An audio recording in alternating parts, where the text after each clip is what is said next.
Gentlemen, good morning and welcome.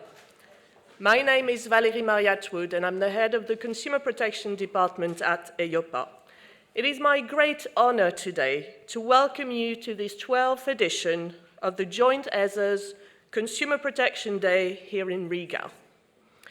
But before we embark on this journey together, some practical information. Today, we have 3 engaging panels with highly distinguished speakers. And to help us shape the conversation, we will be using Slido for your comments, your questions, and your insights. Now, you can access Slido on your phones, and you have all the details on your badges. Please make sure you enter the code #GCPD2025 to join the conversation. And during the conference, our moderators will bring your thoughts and your questions into the discussion. And on my right, we have the lovely Caroline, who will do a graphic recording of the conference. Please make sure you check it out during the breaks and at the end of the day. Trust me, she's amazing. But now let's kick off with what promises to be a thought-provoking and impactful day. And to officially open the event, it is my great pleasure to invite Petra Hilkema, Chair of EIOPA, and current chair of the Joint Committee, to deliver her welcome address. So welcome, Petra.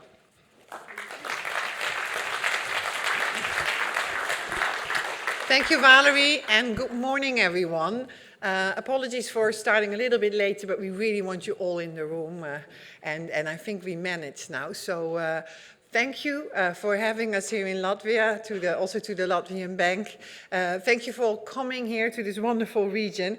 And it's a true pleasure for me in my role as the chair of the Joint Committee on behalf of ESMA, of EBA and of EIOPA to welcome you here to the 12th edition of the Joint ESA Consumer Protection Day. We're happy that there's more than 300 participants that registered to come here in person. Representatives from consumer organizations, from industry, from academics, and also from supervisory authorities.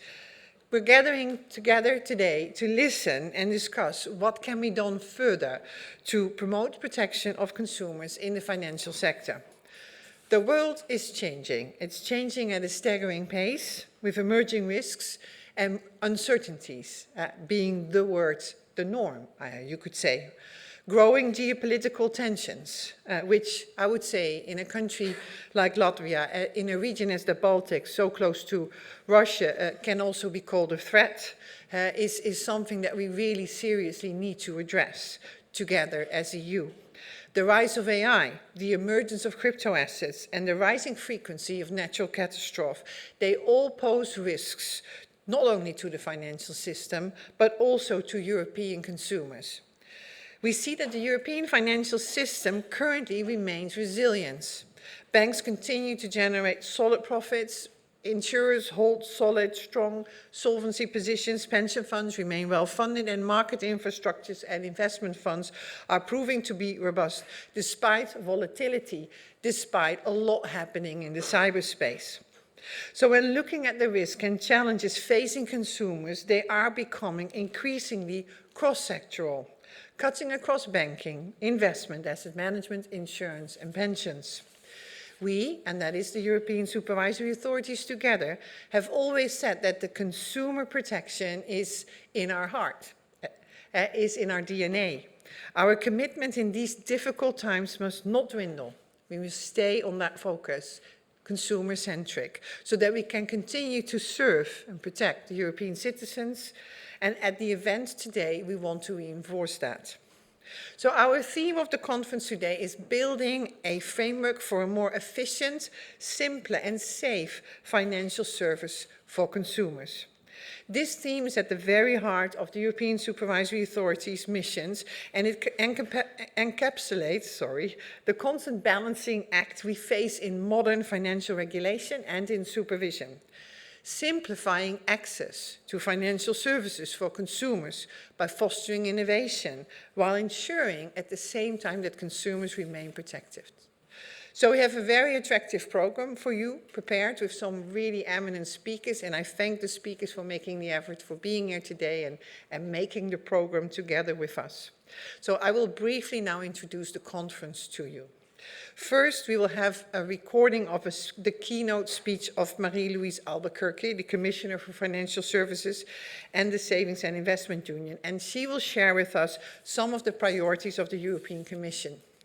The ESAs really appreciate the support of the Commissioner that was provided by her to this event, but also by her predecessors over the years, and I'm sure that this speech will help to set the tone for the whole day.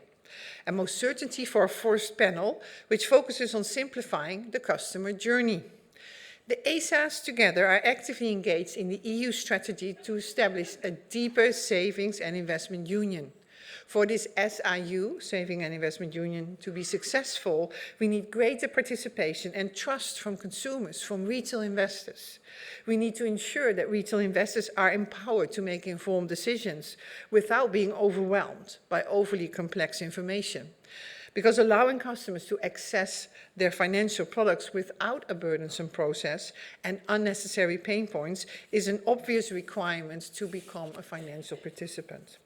So the first panel discussion of the day will explore how to build a consumer-focused framework that supports both effective regulation and a strong culture where simplified processes lead to tangible benefits for individuals and a greater feeling of confidence in the financial system. A greater feeling of confidence. How can we reach that? So under the guidance of Fausto Parente, the Executive Director of EIOPA, the panelists will have a difficult task to come with proposals on how to make the current regulatory framework less focused on procedural requirements and more focused on good consumer outcomes. Then our host here in Riga, Eva Dundure, and welcome, good to see you. Thank you for being here, but also thank you for us being here.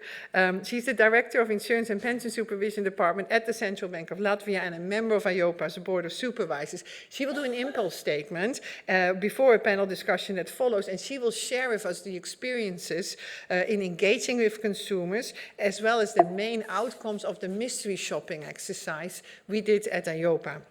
Then after a short break, we will turn our attention to a rapidly evolving world of crypto assets. As supervisory authorities, the EBA, the ESMA, and EIOPA are constantly monitoring the risk that are emerging in the market, and definitely with developments now under the administration in the US, it is really something that we need to watch, the crypto assets and the stable coins. Now, talking about crypto, it encompasses a series of products such as Bitcoin, Ethereum, stable coins, meme coins, and non-fungible tokens. And while new regulation is in place. It's in force, MiCA, the Markets in Crypto Assets Regulation, and it provides uniform rules for issuing, trading, and providing services related to crypto assets. Most crypto assets do remain volatile and they do remain risky. So moderated by Salvatore Gnoni, head of the Investor Protection and Intermediaries Unit at ESMA, our second panel will look into this, discussing crypto investments, MiCA, and consumer protection and what we need to do there. It will speak about the risk associated with these assets and particularly the need of consumers to be cautious in engaging with these assets, their products and services. Then we'll have lunch, so that's also a highlight, I would say, but we will have to come back after lunch. And the challenging slot after lunch is in very good hands with José Manuel Campa, the chair of EBA, who will give a keynote speech and an introduction to the real keynote speech after lunch, which is Aurore Laluc, who is the chair of the Economic and Financial Committee at the European Parliament. She will also join us virtually, but I'm very happy she was willing to speak. The European Parliament plays a central and influential role in shaping and overseeing the work of the ESAs. So it's very, very nice she makes the time to speak to us, to share her thoughts about consumer protection and also what she believes the ESA should focus on. And then we move to our final session, which will be moderated by François-Louis Michaud, the Executive Director of the EBA. And he will be looking together with the panelists at the major threats to financial resilience and market confidence, the increase in online frauds and scams. This phenomenon is being exacerbated by sophisticated use of technologies like AI and the complexity that is introduced by crypto assets.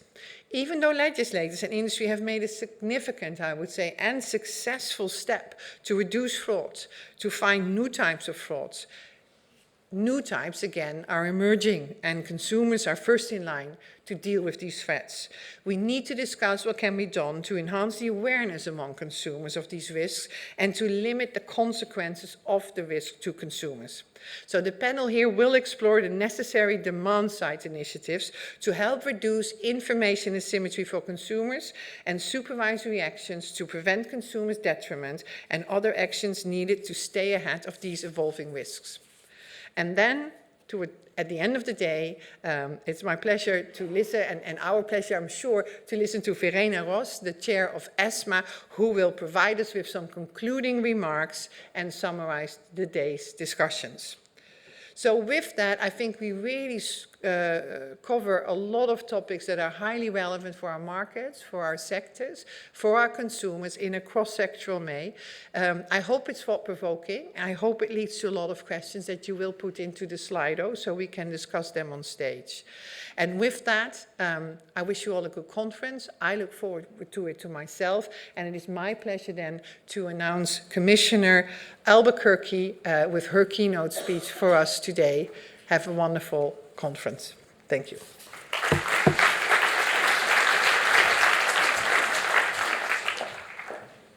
Ladies and gentlemen, distinguished guests. Firstly, thanks to Petra for the invitation to participate in this 12th edition of the Consumer Protection Day. We are living through an era of profound economic and digital transformation.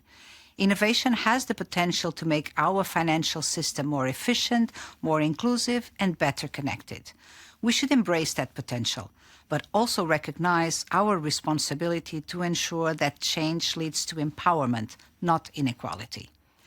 Building a genuine savings and investments union means giving ordinary citizens the confidence and tools to take part in Europe's capital markets, to benefit from its success, and to strengthen our collective prosperity. Indeed, consumers, citizens, are the key focus of our joint work, and this focus takes center stage today. To ensure that financial markets work for consumers, we must ensure they have simple and easy access, the knowledge to make informed choices, and protection against evolving threats, such as online fraud and scams. Our role is not to tell citizens what to do with their money. It is to create a fair, transparent framework that gives them the confidence and opportunity to succeed, whatever financial path they choose. And it's important to mention that with no risk, there can be no reward. Every form of investing carries some level of risk. Even leaving money in a deposit account exposes it to inflation. The goal is not to eliminate risk, but to help citizens understand it, manage it, and use it wisely to build long-term prosperity. And if we do our job right, the success of our citizens will be Europe's success.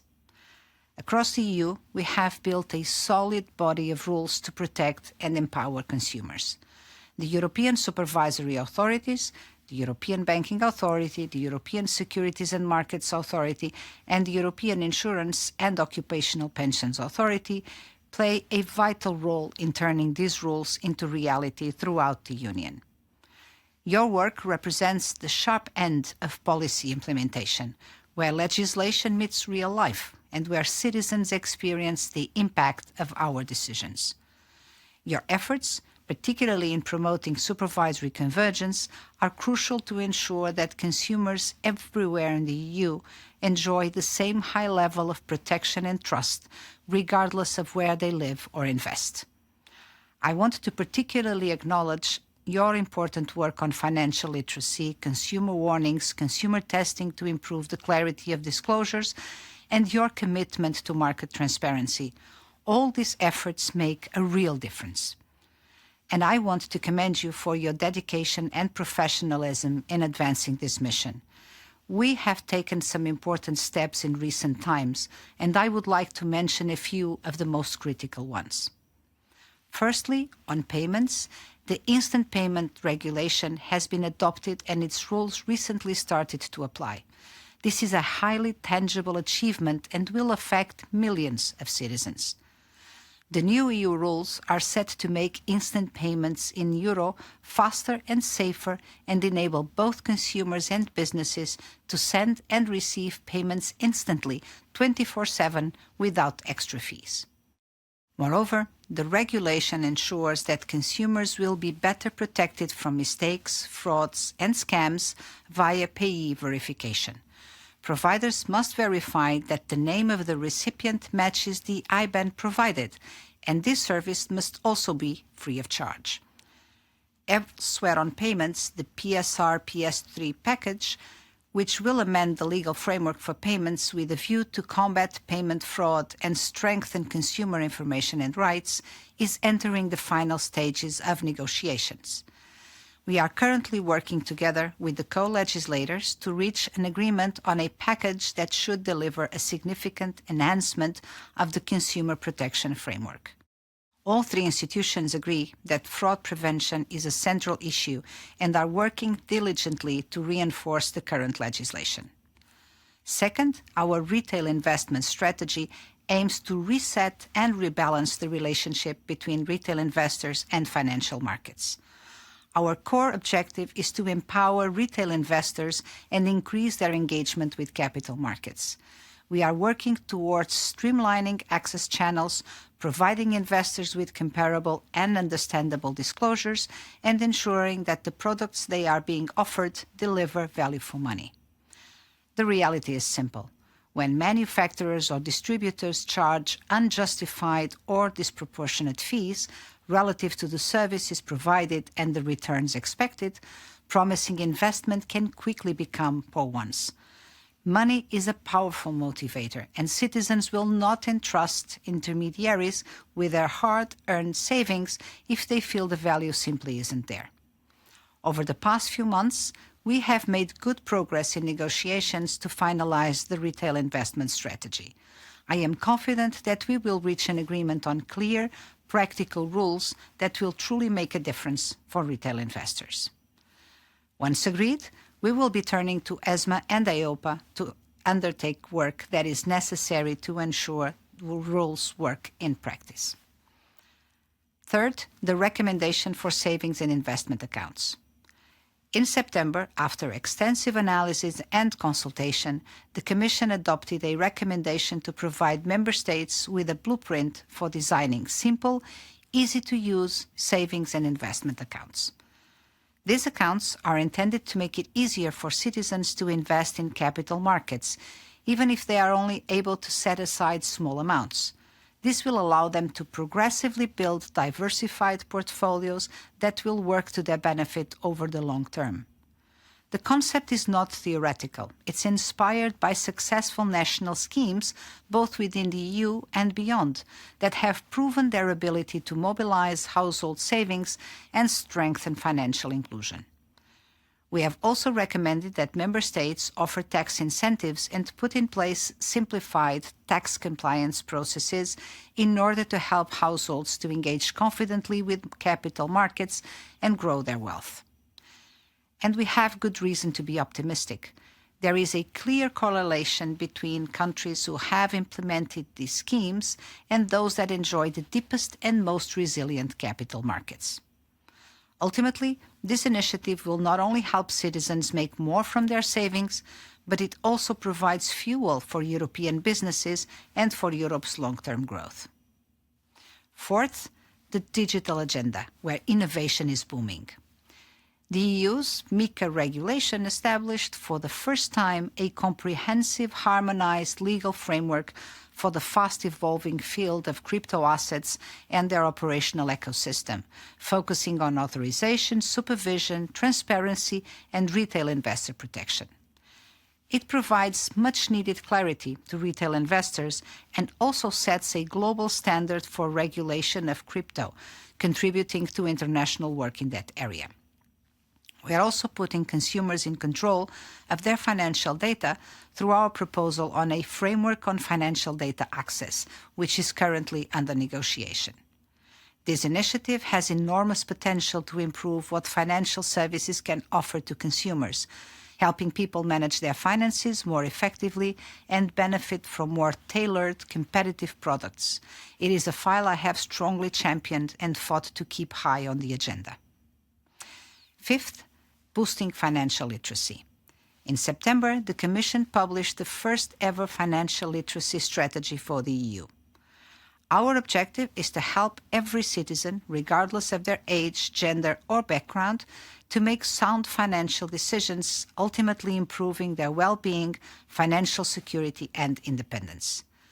We know that many valuable and impactful initiatives are already underway, led by both public and private stakeholders. The European Supervisory Authorities, in particular, have been highly active and committed in this field.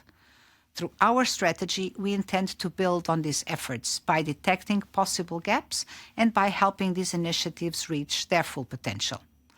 To this effect, we will work on identifying best practices in targeted priority areas and promote their dissemination. We will also strive to foster closer coordination and more frequent exchanges between different stakeholders that are involved. Ladies and gentlemen, these are some of the most impactful measures we are working on in terms of consumer protection, and I want to highlight that our work could not be possible if it wasn't for the input we receive from various stakeholders. One of those is the Financial Services User Group, a stakeholder expert group composed of members from consumer organizations and individual experts, including academics. The FSUG aims to ensure that consumer interests are at the forefront of our financial services policies and a strong consumer advocate advising us through opinions and recommendations. The Commission values this continued partnership, and the open exchange with the FSUG ensures the views of financial services users are reflected in our policies. I would like to use this opportunity to inform you that the current term of office of the FSUG will end in 6 months' time. So, if you can represent a consumer, a retail investor, or a micro-enterprise on your own capacity or on behalf of a group of stakeholders, and you feel that your knowledge and expertise could contribute to the work of the FSUG to advise the European Commission on retail financial services, we are eager to receive your application. Dear colleagues, the insights and commitment of users, authorities, consumer groups, and industry partners, many of whom are here today, are what make our policies ambitious, effective, and grounded in reality. Today's discussions on simplifying the customer journey, tackling fraud and scams, and protecting consumers in the digital and crypto era will be invaluable in guiding the next phase of our work. The Commission's objective is clear: to remove barriers, build confidence, and make finance work for people. A financial system that empowers citizens, that rewards trust with fairness, and that turns savings into opportunity, this is what the Savings and Investments Union is all about. Together, we can make Europe not only a place where markets thrive, but where every citizen feels that financial markets are also working for their benefit, today and for generations to come. Thank you.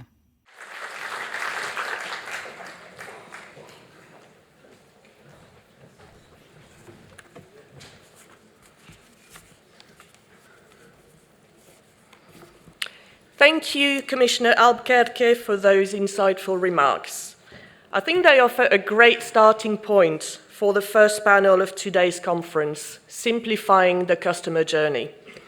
And moderating this panel is our very own Executive Director, Fausto Parente. So please join me in welcoming our first panel to the stage. Thanks a lot, Valerie. Thank you all. Can I also invite my panelists to join? So the first panel, as was announced by Petra, is quite challenging, I would say, because simplification is never an easy job. How to ensure that the regulation can better support the customer outcomes, how to make it really work for people. We know that competitiveness and simplification are now in the agenda for already since a while, and for all of us, basically. The ESAs has launched their initiative. I would like to mention ESMA initiative to understand better how the retail investor experience the practices on investing under MiFID. I would also like to mention EBA, comprehensive review of the ESG disclosure, how to reduce the burden when it comes to anti-money laundering compliance.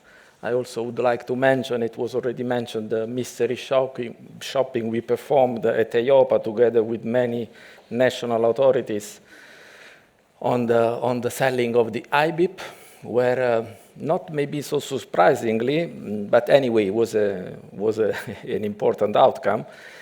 There is not so much a correlation between the full, let's say, step-by-step compliance with the regulatory steps when it comes to selling a product and the alignment of the product actually offered compared to the shopper need and profile. So this not so high correlation is a question that we need to address when it comes to simplifying this so-called customer journey. We know that complexity, especially administrative burden, too much complexity can undermine the objective of our regulation, even with the best intention. If in the end the administrative friction are too high, our initial thinking about where to put the goal of the regulation can be undermined. That's why we need to really address and really understand, first of all, what are those excessive administrative friction to make the customer journey more effective and more outcome-oriented. Of course, I cannot do anything alone. That's why we have these 4 distinguished panelists. Introduced was already mentioned. Alexandra from Better Finance, Elena from Generali, Jos, I go quick because we all know all of you. Jos from the Dutch Financial Market Authority, and Julien, who is former chair of the French Association of Wealth Managers, now chairman of Conseil Capital Plus. He will give you, the 4 of you will give us the complete picture on how to address the important topic. But before we move to the panelists, I would like to introduce Evia, please, for our impulse speech. Petra already introduced you, member of our board here in Latvia. You have the floor. You will shed some light. Yeah, please. Thank you. Good morning, dear colleagues and friends. And let me, at first, on behalf of Central Bank of Latvia, say that it is a great pleasure for us as well to welcome you all here in Riga. Riga is a city where the Baltic winds remind us that the change is constant.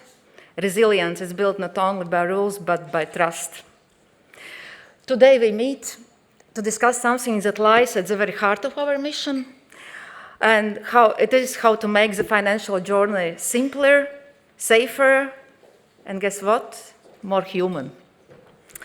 When we speak about simplification, it is tempting to think about fewer pages, fewer forms, fewer procedures. But simplification is not about doing less. It's about doing better.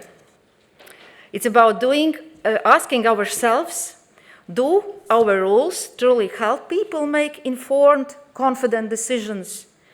Do they help consumers understand what they're buying, or only help firms prove they are compliant?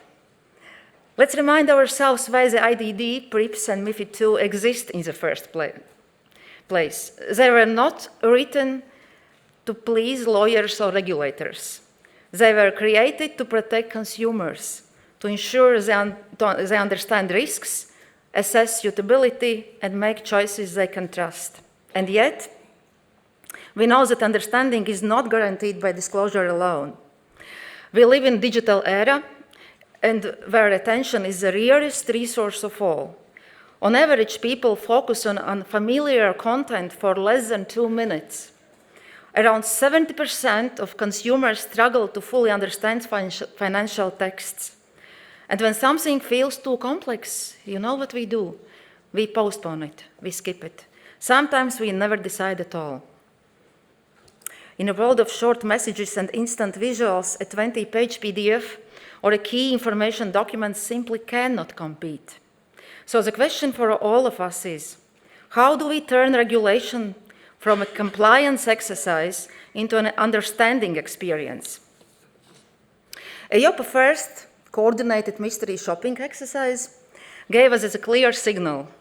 It covered 8 member states, including Latvia, with over 560 visits to insurers, brokers, and banks.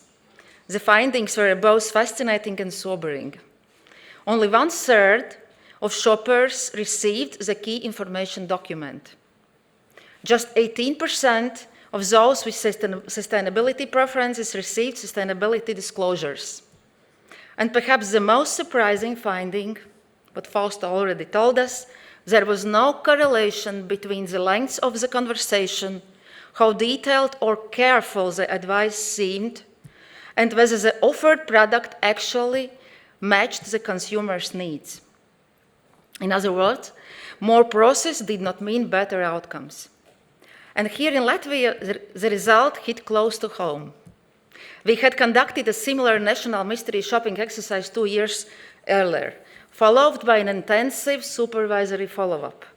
We engaged with distributors, analyzed the root causes, issued guidance, and yet, when we took part in the coordinated EIOPA exercise, the situation has not changed. Consumers were still confused. Disclosure was happening, but comprehension still wasn't. Advice was being given, but understanding wasn't always achieved. So what does it tell us? It tells us that the information itself alone doesn't deliver good outcomes. We must change how we communicate, not just how much we disclose. In Latvia, together with strong engagement from the industry, we made a bold decision.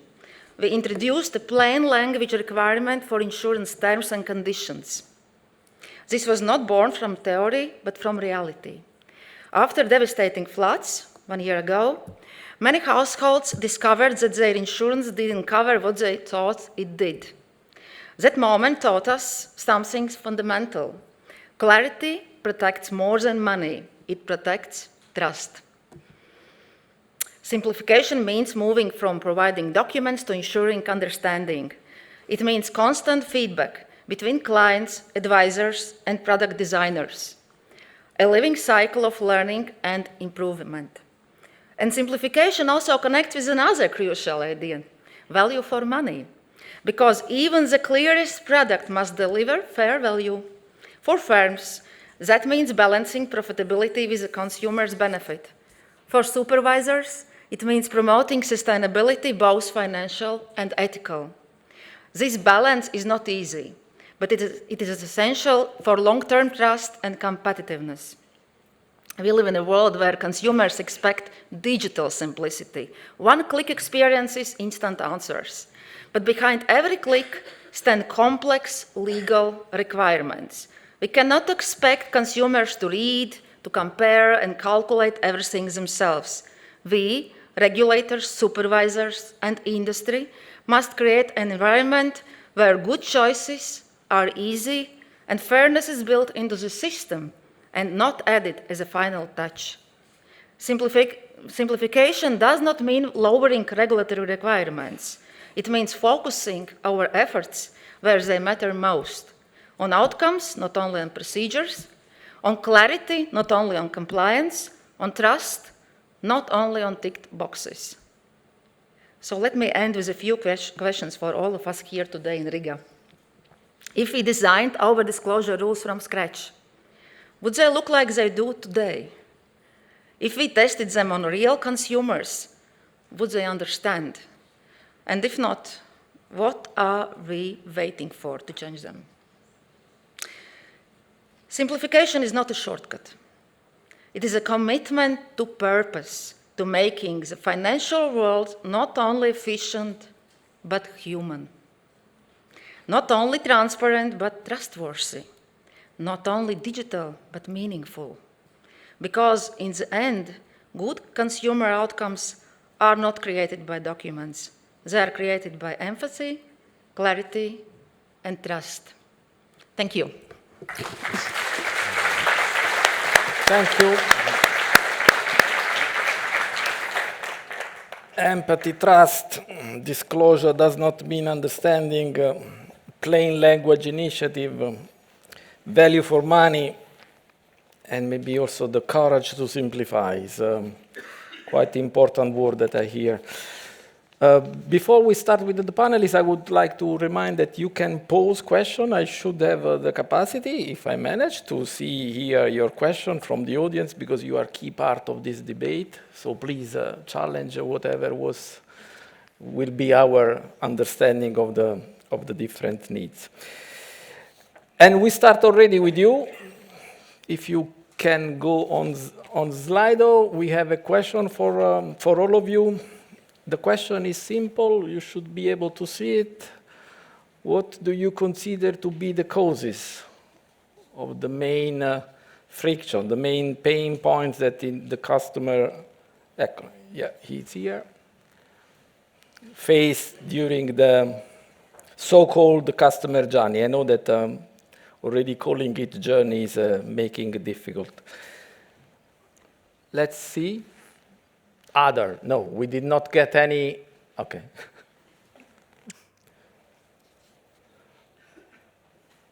Any result? Where is it? I don't see so many. Please be active in answering.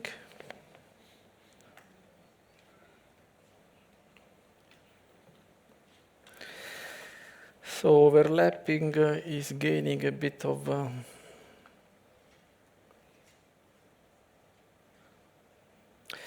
quite spread. What is interesting to me is this other, that means that you have plenty of other ideas compared to the one that we put on, which makes our job maybe is a bit more difficult, but it's also more interesting, I would say, because it means that you have plenty of ideas, and today is the moment to share with us the idea.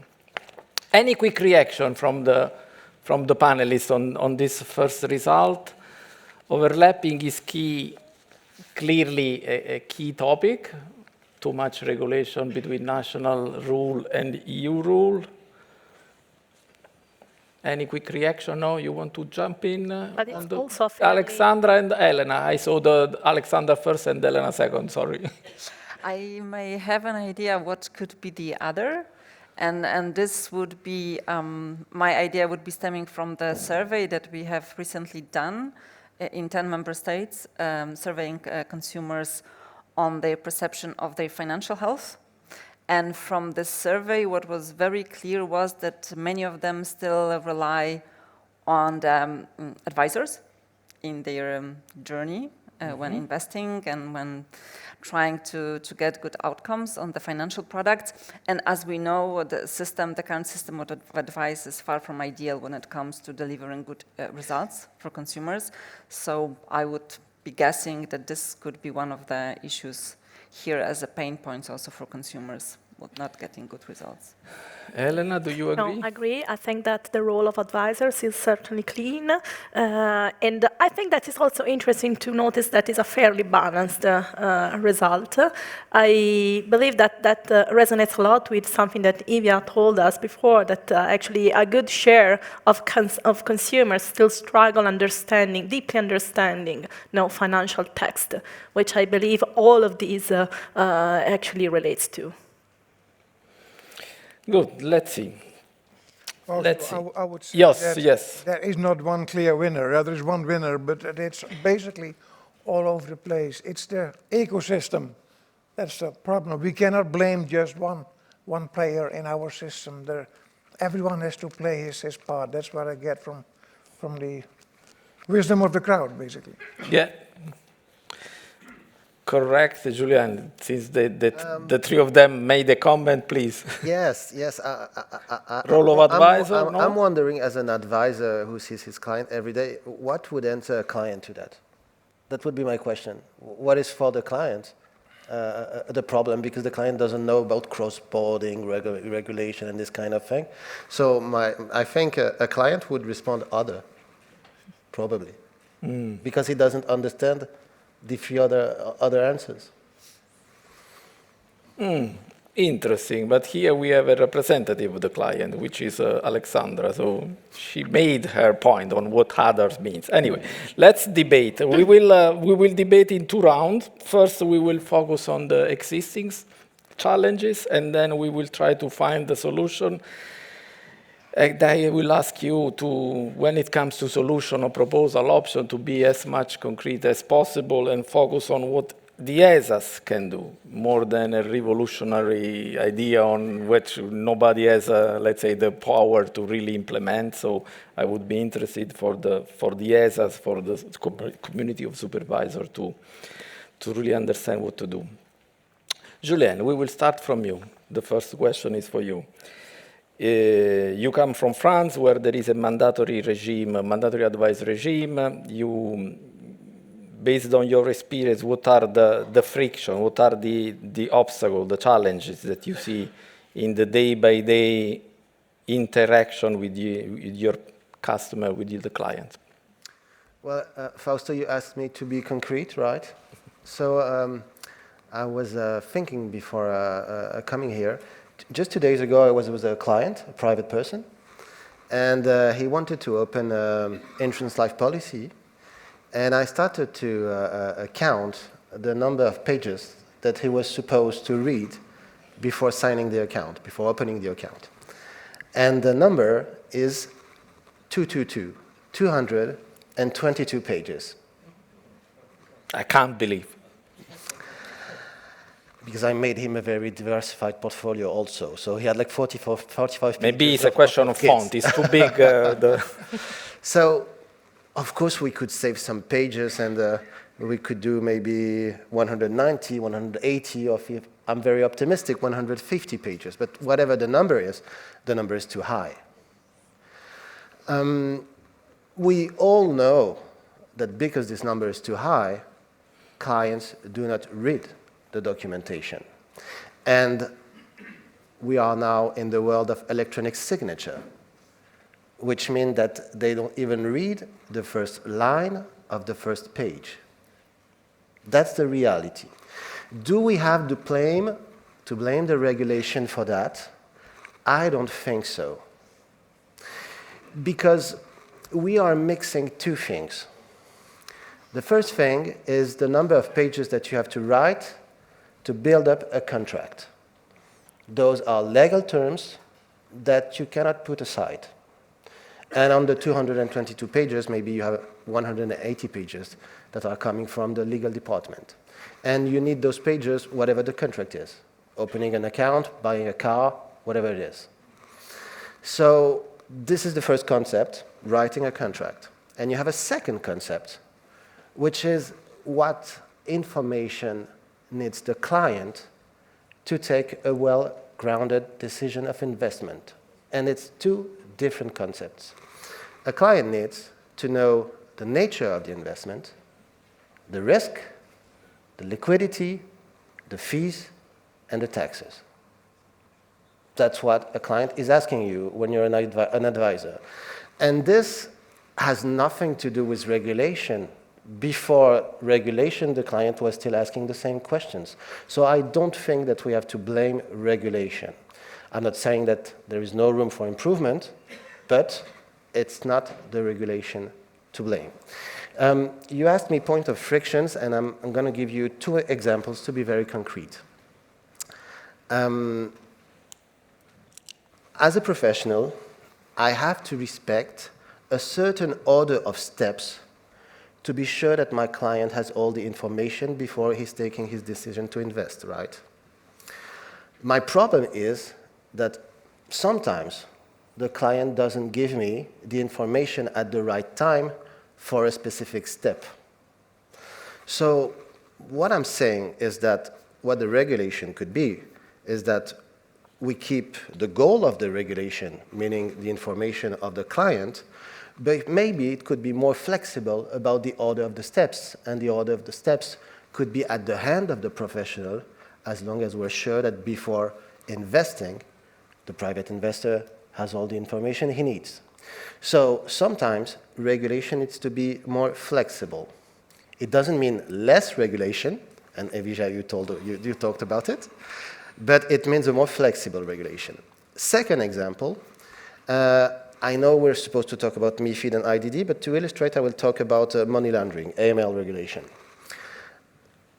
When one of my clients is doing an investment, the financial institution, a bank, insurance company, is asking me to prove where is the money coming from, to justify this, which is totally normal, of course. But from a bank to another, the documents that are asking me are totally different. Bank A will tell me if the investment is under 100,000 euros, you have nothing to give. Bank B is telling me, no, the limit is not 100,000 euros, it's 10,000 euros. And Bank C will tell me it starts at the first euro. You have to give us the bank statements of your client on the last 12 months, Bank A. Bank B, on the last 6 months. Bank C, we don't need bank statements. This is a lot of, this is a waste of time and money, for sure, for a professional. And I think it's because on AML regulation, in some case, the regulation is not precise enough.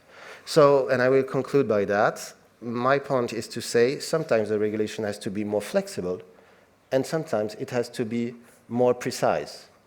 But in any case, it has to stay very pragmatic. Yeah, we need to understand when to be precise and when to... I know. That's the key. Elena, from your side, as a producer of product from Generali, what do you see being the current limitation? What is, do you agree with Julian? So as a product provider, and I would like to build actually on Julian's point, we see, let's say, opportunities to improve the customer journey's experience. One for all, and I really like that you raised already the point, is the possibility to work on reducing complexity and increasing transparency. We sometimes are in front of situations of overload of information, the 222 example that you brought. As opposed to a great number of information, it not necessarily means that customers are receiving the right guidance to actually make conscious and informed decisions. So we recognize also that as an industry, and I agree it doesn't necessarily come from regulation, but also as an industry, we often rely on technical jargons or complex documentations. That is definitely something that gives an opportunity actually to improve. And we heard before about the Latvia initiative on introducing plain language requirements for insurance terms and policies. We are at Generali, we are actually working exactly on this topic. We launched what we call B1 language initiative that is to rewrite in B1, so plain, accessible language, all the customer-facing documentation.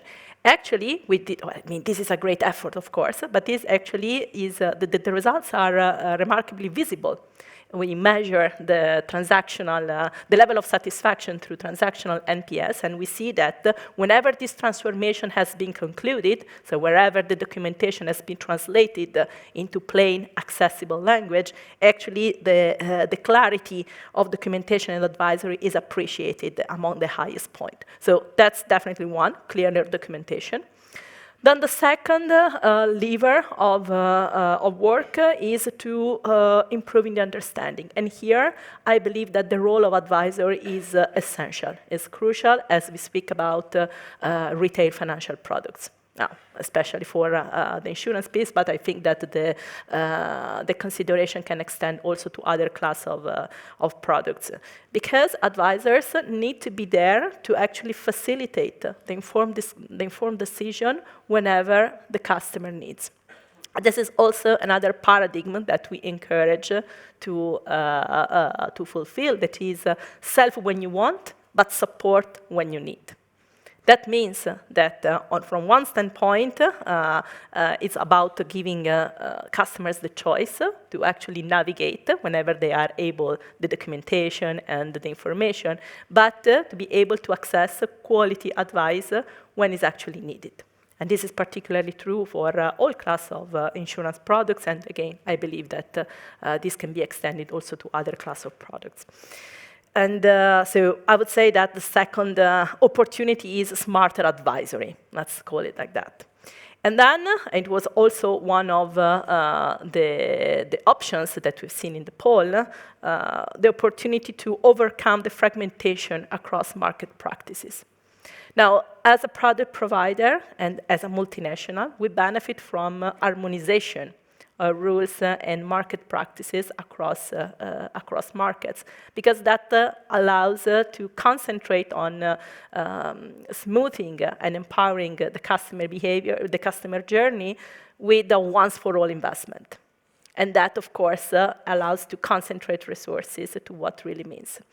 Now, the experience says that still now, to scale up across markets, it still requires some quite heavy adaptation. And that is, of course, not only driven by regulation. There are also a number of local market practices that require such adaptations.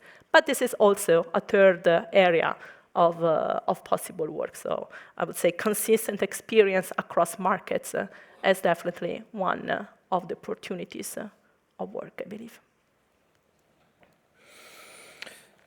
So fragmentation still relevant for a group that is active all over Europe. We know, especially in some area of the regulation, member state options are still there, still relevant. Clarity in the language, we can all agree, I guess. Understanding via smart advisory role. Let's define, as before, what is a smart advice? Let's reflect on it, as we need to still reflect on when to be flexible and when to be precise in the regulation. I'm taking note, because then we have our homework. Alexandra, you may have the answer to this doubt that... anyway, let me ask you, what do you understand for simplification? What is the challenge that you already alluded to under radar, but please elaborate what is your view on the current framework? What are the obstacles for an outcome-oriented journey instead of a bureaucratic journey for people? Thank you. Well, I'm sure there is a lot of room for improvement, and the simple proof that the things are far from ideal is the fact that most of the Europeans are not really investing. Many of them who would like to feel either paralyzed by the choice, not always a great choice, and not convinced about the value for money they would be getting if they would invest. And it's also confirmed by the state of their financial health. And this we know from the survey I referred to before, because most of them do not invest. Many of them, as I said, would like to be able to rely on a financial advisor. As we all know, investing is not a full-time job. We have a very low financial literacy of European consumers, so they also cannot really rely totally on the full transparency and the clarity in the documents, because unfortunately, many of them do not understand even the basic concepts like inflation and the impact of inflation of the possible returns that they would be getting. So for me, simplification would mean not only, as some of you already said, not lowering the safeguards and not lowering the consumer and investor protection. For me, good simplification would actually mean increasing the outcomes and increasing investor protection. And for me, actually, the most important part would be to increasing the value for money and the good outcomes for consumers. I think this is nowadays extremely important, and our annual report on the returns, real returns of the long-term and pension products really shows that the value for money is not out there. And I think part of the problem is what has not been addressed in the recent proposal that was referred to by the Commission, and so the retail investment strategy. So how actually the system of advisory works in the EU. And I know that many stakeholders claim that there should be choice in different types of advice, and I agree on that, but we really think that there should be more access to independent advice, the advice that is given in the best interest of consumers, because the outcome that we have today is not encouraging consumers to invest, and if they do, as we all know, they quite often tend to invest overseas looking for good returns. So since consumers have problems with understanding the information, we think one of the things that could be improved, and this I hope is going to be done under the current negotiations on the retail investment strategy, would be improving the key investor document, because this one is not the information document, because this is not giving the crucial information for consumers, and that is the one on the past performance of the products they are investing in, and of course this under the heading and precaution that they should not expect the same performance in the future. This is clear. But if the key information document would include finally past performance, and in order to simplify it, would get rid of the future performance scenarios, at least some meaningful information would be disclosed to consumers. And on the basis of that, also a good financial, digital-friendly disclosure comparator, so a comparatory tool could be offered to them, so that we also themselves could compare products. Because for the time being, the information, the disclosure of cost, was also already referred by Evia in her opening speech, is far from ideal. So from this, you really have a complex environment, I would say, for any retail investor. Not having enough cost, not having enough clear information on the cost, not having enough information on inducements. If some of the consumers would be happy to pay them, they can, but again, it's not clear for them how much would it cost them. And again, from the mystery shopping and some of the studies done in the previous years, it was very clear that consumers, when they know how much of their wealth would be transferred because of the commissions to the other party, were much less willing to follow up on the advice they were receiving. So I think there is still a lot that could be done. And for ESAs, definitely the value for money and working on the framework and on the benchmark is a very important task that I would like to see that the work is continued. And it will continue, don't worry. We will not stop our... No, on value for money, we are there. We started already, as you know, so good to hear that is appreciated. Independent advice, key to be simplified or better focusing. But this is a discussion that is not the first time I hear the discussion about past performance or not in the kit. By the way, we make our report on cost and past performance every year, so there is an analysis, and I can also say that we need to continue to push on reducing the cost, because it's key to have maybe the concept of smart advice also includes some reduction of the cost of the advice. I don't know, up to you. Comparatory tools you also mentioned as a possible, which are out there. It's not any view on the comparatory tool is already something that is already there, but it's sometimes also I hear not really solving the problem of client, because they also can be biased. Anyway, reflection. While you reflect on the comparatory tool, if you like it or not, Julian, I move to Jos, maybe on. What's your view on from a supervisory point of view, we know that in the Netherlands there is a specific approach on the inducement and fees and independent advice. What is in your supervisory work that you see posing challenges in the current regulatory framework? Thank you, Fausto. I will not dwell upon inducements because I know most people don't like them. We are a fan of them. So I've said that. I think as a start, it's good to realize that a successful SIU can only be built on high trust and low cost. So no matter what we are going to do in this period of change, those two elements are key and should be maintained and hopefully even further expanded. On a question, I would like to make three comments. First of all, I think we could make the customer journey more risk-based. So if you have simple products, well diversified, low cost, you only need a short journey. If you have a highly complex, risky product, you need a thorough journey or maybe even a roadblock in certain circumstances for certain products. So make the journey more risk-based. Second point I would like to make is that financial regulation should reflect the way people make decisions. And humans are not rational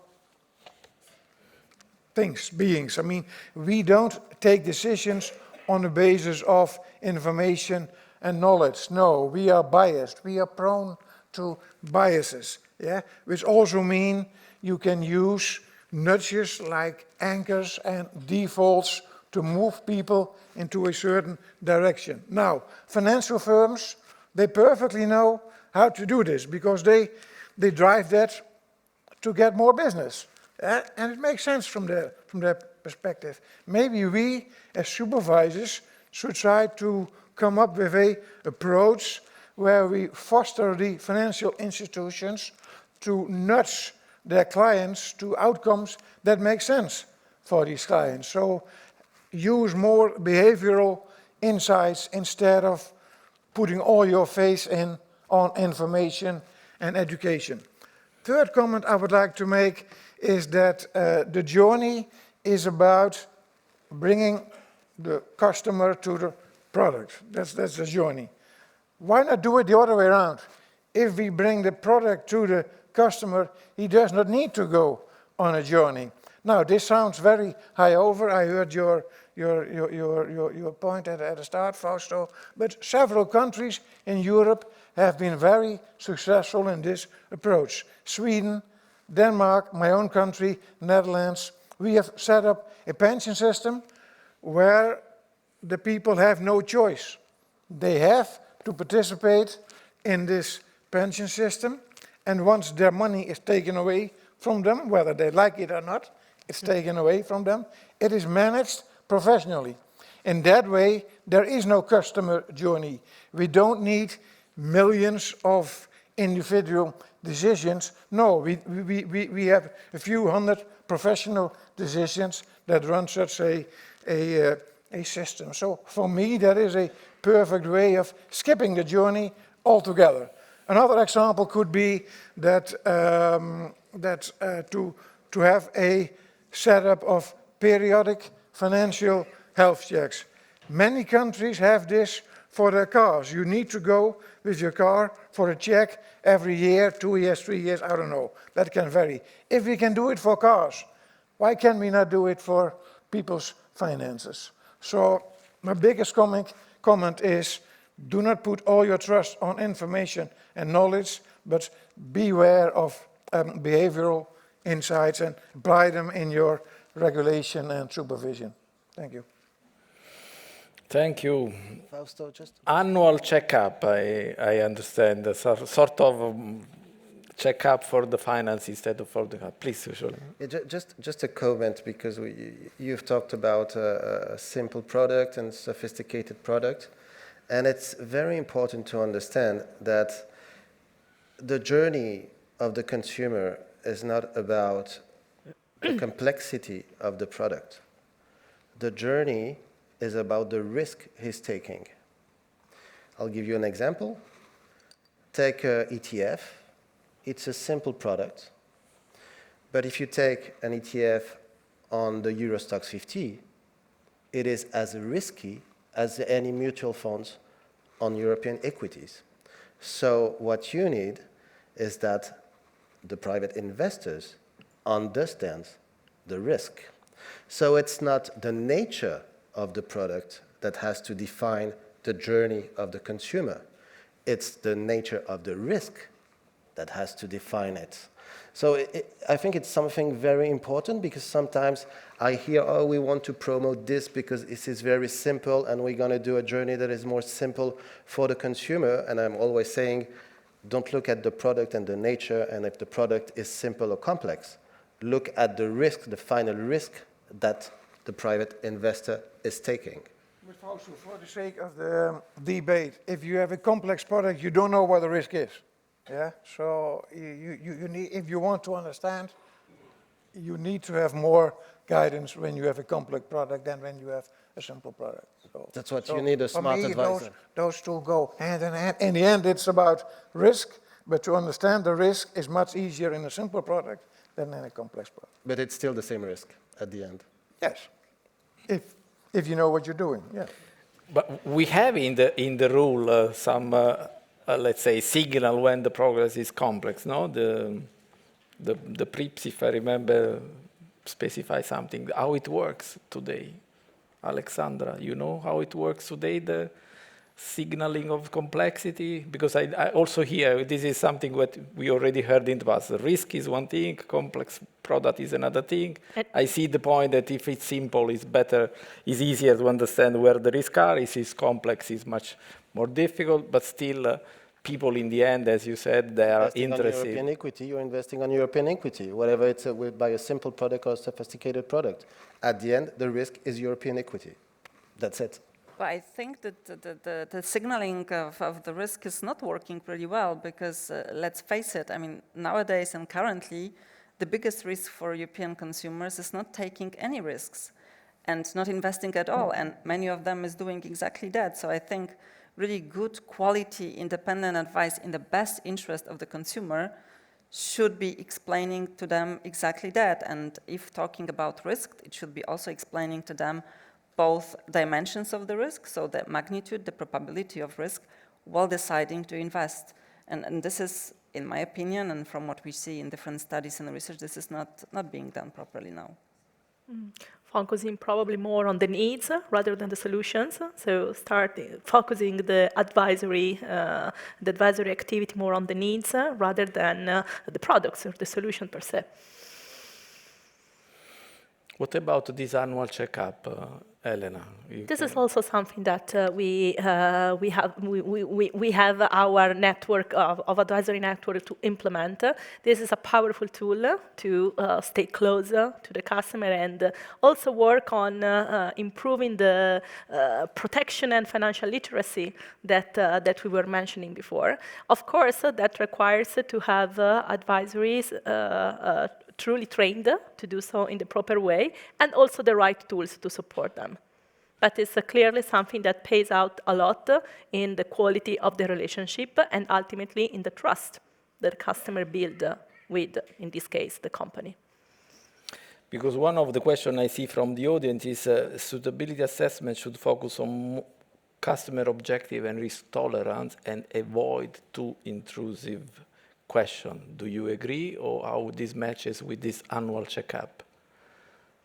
Well, I believe that the core should really be the objective that we want to achieve, which is to create confidence in customers to take conscious decisions. And building on Joe's point, the decisions are often taken through biases, through behavioral conditions. So it's not really, in my opinion, it's not that much about the content of the questions per se, but also on what we do with the answers. So it should be, the suitability checks is just the starting point to kickstart a dialogue and actually go deeper and build that trust that the customer needs. It's not a mechanical exercise. It should be just the basis to build on this trusted advisory relationship. Yeah, So it's more what comes next, rather than the moment. I'm just reflecting that this is a lot of work for an advisor. It's a lot of work. And if we want to reduce the cost of advice, Alexandra, do you think people are ready to? Already in the mystery shopping exercise, we realized the average time spent with a shopper is 3 hours, if I remember correctly. But how we can reduce the cost if people need to see, please. Well, definitely the cost could be reduced for simple products. One of the products where it could be definitely reduced is, for example, the PEP. And for the simple basic option, default option, I think it could be really a self-execution product. For the other products and for more, let's say, holistic advice, if somebody does not need like one product in which they want to invest for retirement, I quite often hear that the cost of advice is then too high for consumers being able to reach this and pay for this. And since this argument has been coming up a lot, at Better Finance, we did a case study. We took a French market and we did compare the cost of trailing commission for an investment of 10,000 euros with the cost of an independent advice. And the outcome was pretty clear. The consumer was still better off paying for independent advice, so paying for a fee-based advice, than using a trailing commission advice. Then it's up to consumer to decide what they need more, if they really need a more holistic advice, maybe sitting, as you said, 3 hours with the advisor and have a more holistic view, or if they decide to go on for simple products that Jos mentioned. And I think this is also a very good option. And I completely agree that we could very simplify the journey and make the no-choice option. The auto-enrollment is definitely a solution that Better Finance is supported, provided that the products in which the consumers are auto-enrolled are providing good value for money. Also on this, we can agree auto-enrollment needs to go hand in hand with the quality of the product on offer, also well supervised, I would add. There is anyway one doubt here in the audience. Independent advice means that in the end, the people, only the rich people can afford an advice, because it's against the mutualization of the advisory costs. It's a question that I got from the audience. How this independent advice can be the solution. I want to hear also Julian. I just want to make the comment, because this is just a false narrative. It's not that the advice is only available to rich people. As I said already, we make the comparison. We took the 10,000 euros investment, and it was pretty clear that the consumer already for this investment, if they pay for a product when the advice is based and remunerated on the trailing commission system, they're not paying less for that. So they are already paying quite a lot for the commission that is trailing over the years. So I would not say that advice is just for the rich. Of course, then there is a question if you have this amount that you have to pay upfront, and if you're paying for this advice or sales pitch when it comes to the other types of commission over the years. But then there is a question if this something could be done here. So whether this amount has to be paid all the time upfront, and this is also the question that independent fee-based advisors ask. It's a false narrative. This is the answer to the question from the audience. Okay, good. Yeah, please. And then I will move to the second round. I think that if someone has to invest 10,000 euro and has to pay a fee for an independent advisor, that would be paid 150 euro, 200 euros per hour. It's quite expensive if you have to invest only 10,000 euro. I think everybody can understand that. It's something totally obvious. And if you have €1 million, and you can pay 150 or 200 euros without any problems. So, of course, independent advice is for rich people. There is no question about it. And here we are speaking about retail investment. Yes, you have another view. And if you have only 10,000 euro to invest, an independent advisor would wisely advise his clients in 10 minutes to buy a very simple product for this 10,000 euros, and that's it. So then you pay fee for these 10 minutes, no problem at all. That's money well worth spending. Good. Let's move on. I have another slide for another question for all of you. It's still If you 30 can euro on put 10,000. somewhere. The debate can continue because I think the simplification does not lead to a simple panel. Can you put the second question for all of you, which is investigating a bit on the possible solution? Yeah. Let's see if even here we have plenty of others, which means that we did not get the right point. So which of the following regulatory simplification can help? Go. Who wants to? I also want to vote.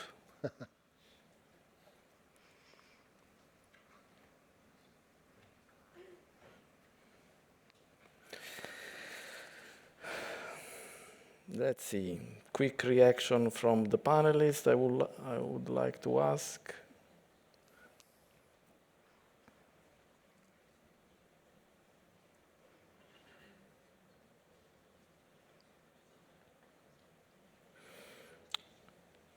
One stop seems to gain most of the support, let's say. One stop unified disclosure standard with a single layer digital format.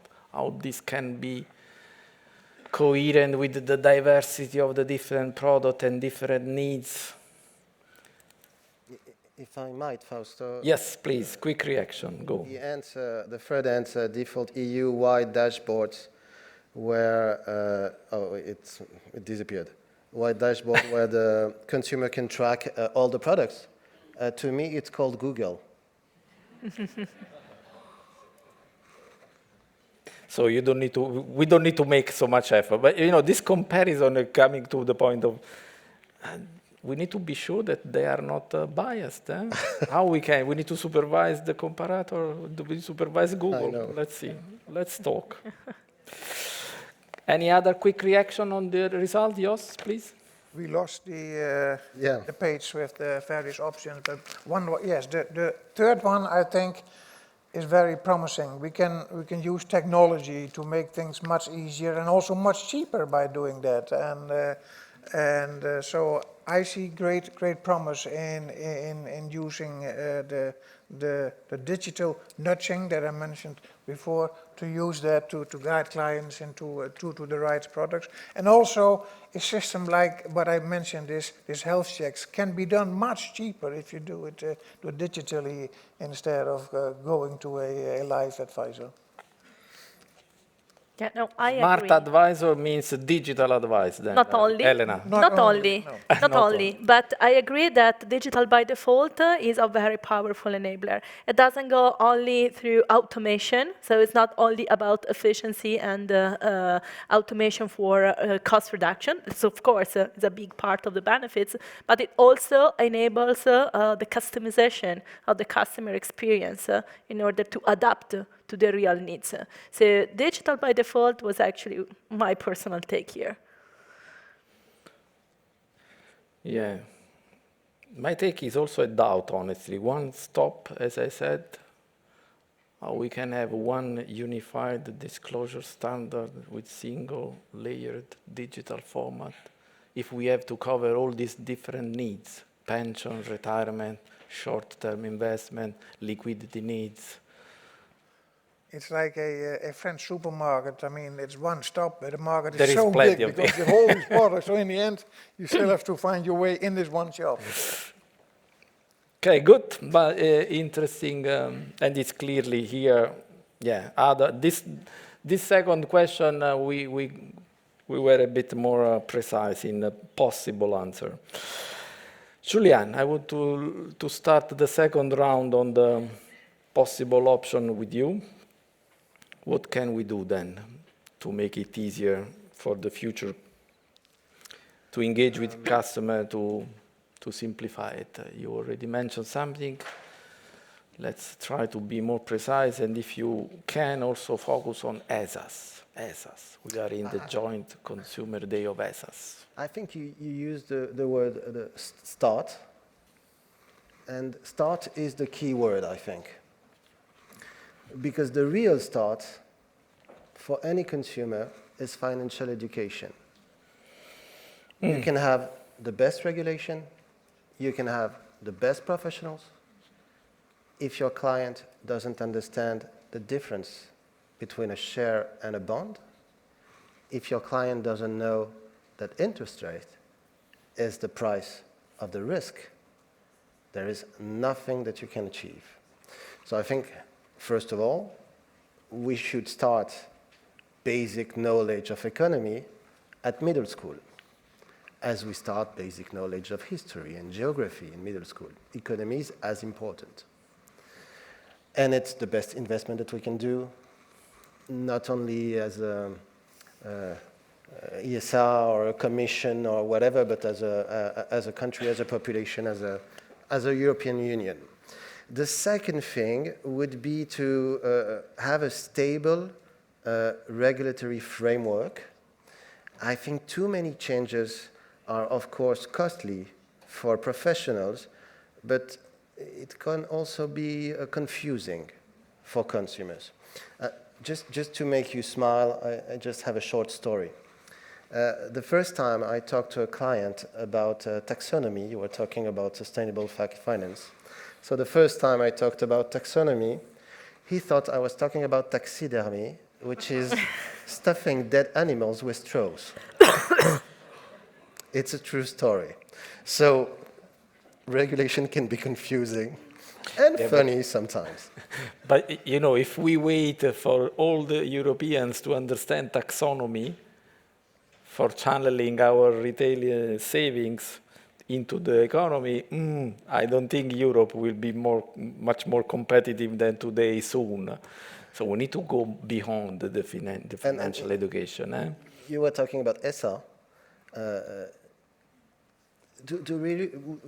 I think with MiFID and IDD, we already have like the fundamentals of what should be a consumer journey. And we already have the fundamentals to not push the client, but to incite the client to invest more in the real economy. So if you have some problems on some national markets, it's the supervisor, the national supervisor has to do their own job and has to, do what they have to do to punish those people who doesn't do what's supposed to be done. So do we really have to change everything every 5 years? I don't think so. I think we already have good fundamentals. We need to adjust things, for sure. Everybody agrees about it. We have to compare from a country to another, of course, because we're an economic union. But we don't have to totally change the system and totally promote this kind of product or this kind of product or this kind of remuneration or another kind. Freedom is also a very good thing. And I'm not saying that regulation is against freedom, but sometimes it's a bit too tightened. Thank you. Jos, your take on this.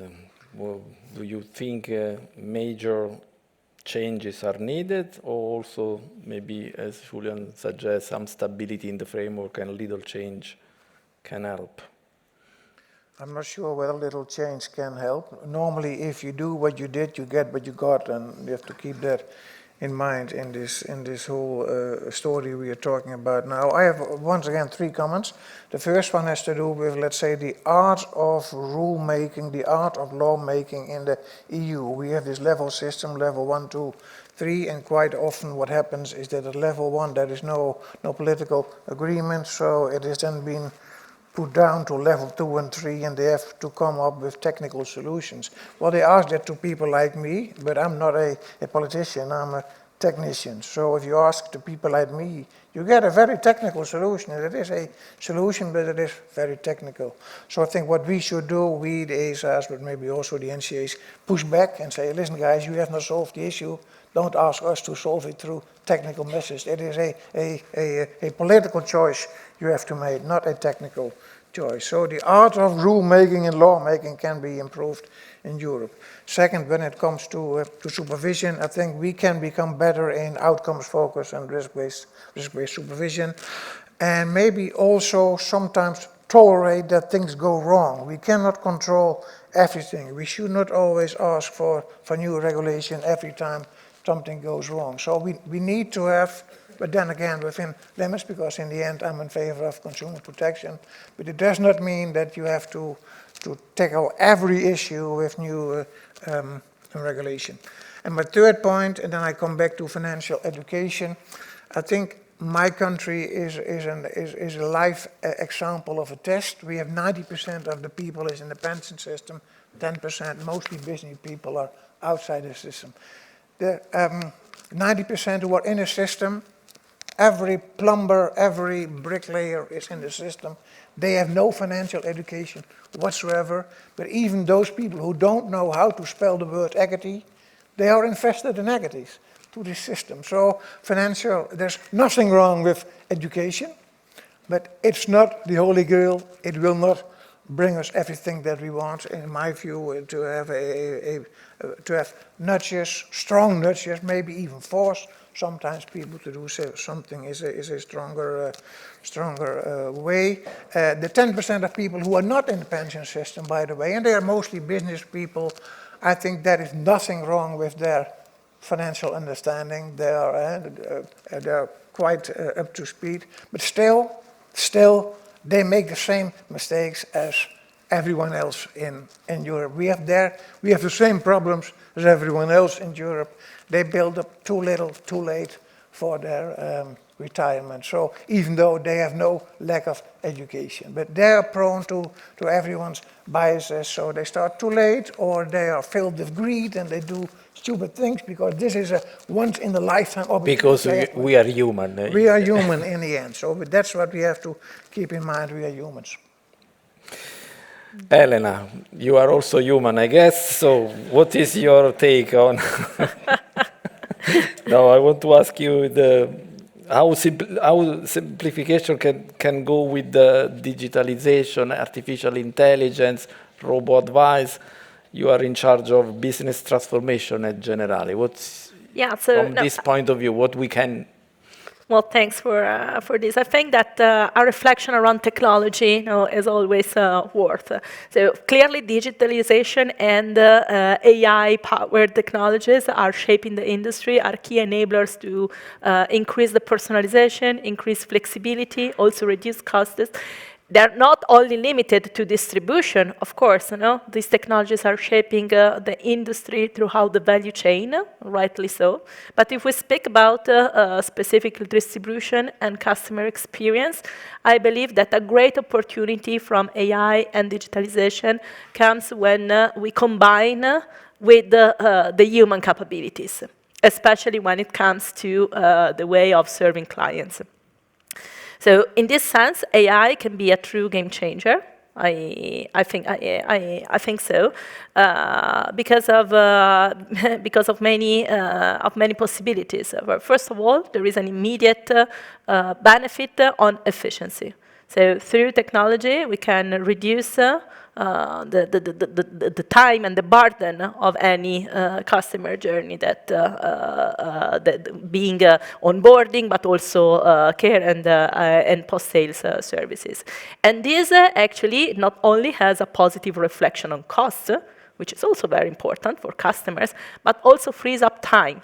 Frees up quality time that can be then dedicated to taking conscious decision. So one thing is efficiency. That's a big advantage that technology offers us, and we must take advantage of. But then there's also a huge potential of technology in fostering the quality of advice. So all the tools that goes together with the human capabilities to serve clients actually empower such capabilities through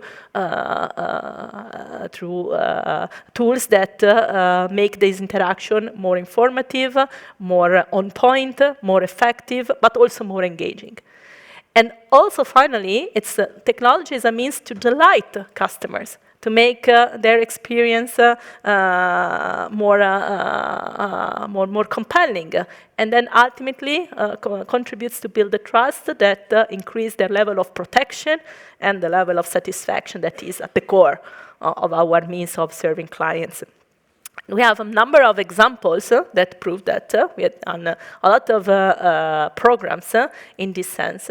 Say, for example, what works very well is are tools that offer some kind of support. We have a Am I Covered Gen AI chatbot that helps navigating the content of the products, the content of the coverages with a natural language. This is very powerful because it goes in the direction of empowering the understanding that we were talking about. But then also anything that goes with the support voice bot to help that self-service piece whenever it is desirable with the level of support that, again, comes with natural language. All of these, together with more experience-focused tools, all these empower the quality of the experience, but ultimately build the understanding that is really at the core of the decision process. Then I think that the technology can also help in the so-called hyper-personalization frontier, which is to offer, being able to offer very much tailored offering and propositions. But again, here technology must be put in the loop with the human capabilities. I don't see that in the near future, at least, a full automation of that piece, but apart from certain specific niches where it works, but even more relevant, a blending with the human capabilities in order to go with a much more personalized offering and much more personalized dialogue. So just to conclude, I believe that there is not one single tool take, as more a strategic blending between the human capabilities and the technology that can really empower and can offer solutions at a higher speed that we could have imagined before. Good, some optimism around it, I see, which we can share. Alexandra, you already alluded to the obstacle and what can be done from our side to change, but do you see also need to make any big revolution in the regulatory framework? Or what is your suggestion here for the ESAs mainly, apart from the regulatory framework, if any change is needed? The revolutions in regulatory framework, especially the ones proposed on the EU level, have then, as we have seen with the retail investment strategy, have to have the political appetite in the member states. And sometimes it's unfortunately missing, and this was the case with the retail investment strategy. I am sorry, but I cannot let go the comments made again on the independent advice and the cost of independent advice, because if you say independent advice is just for rich consumers, because 200 euros it's just for rich consumers, and I'm not saying it's a little, it's quite an amount. Let's please remember that many consumers nowadays pay much more for the trailing commissions that they are paying quite often unconsciously and unwillingly, because they assume that the advice they got is free of charge, which it is not. So in terms of financial education, I see Jerry in the first row here from Ireland. And there is a very good research study from Ireland that shows that financially educated consumers, very well financially educated, not necessarily themselves are proactive in making their financial well-being better. So I think here again, we should rather look for options and policy solutions that makes it easier also for them. And again, auto-enrollment is one of them. But again, only when together with the good value for money and good value for money products. And I would say, again, simple access to simple products. And ESA's role and EIOPA role with your advice on PEP is something extremely important. We really think as Better Finance, PEP is still and has still potential to deliver for consumers. There are, for the time being, just two providers, I know, but the results and the outcomes for consumers they have so far were able to deliver are quite promising. So I just hope we are going to be able to save PEP and keep the default simple option, maybe even simpler, without the necessary advice.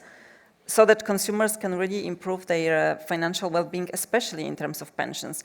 We have a ticking time pension bomb, but a finance report shows that the current outcomes for consumers are way below optimal, quite often providing negative returns.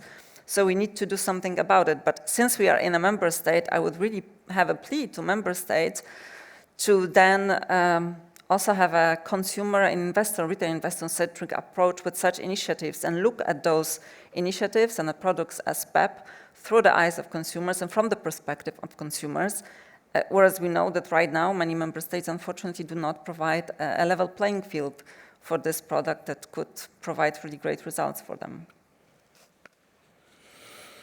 Good, some word of encouragement. Now, the system asked me for a code that I don't have. So in the last 5 minutes, so that we gain a bit of time, if there is any question from the audience, you need to raise your hands, because unfortunately I don't know the code of this iPad.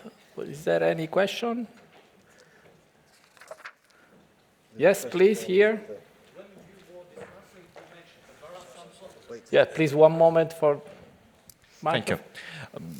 When you were previously discussing, you mentioned that there are clients which can spend 30 minutes or 2 hours to go into details and understand, and they represent those who can pay attention, and sorry to call another population, would be a TikTok clients who can spend 2-5 minutes to go. And clearly these two groups of clients demand different products, because even though they may be similar in financial means they can dispose, but the nature of client, the attention span they are willing to invest into a product differ. How does it affect client journey and client products essentially? Because would it be prudent to sell sophisticated products where you need to invest time to somebody who is not willing to invest that time or is not ready to invest? Thank you very much.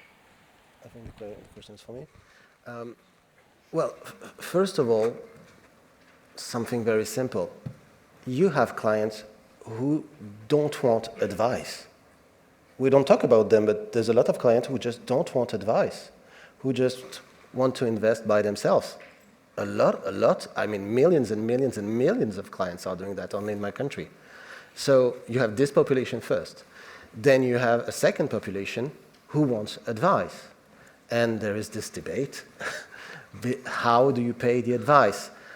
For me, it's a bit an old-fashioned debate, because the truth is that I think that you have to let the client decide how he wants to pay for the advice, if he wants to pay by fee or if he wants to pay by inducements.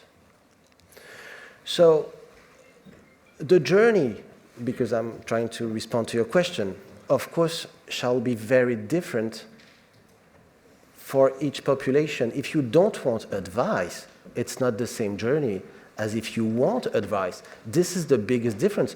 The biggest difference is not simple product or sophisticated product.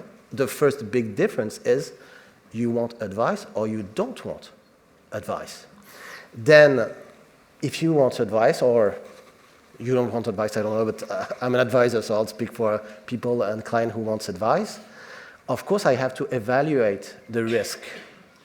And of course, if you want to take high risk, and again, I'm saying it's not the nature of the product who defines the risk.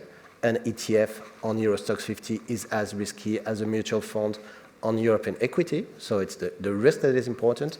You have to follow the same journey. And if you do it in my office, or if you do it digitally, because we're talking about this, I think it's the same journey that has to be done. I think it's the same steps that you have to check, because you have to be sure that your client is informed for the risk he's taking, meaning for the investment he's doing. That would be my answer. Good. Any other question before I see some, somebody there. Yeah, thank you very much. Very, very, very helpful, informative. I mean, isn't there somehow still an open question how we bring together informed self-decision making on a responsible basis and, on the other hand, clients or investors seeking advice? We have heard a lot of new concepts, and some are more courageous than before, I think, from the Commission and from other proposals. But there's still a missing link, and we already mentioned today, one thing is important, it's financial literacy. And we are all agree that it's still on a very low level. And one possibility or one precondition to allow self-governed decisions on an informative basis is financial education. But we are talking about financial education. You mentioned, Julian, to start in middle school. That's a very good idea. But shouldn't we do something else as well, as they do in Japan, for instance? When we are in a personal situation to make investment decisions, we are not in middle school, it's much later. And we all know that many things we've learned at school, we've already forgotten afterwards. So isn't it also important to think about making something more constructive for informing adults on a continuous basis, giving them access to financial literacy, for instance, via a web page or something like this on a more systematic basis, and then to make a new decision on a regular basis to decide between advice and self-governed decision. Because I think in the past we've been relying too much on advice. Julian, the answer is shorter than the question, please. Yes, and the answer, but just a very short answer. You were saying starting in middle school is very nice, but your investment, you're doing it like 10 or 20 years later. You're right, but you are going to civic class to know how democracy works in the middle school, and you vote 10 years after or 8 years after. So for me, it's the same. So if you want a very short answer, that would be my answer. Any other maybe reaction the other has something to say. On this point, because it was mentioned there is still an open issue. I hope it's only one. Elena and Jos. So I believe that education can actually play a big role in that, but also, sorry for going back to that, also technology. Because the way now we interact with, the way now technology enables natural interactions, natural language, also interrogating complex texts and complex information, and also enabling to process easily with natural language, complex set of information, large set of information can actually also help in that direction. Of course, needs to be guided and needs to be done consciously. That's for sure. I was hoping that my system of periodic health checks would bridge that gap. We see in my country more and more employers who offer their staff, let's say, a periodic health check or advice. So that's one way to keep people up to speed.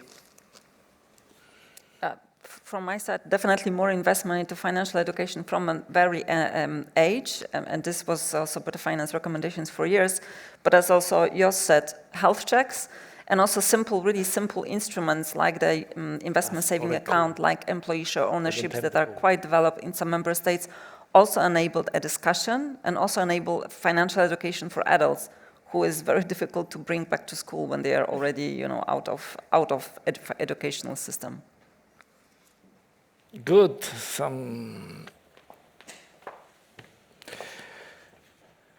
Thanks a lot. Somebody helped me with the code, but I think that we are coming to the end. 3 minutes only. In 3 minutes, less than 1 minute each. The conclusion for each of you, starting from Alexandra, and then following. For me, what is the next step to simplify? Actually, for me, the next step to simplify would be really uptake of the quite many good initiatives that we have on the EU level at the member state level, and really looking through the many solutions that we have from the consumer perspective, and really enabling them the access to simple products and not paralyzing them by choice, but really making it easier for them to invest, and auto-enrollment in good products would be one of the first steps. Good. Well, I liked very much the concept of the courage to simplify. I believe that this is a very powerful tag for this topic, and that entails to switch from a compliance-driven to really a customer-driven clarity, which I believe it's really our mission as the community that serves customers in that. But above all, I would like just to finish with a positive note. So So simplification is not a one-off exercise. It's actually a continuous effort. It means continuously challenge, listen, adapt, and streamline continuously. So it's not that if it's not done yet, it's actually a natural. It's a natural status. It calls for continuous effort. Good, thanks. Jos? I would say use technology to influence human behavior. Short. For the best, I guess, not for the... You saved me Julia? 3 times. I can speak more now. I knew that. Thank you very much. The topic is simplification, but I don't think it's the real topic when you listen to the Commission.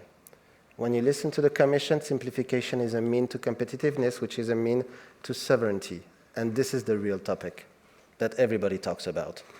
We have a bad guy at the East, we have not a very nice guy at the West, and so we're a bit like a kind of geopolitical island. I'm talking about European Union.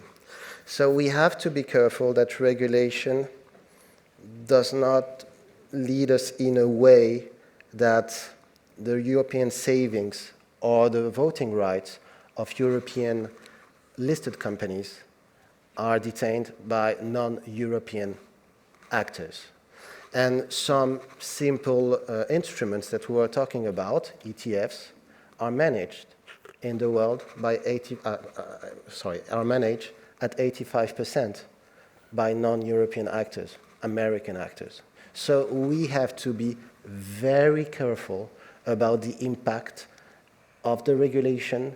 Where does it drive the savings of Europeans? I think it's really the key subject. I know I'm getting a bit political here, and we're more technical, but the reality, it's there, and you just have to listen to Madame von der Leyen to understand that.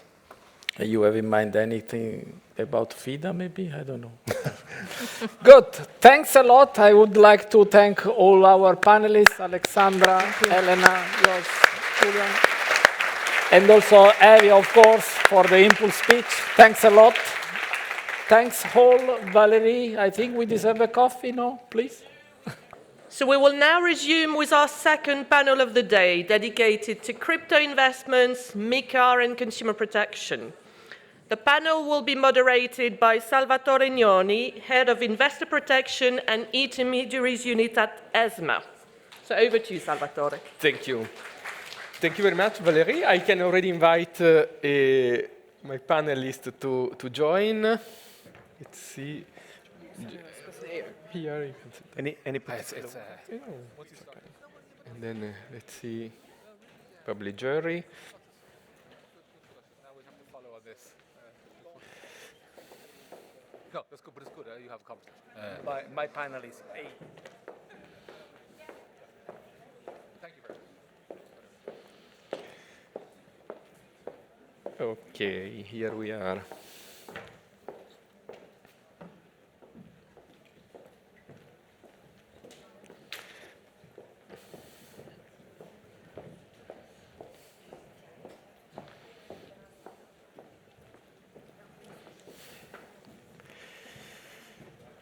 Perfect, thanks a lot. So it's for me a pleasure to moderate this panel on crypto investments, MiCA and consumer protection. And I can already say that it is a very timely panel in terms of topic, because it's by July 2026, MiCA will be fully into application across the EU. And therefore this will bring a new level of to the oversight, to the protection of investors in this market.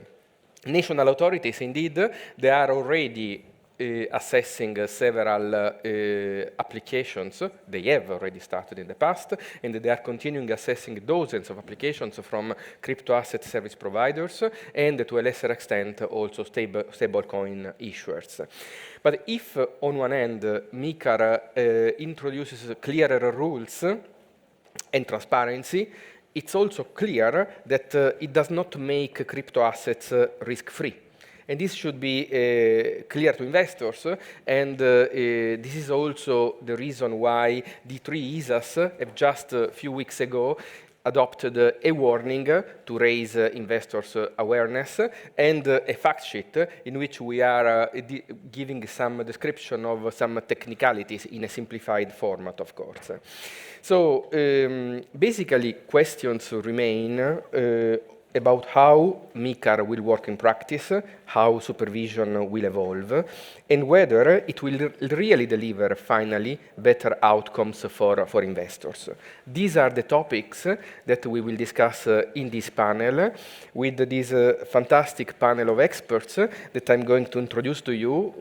You will probably know many of them already. So I will start from Beata Sivak.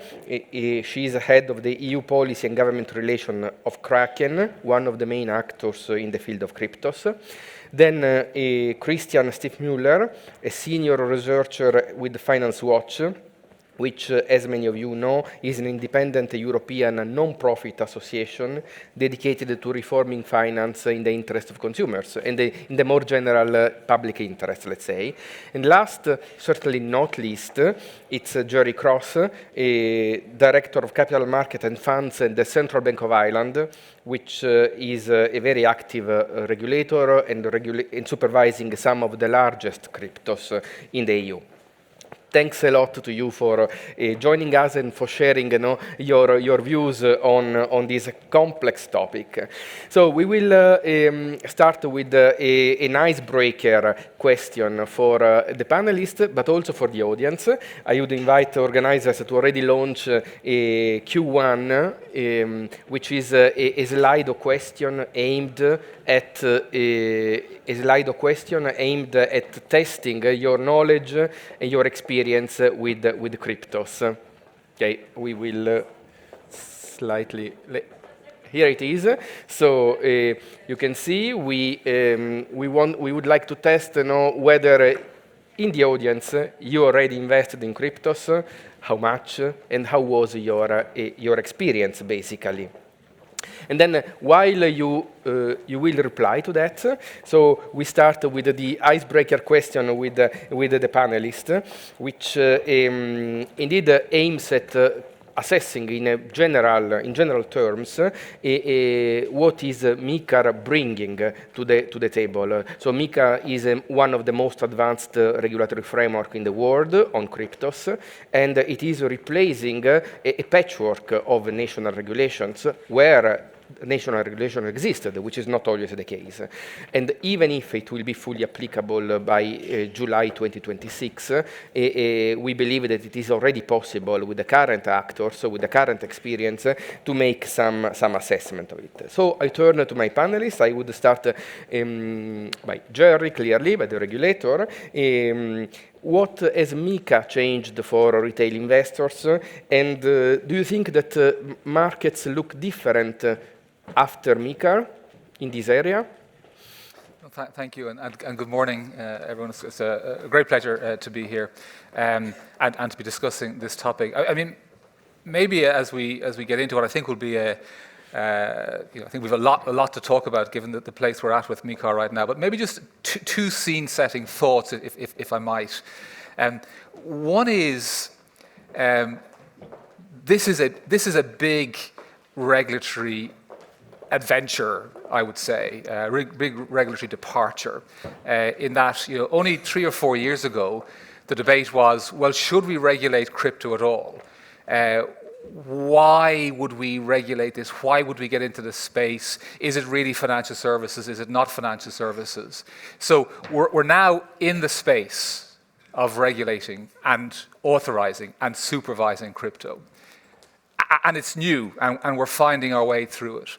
At the same time, and you'll see this also from the ESA's own warnings of recent time, and there's an awful lot of different things going on in the crypto space. Right? It's very hard to, you try and sort of talk about one piece and over here something else is happening. So it's a really big challenging in terms of just the range of products, services, issues, challenges.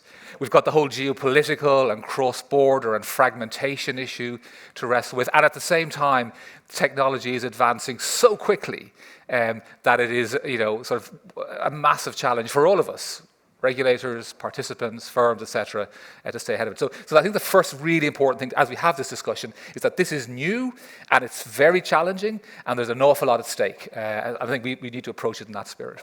And the second maybe little scene setting thing to say is we have been just recently carried out some research on the ground in the context of Ireland as to what's happening in the crypto market to get a sense of it. And I don't think it'll be a surprise, but it's worth sort of mentioning some of the things we found. First of all, we found that about 10% of adults now have some exposure to crypto, which I guess is more or less what we expected. That's proportionately amongst younger adults and significantly more amongst males than amongst females. Interestingly, the average amount of initial investment or initial exposure is not nothing, but also relatively modest, and that's around 2,300 is about the euros, is about the sort of the average initial investment. And in terms of motivation, very interestingly, about 56% of it is driven by curiosity, which I think is very relevant also when we think back to the previous discussion and sort of how do we get more engaged with curiosity. 28% regarded as a short-term investment, and 11% were attracted by the gamification type angle. So there's a lot in some of that stuff as well for us to think about as sort of from a traditional regulatory perspective. Now, to the question that you asked, what's changing for retail investors? I think when you think about what we try to do in the area of financial regulation and in the area of a financial system that serves citizens and serves the economy, there's basically three things that we're trying to do. And that's what I think we're trying to do here. One is that you're making sure that overall, you're building in appropriate stability so that you're not going to have something like we saw 15, 17 years ago with a massive disruptive event. And with crypto, it's still at an early stage, still very early, but its rapid reach into the system makes that something for us to keep a very clear weather eye on. But the second and probably the dramatically big piece of why we're regulating at all is consumer outcomes.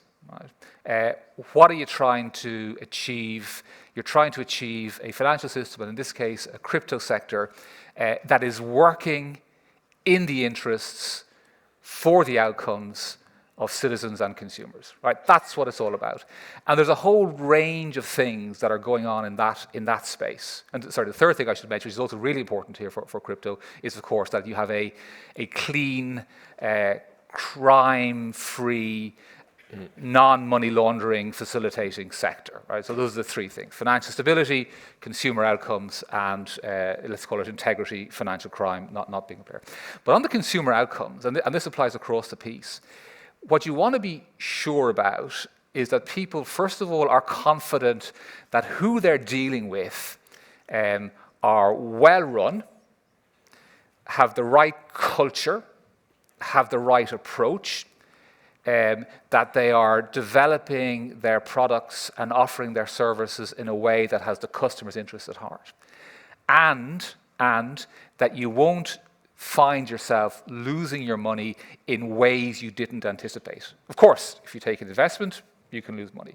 But safekeeping, ensuring that when you put your money into a product, it will be there when you come to take it out, of course, subject to valuation changes. I think that's a really, really key part of this. So we're at the early stages, as I said, but we are in a place where I think we have now, and we're seeing this very much through the authorization process, where we are now able to engage with this large number of players in this market and say, okay, are you well run? What's your culture? What's your approach? How are you safekeeping assets? And of course, how do you treat your customers? What's your mindset? And that's a huge change compared to where we were 12 months ago. Maybe the final thing to say, just to finish, it is very interesting also in the crypto space is on the one hand, we're in this space, we're regulating, authorizing, supervising this large new cohort of participants to secure customer outcomes.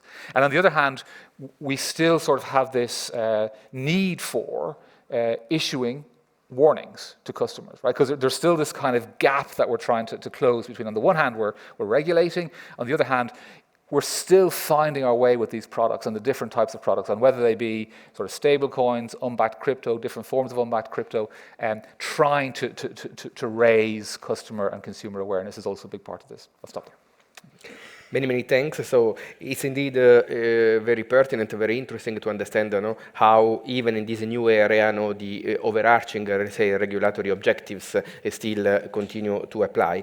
Now, looking at the replies to the Slido, so probably in the among the audience, we have higher, indeed, numbers compared to the 10% that you just mentioned, because we have 156 respondents, and in reality, we have almost 50 people who said that they did invest in cryptos. And then with mixed outcomes in terms of overall satisfaction. So this is an interesting perspective from our audience. Then I turn to Beata, then to the industry. Do you see MiCA as a turning point for investor trust and confidence, or just as a first step? Hi, thank you very much, and very good to be here today. I think to start, I'll just spend a minute, perhaps, telling you who Kraken is, in case you didn't know. I think that's interesting in terms of framing then the discussion and how it goes forward. So many know us as a crypto exchange, as a place that if you want to buy crypto, you go there, you create an account, and you buy Bitcoin. Actually, out of interest, it's very interesting that Kraken was the first place you could buy in Europe Bitcoin with euros. That was many years ago. Actually, we've been around for nearly 14 years, which for many sounds like a startup. Actually, in the crypto space, we are the dinosaurs. So that's us. That's how we started as a crypto exchange. Since then, we have really expanded what we do, both geographically and in terms of the products and obviously also the licensing, and that's kind of what we're here to talk about. So Kraken is today fully regulated in the European Union. We have MiCA, EMI, and MiFID licenses. So that really gives you the full picture of how much regulated we are. We're probably just as regulated as many of your sort of peers and friends that are not in the crypto space. And I think, this, as Jerry mentioned, that was this question, to be regulated or not to be regulated. We have very firmly put ourselves from the start in the camp of companies that wanted to be regulated. We endorsed and embraced MiCA from the very start and engaged actively throughout the process because we thought that bringing transparency into what we're doing was really a key for us. Why was it a key? Because we see our presence and our sort of continued investment in, for example, in Europe, as a kind of long-term endeavor, right? And in order to invest long-term, in order to hire the right talent, in order to be able to develop, we needed that certainty that only the status of being a regulated firm would bring us. So that's just the start. Now, to your question, is MiCA a turning point or just a start? Actually, I would say it's both. So it's neither one nor the other. So why is it, and I'll just say a few words on why is it a turning point and why is it just the start? I think in terms of the turning point, if you look into the ESMA register and the number of registered CASPs, I think there is north of 80 plus. And we know that there are still a few in the pipeline going through the process. So maybe once we reach the final date, summer next year, we'll have well over 100 registered CASPs.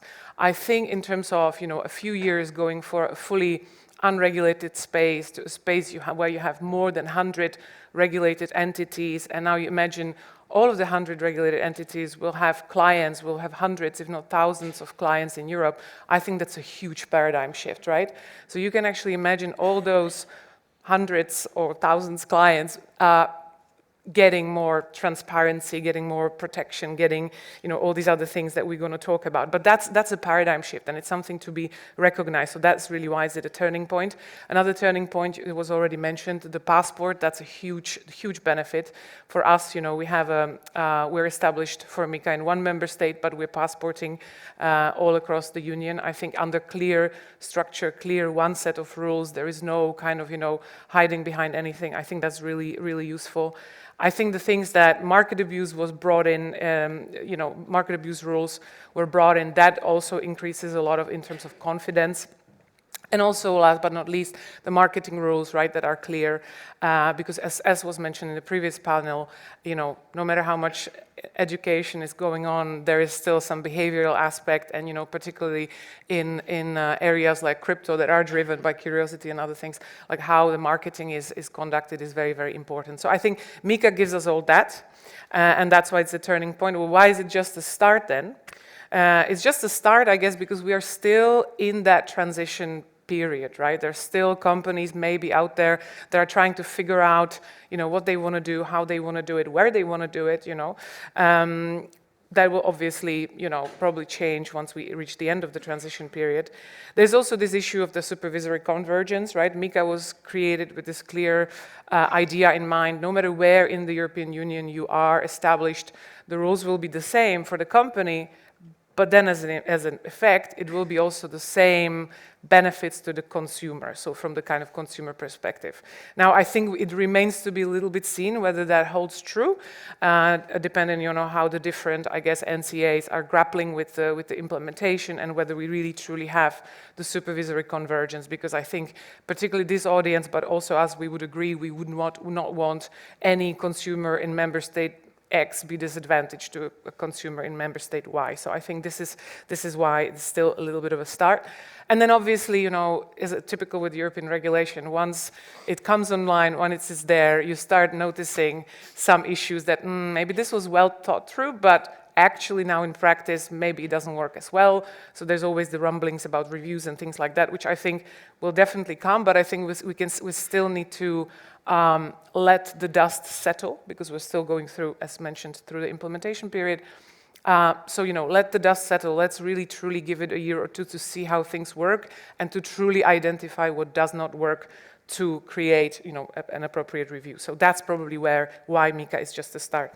But to summarize and then hand over to others, what does this actually mean for the retail investor community? Because that's what we are talking about here.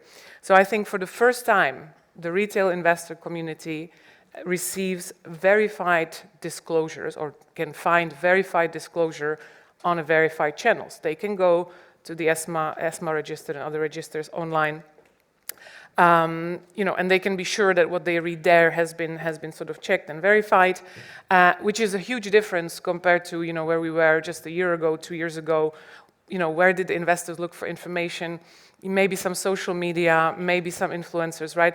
Which there's nothing wrong with that, but I think you can still do that, but I think you still need some kind of single source of truth with a sort of properly regulated and verified information. And we have that now, or we are in the process of getting that. Huge change. And then just an overall transparency, MiCA bringing that transparency, so the consumers can be assured that, okay, if a company now has a MiCA license, that means, they have gone through processes and there is transparency of really pretty much anything. And, just to make it very concrete in the last point, for example, simple issue like a complaints handling procedure, right? MiCA deals with that. MiCA ensures that wherever in the European Union you are, whichever MiCA licensed firm you interact with, there is a proper complaints handling procedure in place. Your complaint, you can submit your complaint, it will be handled, there are timelines, there are sort of there are steps to be taken. I think that's a great feeling. I think as an investor myself as well, I feel that this has really raised the game. Yeah, thanks a lot, Beata. I think that in the jury and many participants in the audience coming from regulators and from consumer representatives. We will be pleased to hear that the industry has a good intentions vis-a-vis compliance with the new rules. And also thanks for mentioning the register, because it's something that is which keep repeating as regulators, that the importance of check the registers by consumers, because this is an area in which there is a lot of offerings coming from entities which are not authorized clearly properly, not in accordance with MiCA or in accordance with the national legislation until July 2026. So I turn therefore to Christian, because indeed we have seen this quite significant increase in numbers. No? Jerry mentioned 10%. Here in the audience, we see even much more of people experiencing this engagement with the crypto assets, with the crypto markets. And many of them are also very young people. And this seems to go in the opposite direction to what, or at least not in the same exactly direction in terms of speed on what we are trying to do in the traditional capital market investments. How do you see that? What are the? How do you explain, this exposure so quick? And do you think that MiCA will impact the investors' approach to the crypto assets? First of all, many thanks to the ESAs for having me here. I would like to take your question in two parts. I think one part would be to take a step back and see how we got to where we are. The other one would then be to address MiCA. I think it's worth sort of reminding ourselves that only a few years back, and that includes even the time when the discussion about MiCA sort of started off, cryptos were sort of a fairly arcane type of area. And that's certainly changed. Now we're sort of, we're looking at, it's no longer a fringe phenomenon. There are tens of thousands of those assets around. We're looking at a total volume of, in the trillions, around 3 trillion worth worldwide, of which, and these are not my statistics, of which there is about 1/3 in Europe. We have seen this enormous growth, but we've also seen huge volatility, and volatility, in other words, sort of means, as we all know, risk. We've seen a number of high-profile incidents with users losing money, and we have also seen among the tens of thousands of assets, thousands of what I think in the industry is sort of considered dead coins, which have been abandoned by their issuers and become worthless. Now, as you were saying, Salvatore, it's true that this crypto boom has been fueled largely by retail investors, at least until fairly recently, and especially by younger investors. And I think it's worth sort of exploring briefly sort of why that might be the case. I think it is quite fair to say that cryptos appeal in a variety of ways, sort of directly to millennials, to what is termed Generation Z. Everything about them is tailored to, and allow me that sort of tired expression, digital natives. They are promoted on social media and through games. They are bought and sold online, and they normally don't even exist in physical form. And that explains to a large degree why crypto ownership in that particular sort of age cohort and bracket is, according to some statistics, in the area of 50%, which I think sort of contrasts quite significantly to the overall numbers that we've seen either here in the room or mentioned by Jerry. Now, cryptos also play, is probably worth saying that.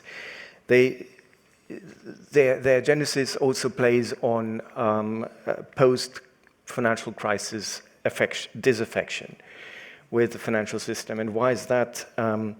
if you look at sort of the, as Bitcoin being sort of the most visible of those, this was launched in January 2009, and the first block of Bitcoin contains a reference to a contemporary newspaper headline about banking bailouts. Now, another aspect to consider, for a long time, crypto has indeed benefited from very low barriers to entry. Small amounts for investors, for users to gain entry, initially unregulated, unlike most of conventional investing. And here perhaps is one point is worth highlighting. Even many crypto users would probably not call it investing anyway, in the sense of considered strategies for sustainable long-term returns. We've heard from Jerry, sort of, there is curiosity. The engagement is opportunistic, it's short-termist. In fact, some of those dynamics are perhaps more reminiscent of day trading during the dot-com boom of the 1990s than investment strategies. And this is, of course, where MiCA comes in. On the one hand, MiCA exemplifies, illustrates the no more Wild West attitude. And it does really sort of represent a landmark from that perspective. So a priori, it should allow users to engage with cryptos in a safer and more informed way and being better protected. But also, I think what we've heard is MiCA is new. It is being rolled out just now. It's still gaining traction, and it may actually take a while for users also to fully feel an impact. And also, MiCA is designed to govern investing. So there is a need for starters to communicate, to carry on communicating the difference between investing and speculating in general, and between the specific risks of cryptos and traditional financial assets in particular. And also, and I'll conclude with this, the impact of MiCA will obviously also very much depend on effective implementation and enforcement, effective and harmonized. And this is a particular challenge in the digital environment. Yeah, thanks a lot. This brings us pretty nicely to the next question, which goes a little bit more in depth in terms of actual requirements in MiCA to protect investors. So some of them were already mentioned before, because transparency on paper clearly does not automatically translate in additional trust. Therefore, we would like to hear, first of all, from the audience, what you do think about these rules, how they are impacting also your own experience, then as also investors in cryptos. And I would also take, which is the slide question, which is currently there on screen, and I would also like to take the opportunity to invite the audience also to send Q&As as you have done, or Qs as you have done already in the previous panel. So and indeed, linking to what Christian was just saying before, I would turn back to Christian again to ask to develop further, what he was saying, and to tell us whether in his view, so consumers actually understand what they are buying and the type of risk that they are running. I think it is probably fair to say that many users, and again here it is difficult to generalize, but many users of crypto still do not fully appreciate the risk. The vast majority of cryptos, including the two largest, which are Bitcoin and Ethereum, which together make up 70% of the market volume, are unbacked, meaning, in other words, there are no assets in these crypto assets. And this is still not fully come into many people's perception. In principle, MiCA should help address this, but again, perhaps picking up on my earlier point, cryptos are often not perceived as investing. And there are various reasons for that. One of those being that issuers, service providers, are often making use of what could be called non-traditional channels for promoting crypto assets and for encouraging trading. You have clearly social media, including the, I think, sort of topic of finfluencers, which has been sort of discussed, or is being discussed extensively. Things like meme coins, which are sometimes sort of presented as on-ramps for crypto ownership. They play into this curiosity theme that Jerry mentioned.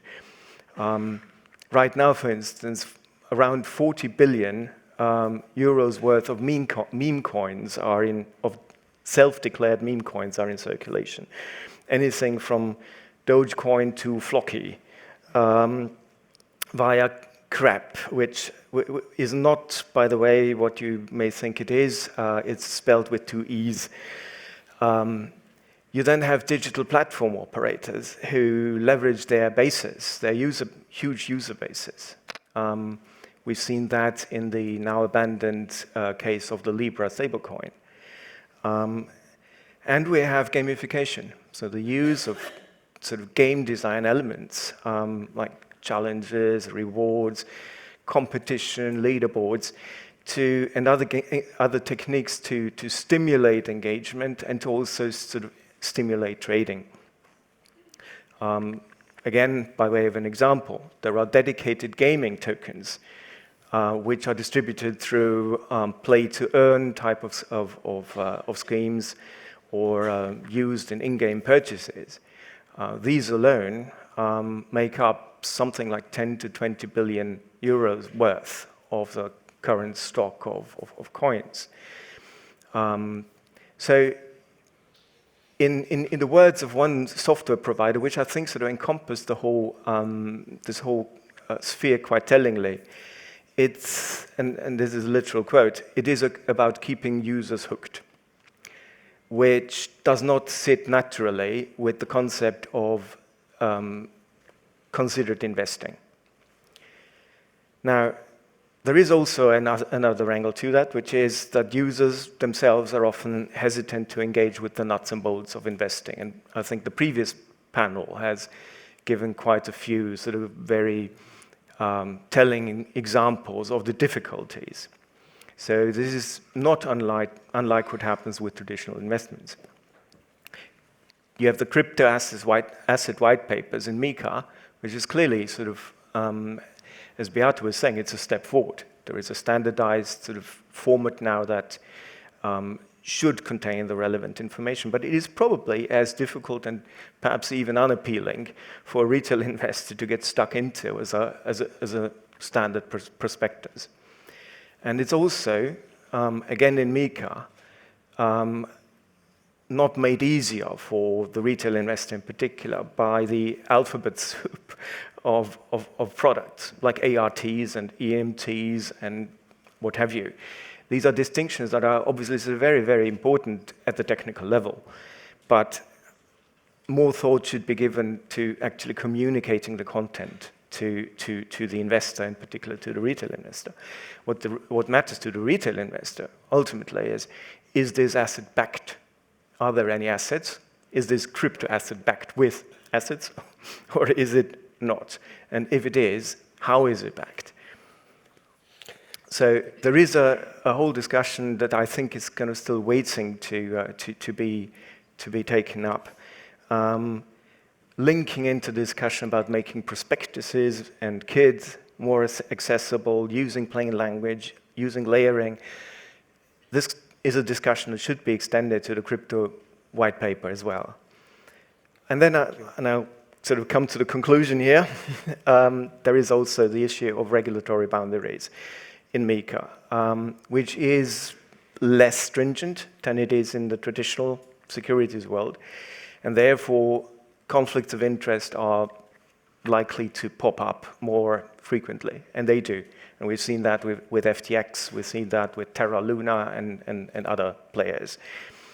And while the first responsibility for managing conflicts of interest will always be with the provider, there is also a role for the regulator, of course, to very specifically formulate the minimum standards in terms of governance structures, Chinese walls, and the likes.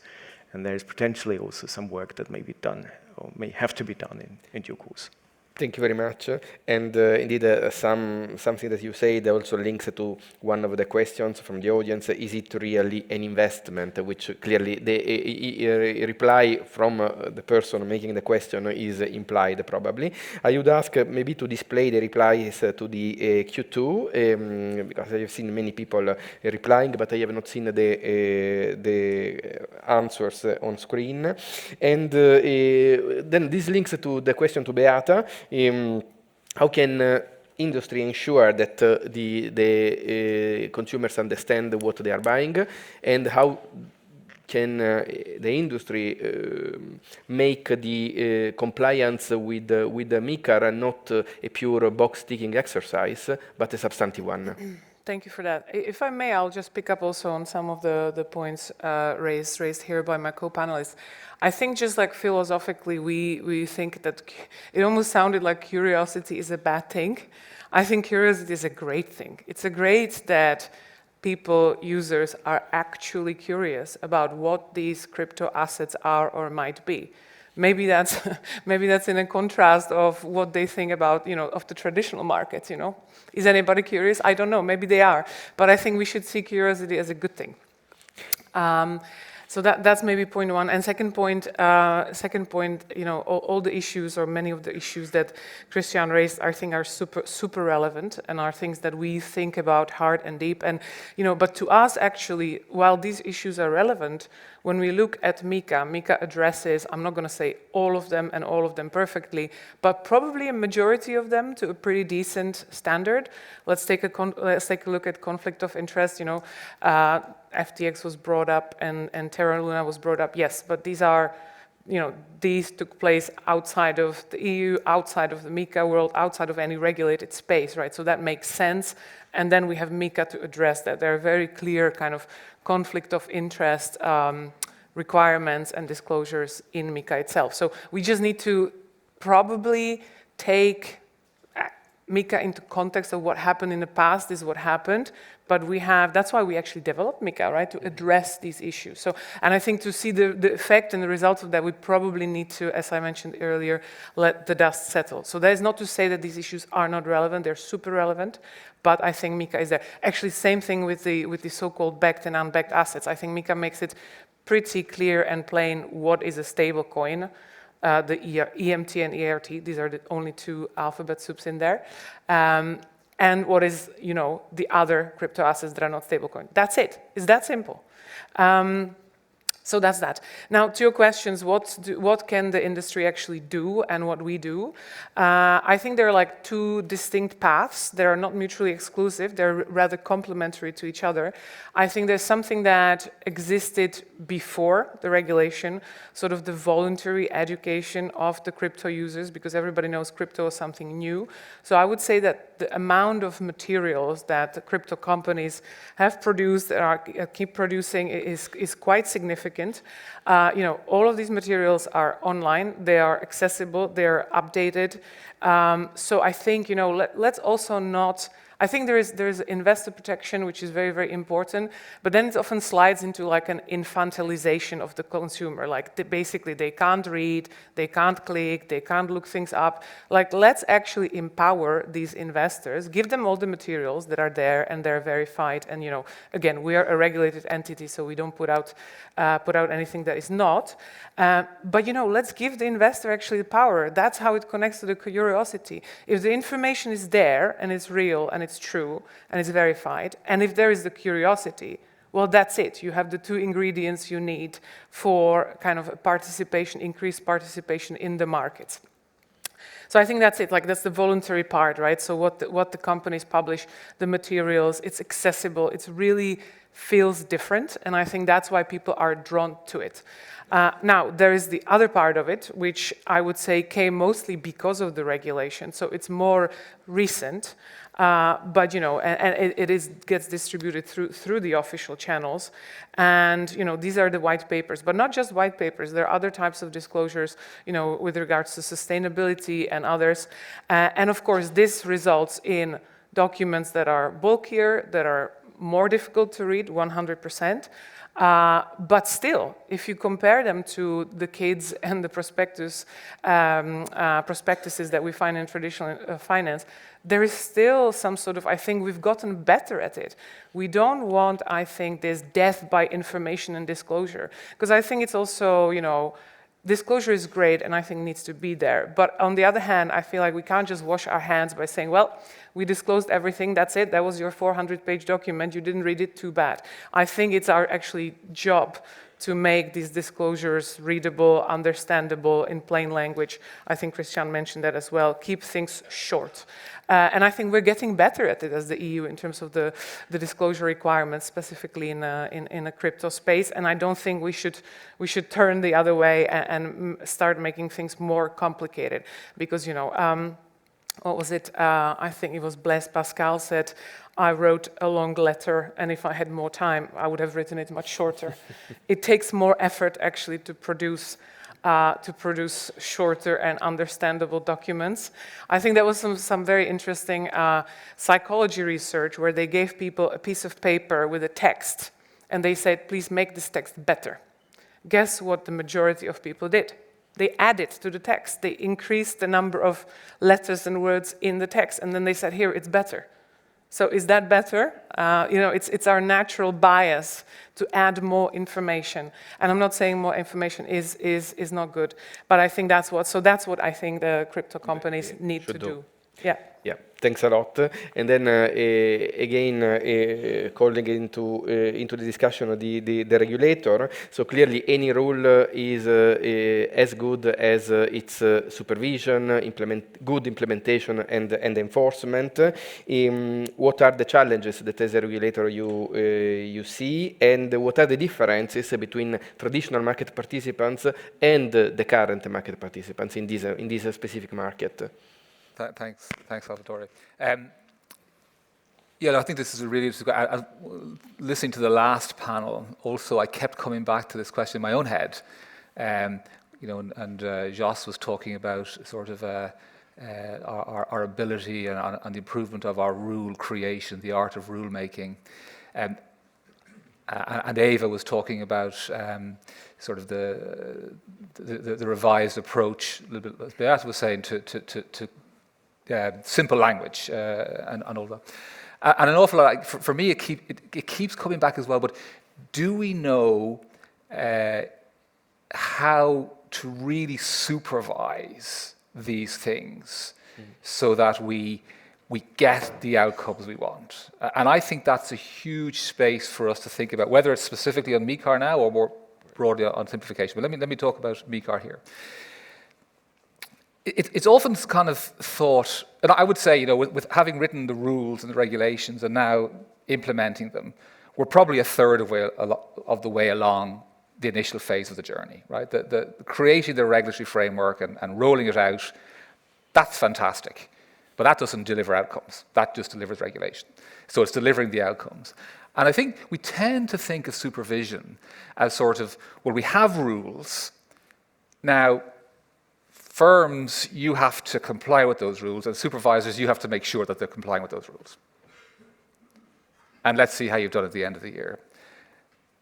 That's really not how I think we, certainly the Central Bank of Ireland, think about supervision. And I think more generally, supervisors don't think about it in those terms. When we think about supervision, we think about how do we continually get the sector in question to deliver better for its customers, its clients, the consumer. How do we continually get better? So taking a 5-year perspective, where do we want to be? Taking a 3-year perspective and a 1-year perspective, working back from those. And I think that's the bit, A, that we now have to really dig in on, and B, that we're not very good at in Europe. because we are very good at making lots of rules and then going off and implementing them.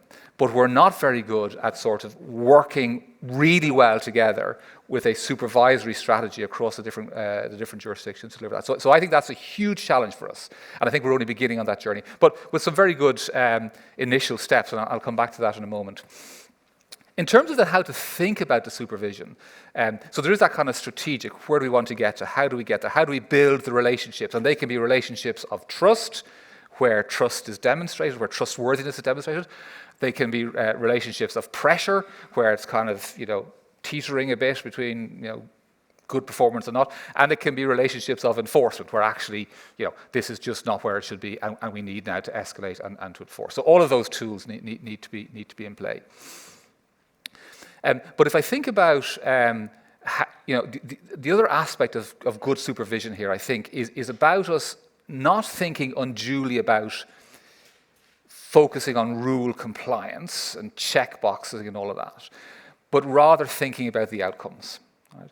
And that's something that, again, I think in different jurisdictions, we've all been wrestling with this. How do you think about outcomes in the context of supervision, and in particular, consumer-focused supervision? And one of the things that we've certainly learned in Central Bank of Ireland, and that was, for example, we had our tracker mortgage scandal, we've had issues around differential pricing in the insurance sector, we've had issues around business interruption insurance during COVID. And what we realized going through those processes was actually the rules don't give you the answers. What gives you the answers is the core expectations that you have of firms. And those expectations are, in particular, that you are committed to securing your customers' interests, your customers and your potential customers. And if you keep driving that into the discussion, how are you securing your customers' interests? What are you doing in this situation? How would that example play out? What would you do in this case? How do you secure your customers' interests at all times? That gets you continue, and that should be underpinning our supervisory strategy. Now, the other thing, and I think it's absolutely worth mentioning, the other thing that is a really big part of this is the cross-border aspect of this, and I'll stick to Europe, not talk about the international cross-border. So a really big challenge will be if we end up with different approaches, whether it be to authorization, whether it be to supervision. Because not only will that mean that we'll have different outcomes across Europe, which is highly suboptimal, but we'll also have game playing, and we'll have firms going where things are perceived to be easier. So it's really important, I think, that we continue the journey that ESMA has, I think, enormously successfully started on this, which is playing the role of, and the EBA is also but playing the role of driving coherence and driving coordination and driving consistency. And that's not traditional convergence. That is driving consistent outcomes. Right? And those are qualitatively different. And through the work of the Digital Finance Standing Committee, where we are, as relevant supervisors, meeting on a very frequent basis to discuss live cases, live situations, and holding each other to account. Through that, we are driving a similar culture, a similar approach, and similar outcomes across Europe. And I think that's been enormously positive so far. There's a long way to go, and I think we should be building on that, and we should be working on it, but I think it's the future. Final thing to mention, Beata mentioned sort of the market abuse piece. Market abuse and the issue of I mentioned earlier, sort of the cleanliness of the market. That's another very clear role where I think if we work in an integrated way, the data is pan-European, the activities are pan-European, the responses need to be pan-European. So again, another really important role for ESMA to corral us all, that we get a centralized source of data, and we're all working together off that data. Yeah, thanks a lot, Jerry. Indeed, the part of your answer would have set very well also in the previous panel, no? The focus on outcomes, first of all, and then also it goes at the heart of the mission of the ESAs in terms of ensuring convergence, supervisory convergence. But then when we have a new regulatory framework, as it is the case for MiCAR, especially in the current evolving environment, a natural question which arises is whether it strikes the right balance between innovation and consumer protection. So this is the question that we would like to ask to the audience. So the Q3, please, if you can launch Q3 in the polls. And then it's the question that I would ask Jerry, just linking also to the previous answer. So I mean, I'll be brief on this because I spoke quite a lot. Look, I think first of all, MiCAR, in simple terms, does strike a good balance. It's one of the most difficult things, I think, for supervisor regulatory authorities to achieve, and that is to see not only what's happening here in the narrow or the smaller frame around the way these firms are dealing with their customers, but then to superimpose the larger frame and say, taking the 5-year perspective, will these customers be in a better place in terms of their financial well-being, in terms of their lifelong financial planning? So you've got to have those sort of, you basically got to have the short term, the medium term, and the long term perspective. And innovation is absolutely critical to that longer term perspective, right? So of course, we can supervise and regulate really well and keep things really safe and sound.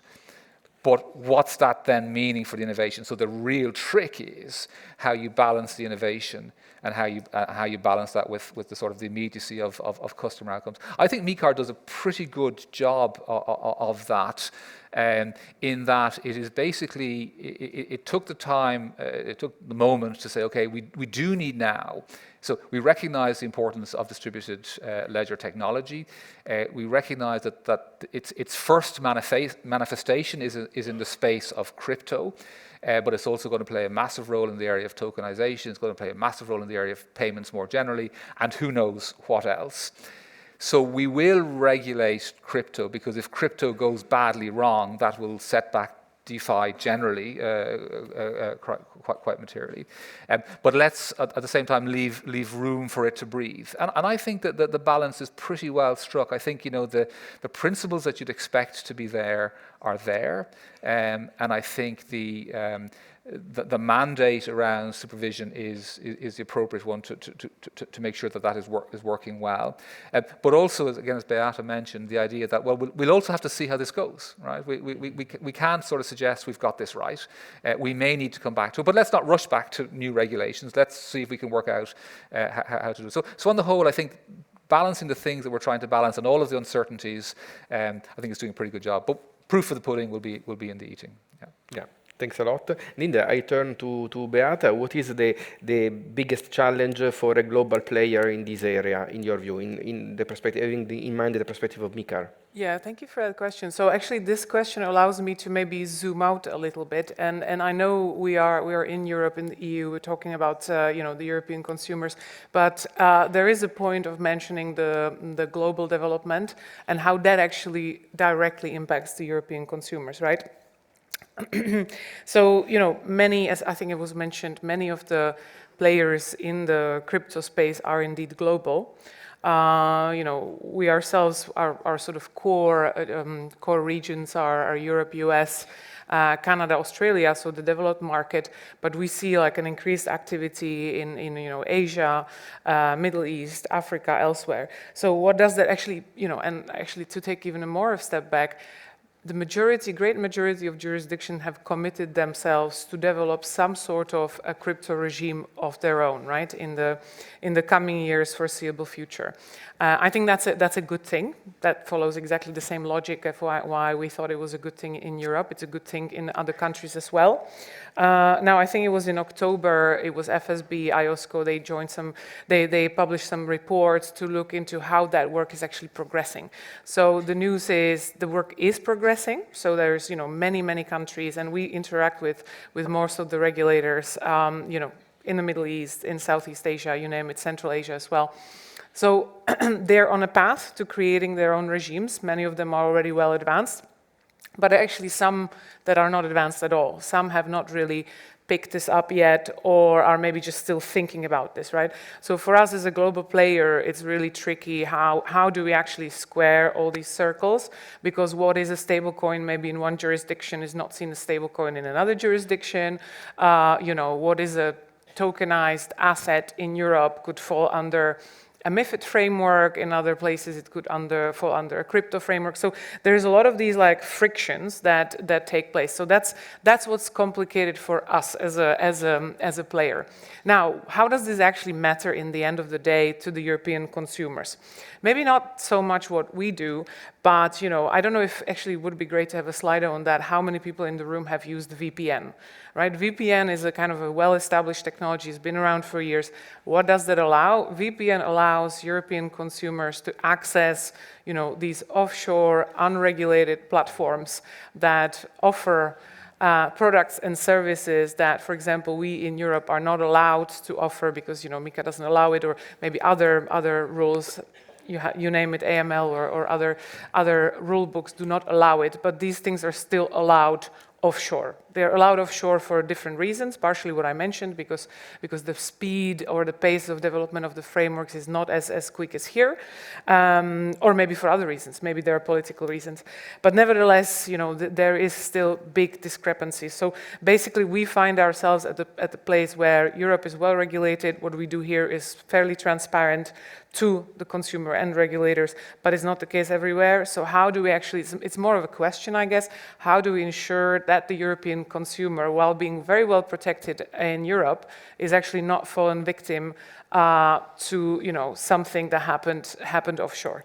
I'm not sure I have the answer to that. Perhaps the answer is more regulatory cooperation, between the various national supervisors or even policymakers. Maybe that's the answer, but it's definitely something we keep thinking about. Yeah, no, thanks a lot. And indeed, this brings me to Christian. So besides the possibility to ask for changes to the regulation, which can be a kind of natural to question to ask, but what other measures could the ESAs, so the European Supervisory Authorities and the competent authorities, take in the interest of retail investors? I think I'm sort of in the unenviable position of, having to draw on what's already been sort of said very eloquently by Jerry and also to some extent by Beata. You've touched on a number of things. I suppose perhaps break it down into two areas here. One is protecting European users in the EU, and then sort of the more international aspect of it. Now, within the EU, I think there is clearly sort of a, and Jerry sort of was making this point, there is a need to make sure that protection of users in the EU is consistent, as in consistently high. And this will be sort of the case, sort of whether MiCA sort of will be effective and credible. It hinges on member states applying the same high standards throughout the EU in terms of licensing, authorization, supervision, and enforcement of issuers and service providers. And clearly, sort of there is the convergence mandate of the ESAs is going to be sort of critical importance there. To bring together sort of application and enforcement, so that I think is a key issue. Also, yes, we're not sort of living in a bubble. We're not living in a kind of a walled garden. And yes, it's true that clearly European users are exposed to non-European offerings. I think I would also sort of perhaps sort of add a word of caution here, because it is actually quite critical to distinguish between push and pull here. A user who is exposed to a non-European offering is not necessarily seeking it out. I mean, I was trying to illustrate that earlier on. There are sort of many mechanisms and many channels through which products are brought to the European user. And it is not always obvious to the user where this comes from and which jurisdiction they will end up in. And it doesn't always require a VPN. Although VPNs are used, and they're used for legitimate reasons, not only to circumvent MiCA. But that besides, as long as there is no international consensus on regulating crypto, how it is done, how it is categorized, sort of what the measures are, regulating and enforcing MiCA in Europe will always remain a challenge. One of the examples, sort of fairly recent, the whole discussion around multi-issuer stablecoins is one example of many. In the digital sphere, borders are invisible, especially with cryptos. And offerings that are or are not MiCA compliant are just a click away as far as the investor is concerned. This basically, from the investor perspective, has potentially quite significant, quite serious consequences, because basically telling one from the other involves almost an inversion of the burden of proof. How do you, to the point, how do you prove that you've been looking for it as opposed to being pushed? And here, one of the interesting and probably sort of in practice very, very tricky areas are the work of ESMA on reverse solicitation, on trying to, on guidelines we have obviously sort of discussed, and they're published. They are bound to play an important role here, because the effectiveness of applying and enforcing MiCA sort of relies on delineating where it is effective, where it can be effective. Wrapping up, perhaps, you were asking, sort of short of asking for additional regulation, what can be done, what should be done. I think one is keep communicating the risks. I think very commendably, the ESAs have been doing that and should continue to do so. Warnings to to retail users, fact sheets. I think it is important with every new product, with every new structure, to keep informing people and highlighting these issues. Also, there is space for fine-tuning. There is space for fine-tuning MiCA in a variety of areas. I've touched on the governance arrangements, in terms of conflict management. There is also, from our point of view, more to be done in terms of the fiducial duties of the service providers, in terms of providing advice, in terms of assessing suitability. There are, I would say, from the traditional securities world, there are standards out there, there are benchmarks, and perhaps these benchmarks are there for a reason. And finally, there is also an issue, and I think Jerry was touching upon that, of still more unified, more hand-in-hand, more joined-up supervision. The ESRB has recently issued a report on what they call multifunctional groups, i.e. sort of groups that offer sort of a variety of services in that space, which are difficult to supervise, where supervision may not necessarily sort of be coordinated across borders, and potentially there is something to be done there. Yeah, many thanks. So the reply to the Slido question disappeared, but I think that the audience is rather cautious.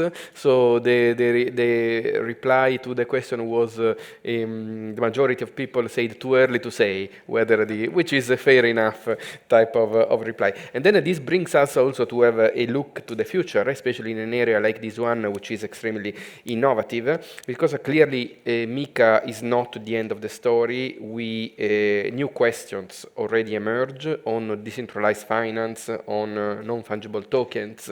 Therefore, probably a question to the panelists on the future is well deserved. So I would start from Jerry. I would just recommend to keep the replies short. So what is, in your view, the biggest challenge for consumer protection, market integrity, or financial stability arising from the crypto markets? I realize that is a big question, but I'll give you a short answer, just conscious of time and lunch looming. I mean, I'll finish where I started in a way. So now, crypto is part of the financial regulatory system, right?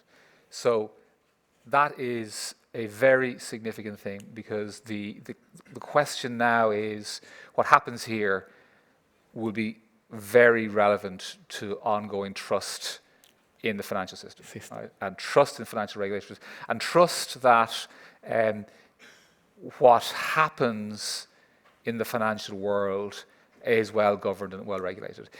The challenge is, as I said at the beginning, and the others have been saying, this is multifaceted, whether it be products coming from elsewhere, whether it be sort of financial stability risks that emerge because of the nature of different stable coins, whether it be issues around safekeeping. I mean, safekeeping absolutely at the heart of any financial regulation in this space. The challenges are multifaceted, and what that means is that as industry, as participants, as users, as regulators, we've got to keep a very close eye on the whole picture, see the moving parts, and keep the outcomes firmly in focus. Thank you. Very pertinent indeed. And Beata, how do you see MiCA reshaping the landscape? And do you see already new products? Yeah. As regulators, we do see them. Yeah. Thank you. Actually, that will be a great follow-up to Jerry's points, and I'm glad we got to this question, because it's what I was most excited to talk about.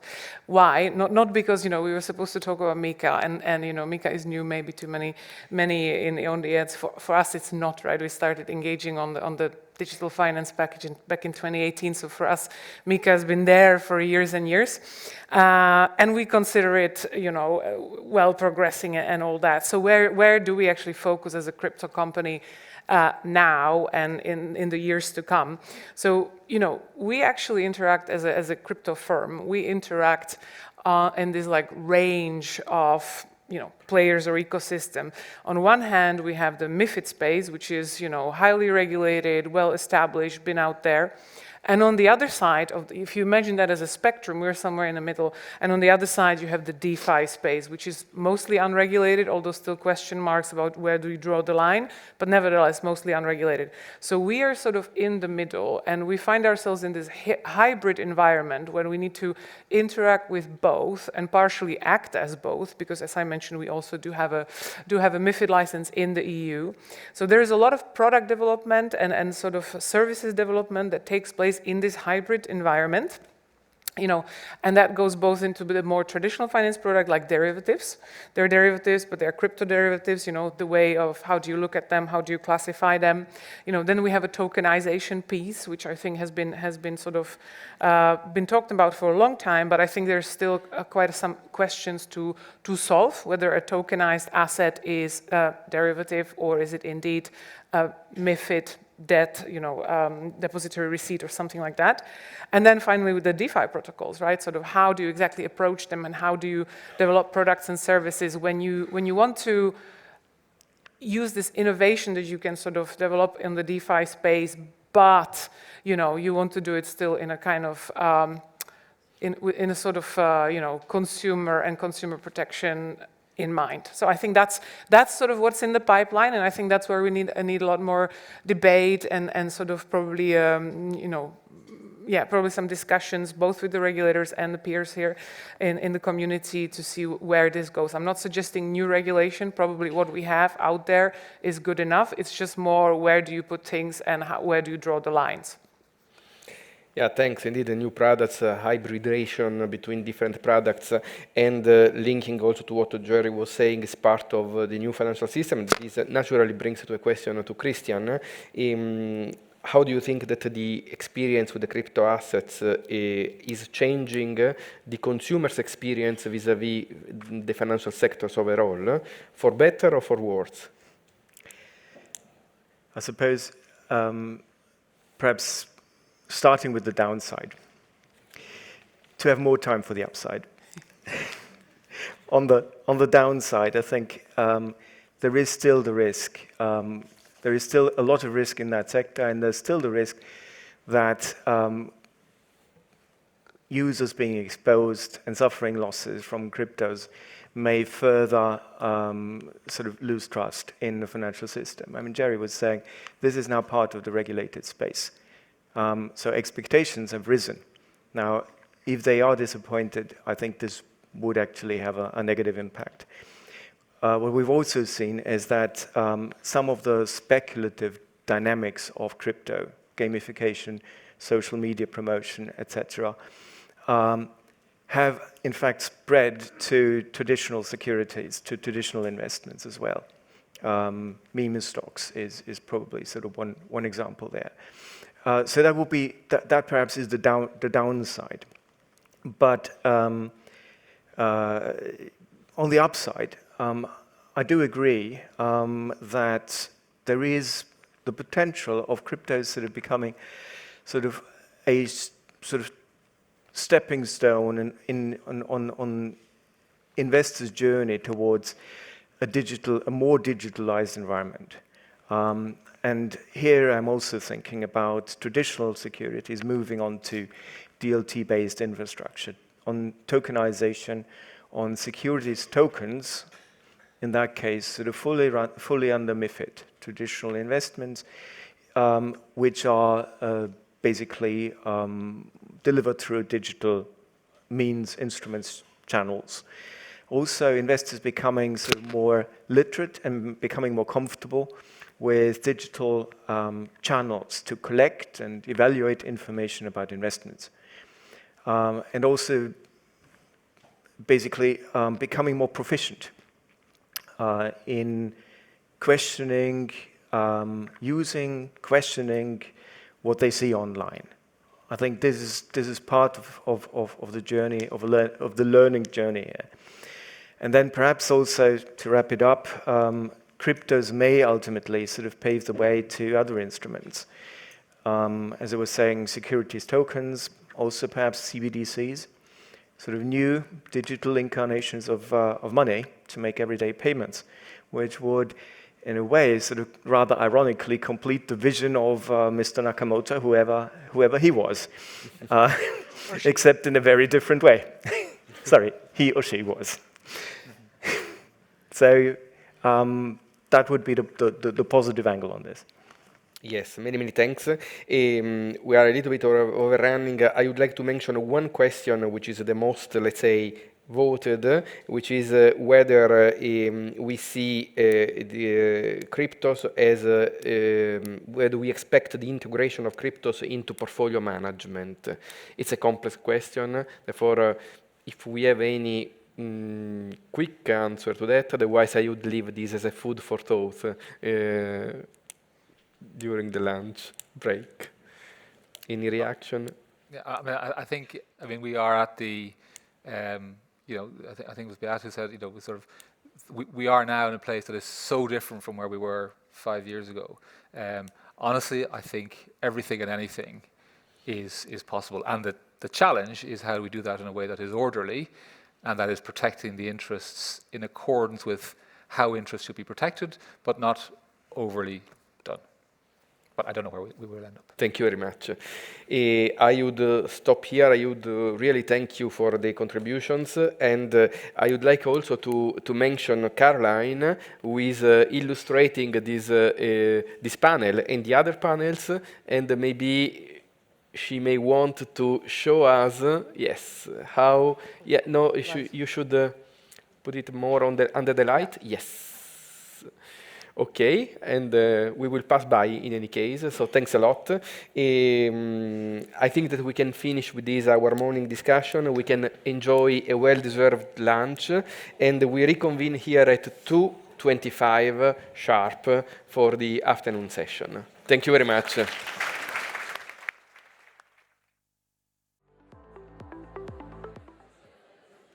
Ladies and gentlemen, welcome back. I hope you had a pleasant lunch and you are now ready to tackle the final section of today's schedule. And to open our afternoon session, I would like to invite José Manuel Campa, Chair of EBA, to share some introductory remarks.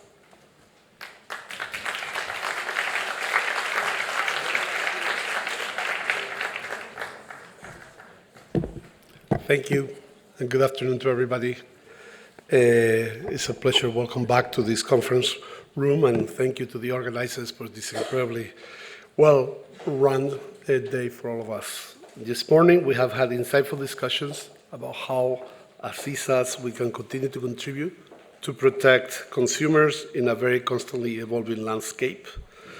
We have heard how we as ESAs, also as national supervisors and industry, and all of us as a community can contribute to a simpler regulatory framework while preserving a safe environment for consumers that foster trust in our markets. Allow me, in this context, to emphasize once again that by simplifying rules, in no way do we mean lowering standards of consumer protection. Instead, we should see simplification in terms of efficiency. And efficiency is about getting the best result by using our mandates and responsibilities in the best possible way. Any simplification initiative should be undertaken with a holistic approach. Simpler, more efficient, and better regulation will also contribute to enhance the protection of consumers and raise their awareness on new opportunities, but also new risks, through clear and more transparent rules. But we also want to ensure that we construct for the future, that we simplify in a way that we deepen the single market, foster potential synergies for our citizens of accessing all the possibilities that the largest market in the world, the European Union, can potentially offer and should be able to offer.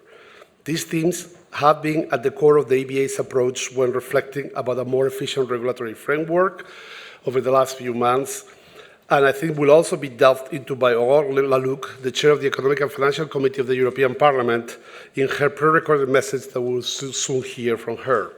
Her speech will touch upon also another important issue for consumers today, which is fraud. Fraud, it's a topic for the ESAs, very important topic for the ESAs. Just as an example, together we carry out extensive work in recent years to coordinate financial education and financial literacy initiatives with national authorities. Also, very recently, we have issued, as ESAs, a warning on crypto assets, the topic of the previous panel, recommending concrete steps consumers can take to make informed decisions prior to investing, that we hope they're helpful. Fraud is a very important topic also for the EBA, for us. We have been developing and enforcing for 5 years requirements to mitigate the subset of fraud that is payment fraud. And we have done so, in particular, through the strong customer authentication procedure, which I think everyone probably in this room is very familiar in, that you all have to use when assessing payment transactions. These requirements have had the desired impact and have significantly reduced fraud across the EU. In a joint report that we did with the ECB, we published at the end of this month, showed that transactions transactions in which a strong customer authentication was not being used have fraud rates up to 16 times higher than when those requirements with strong customer authentication are applied for transactions. However, at the same time, we all know that fraudsters are not asleep and have developed new types of fraud across sectors and new attack vectors that require new regulatory responses. And these, I think, will be the themes of the last discussion of today, the EBA panel on scams and fraud that will address fraud not only from the payment service angle, but will also cover insurance and investment scams. But now, let me invite you all to watch the video recorded speech by Oral Klug, and I wish you all a fruitful discussion for the rest of the day. Thank you very much for your presence.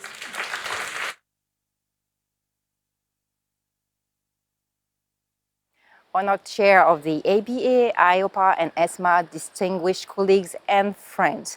I regret I cannot be with you in person today. I have to chair the Econ Committee meeting in Parliament, but it is a privilege to address you on a topic that is central to our work: how to make financial services simpler, more efficient, and above all, safer for our consumer. As chair of the Econ Committee, I speak from a perspective that places consumer protection at the heart of the reform. We are living through a period of profound change, technological innovation, digitalization, and new form of investing, whether through digital asset or AI-driven platform, are reshaping financial markets. Consumers demand services that are secure, accessible, and unstable. At the same time, our geopolitical context reminds us that financial stability is not only about markets, it is also about Europe's sovereignty and our ability to channel investment into our own growth. I hear many calls for simplification. They are legitimate, but we must be careful. Simplification must never mean deregulation. Our duty is to protect citizens, especially the most vulnerable, while removing burdens that bring no real benefit. In that framework, we recently managed to adopt a new set of measures to improve data sharing between the ESAs and other institutions.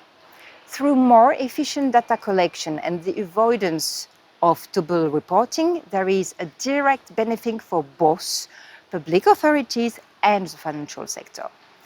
Where does complexity come from? Often from fragmented rules across member states. As the IMF noted, Europe's internal market barriers are equivalent to tariff of 44% for goods and 110% for services. That is why I believe greater harmonization is a real path to simplification. Harmonized regulation, rather than a patchwork of directives, brings clarity and legal certainty. The next major step is stronger European supervision. Last month, Parliament voted for a more unified approach, giving ESMA direct powers where this adds clear European values such as over pan-European infrastructure. This is simplification that strengthens trust. Today's topics also have a geopolitical dimension. Europeans save far more than Americans, more than 3 times as much.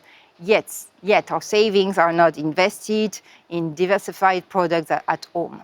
Too often they leave Europe, around 20% of euro area saving each year. Why? Because citizens lack trust. Because also we don't have enough investment or enough growth. They see products as costly, complex, or risky. Building trust means ensuring transparent fees, clear disclosure, robust consumer safeguards, and simple access to basic financial services and independent financial advice. We welcome the recent initiative of the Commission regarding financial education and the development of saving and investment accounts. We agree that we also need to align incentives when it comes to the development of saving accounts. However, if new savings products are supported by tax advantages, then they should primarily support Europe's own growth. Otherwise, we are subsidizing investment in other regions, especially in the US. Parliament has called for an Invest in Europe label to channel savings into sustainable, productive projects here at home. I also welcome that today's discussion focuses on crypto and AI, as one must not undermine the risk they can pose. Crypto assets are volatile, opaque, and prone to fraud.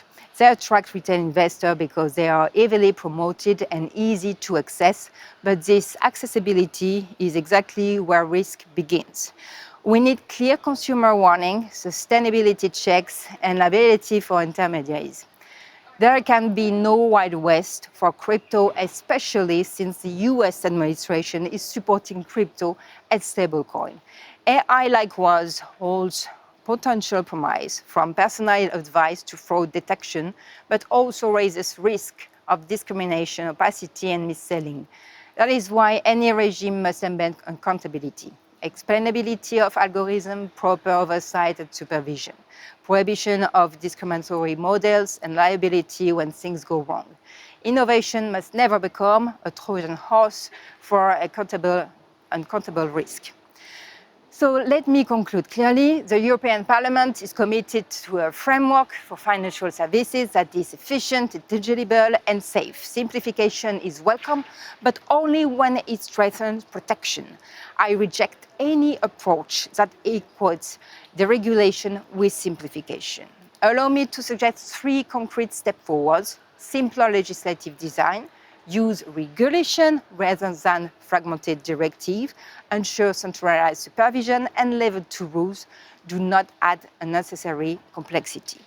We as co-legislators have a responsibility, but since most level 2 implementation is carried out by the ESA, let us work closely together to achieve this objective, and also let's make sure that the Council help us to simplify by promoting and supporting regulation instead of directive. 2, European investment products encourage savings to stay in Europe through an Invest in Europe label or equivalent initiative. I recall the initiative of 7 countries, including mine for a Finance Europe label that proposes a minimum of 70% of assets invested in the European economic area. 3, continuous engagement with civil society. We must work hand in hand with consumer organizations and with Finance Watch to ensure that our efforts towards simplification truly serve consumers and do not open back door to weak regulation.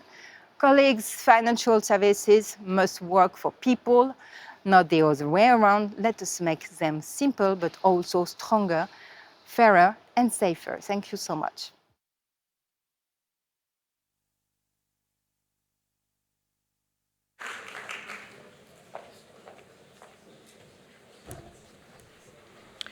And thank you, Madame Laluc, for sharing your insights and for setting the scene for our final panel of the day. And it tackles a very modern and relevant topic, the rise of scams and fraud in the digital age.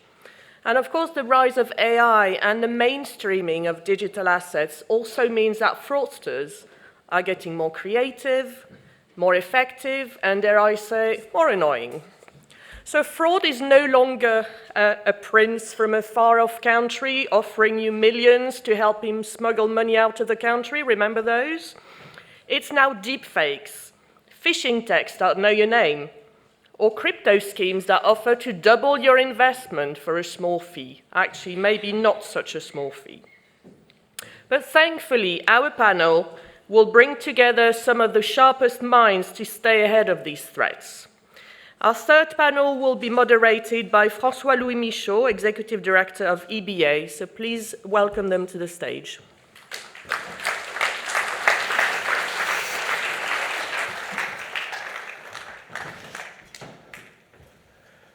Thank you so much, and please join us. Good afternoon all. We are now tackling our last topic, which is fraud. And luckily enough, we've been hearing a lot about that from the previous speakers. José Manuel was just referring to that himself, and the commissioner herself this morning was also profusely referring about the risks and frauds. And indeed, this is a very important topic in the context of this Consumer Protection Day, and we've been eager to choose that because we need that as a basic foundation that's going well and that's well established for everything else basically to work fine. So we need that as a pre-requirement. So that may sound a little bit of a difficult or not so fancy topic compared to MiCA or compared to cryptos, etc. But still, this is about getting the foundations right. And for that, we've been working hard at the 3 ESAs to contribute to that.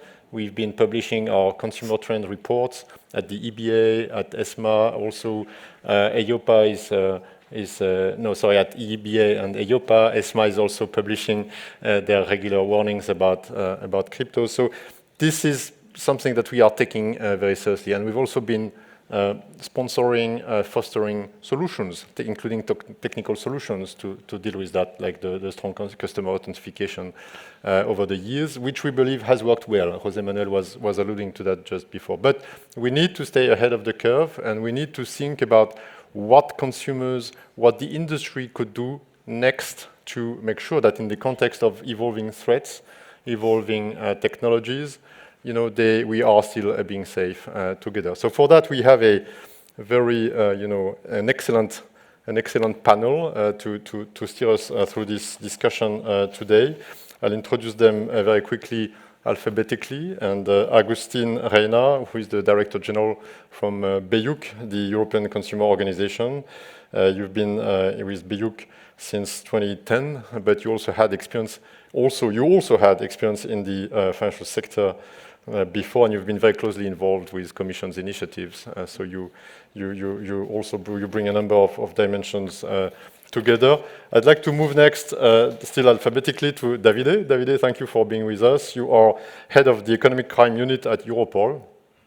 And we are very happy to have you today because you'll be able to share with us about the threats and the criminality behind also some of those frauds and scams that we are experiencing.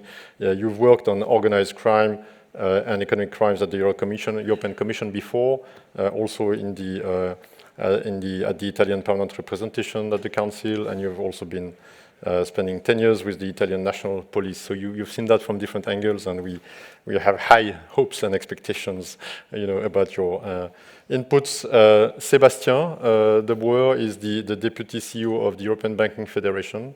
Sébastien is also a well-known, one of those usual suspects, one well-known customer. You've been very involved in all the European Payment Council, EFRAG, European Banking Industry Committee initiatives. You've also been working for the private sector before at a bank, at an insurance company, so you've seen that also from different angles. And last but not least, Simonas Krestas, thank you for being with us today. Simonas, you've been working closely with the EBA before in your capacity as a board member of the Latvian authority, but now you are with AMLA, the newly established authority to fight money laundering. You are a board member there and very on the forefront of those topics as well. So I think with this excellent group of people, we should learn a lot. We'd like to start with a Slido and a few questions just to set the stage. We've chosen to go with very simple questions, in fact, today. And the one is really, the first one is really simple. Have you been a victim already? Yes, no. And I hope that we see answers coming up quickly. Okay, so it seems to be a sort of a very clear, unequivocal no. Okay, so that's reassuring in a way. This is increasing. Or maybe we don't even know. That might be the flip side. Okay, so that's good. I mean, that might seem that, or maybe we stop at that. That might mean that we've been effective and efficient enough. Okay, so now let's maybe continue for a few more seconds, but I don't see the trends changing so much. Still, we'll have the second question for those who have been a victim. Can we go immediately to the second question, which is if you've been, can we have the second question, please? Yes, so if you've been answering yes to the first question, if you've been a victim of a fraud, how big was that? How big was that? Okay, seems like at least people are very clear about what was the amount. I see the numbers changing rapidly. Okay, so it seems that between 100 and 1,000 dominates, no, up to 100. Okay, so look, we don't have so many responses yet. Can we have more? Okay. Okay, so look, I mean, so I think it's a very reassuring picture. So I'm turning to my colleague here. This is not so bad, but that means that the problem is still there. So there is still a problem that there is fraud and scam that maybe people are not fully aware, especially if we're talking about small amounts. But It's not a very massive. It's more like an addition of small things rather than a big systemic problem. Okay, so thanks a lot for that. At the end of this panel, we'll take a few questions from the audience, but I'd like to start with the first very clear, direct question to our panelists, which is that we've been, as I mentioned before, taking significant steps over the years to harness and strengthen, the benefits of digitalization in financial services so that customers can stay safe from frauds and scam. I mentioned what we've been doing on the technical solutions, customer authentication, but we've also done a lot, and this was also mentioned this morning and throughout the day, about financial education. We did fact sheets and things like that. So still, in your views, how can consumers and the industry stay ahead of the curve and protect from scam and frauds? What are the opportunities arising from digitalization and AI that could help them? In a nutshell, what is it that we should push them to do, and that as an industry you should also be promoting? Maybe I'll start first with Davide and ask you, Davide, to tell us about the types of fraud that Europol observes, just to set the stage a little bit, and exactly how consumers are being scammed. Can you explain to us a little bit and provide us a few examples about what you see? Thank you. Thank you for having me and Europol here in these discussions that are extremely important, since what you have just said, the scale of the problem of frauds, but also the impact of the digital acceleration is having and has been having since the last years. Let me start by just a quick statement. Financial transaction, financial environment is digital nowadays.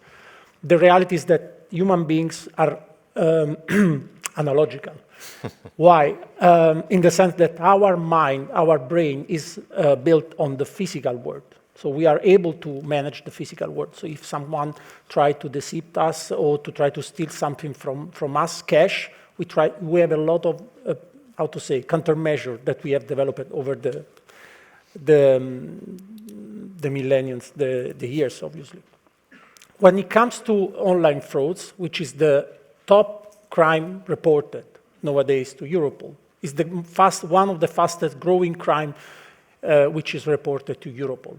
This is highlighted in the recent report that we call SOCTA, Serious Organized Crime Threat Assessment, that we published in 25. What we see that following the acceleration of the digitalization of the citizen in EU, but also beyond, some most vulnerable ones are really targeted by criminal groups. And it's not a matter of a single criminal. It's really a structural and organized and sophisticated approach to victims. Social engineering is the key here.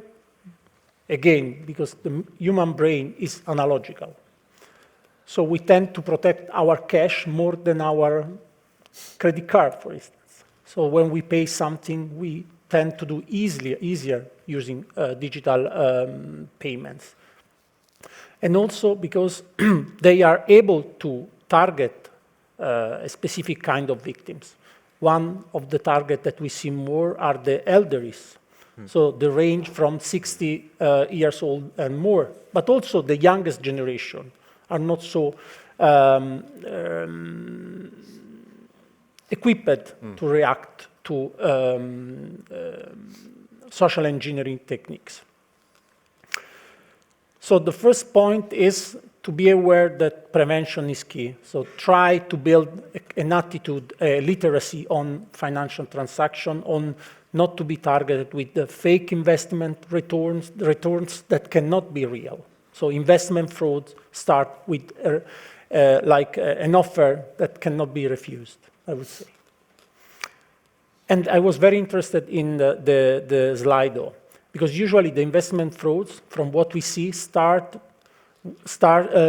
with 250 euro as an investment, and then you see the return that can be 100 euro. So, and then victims are fraud in the sense that are pushed to invest more and more and more. Modus operandi, will be very brief on this.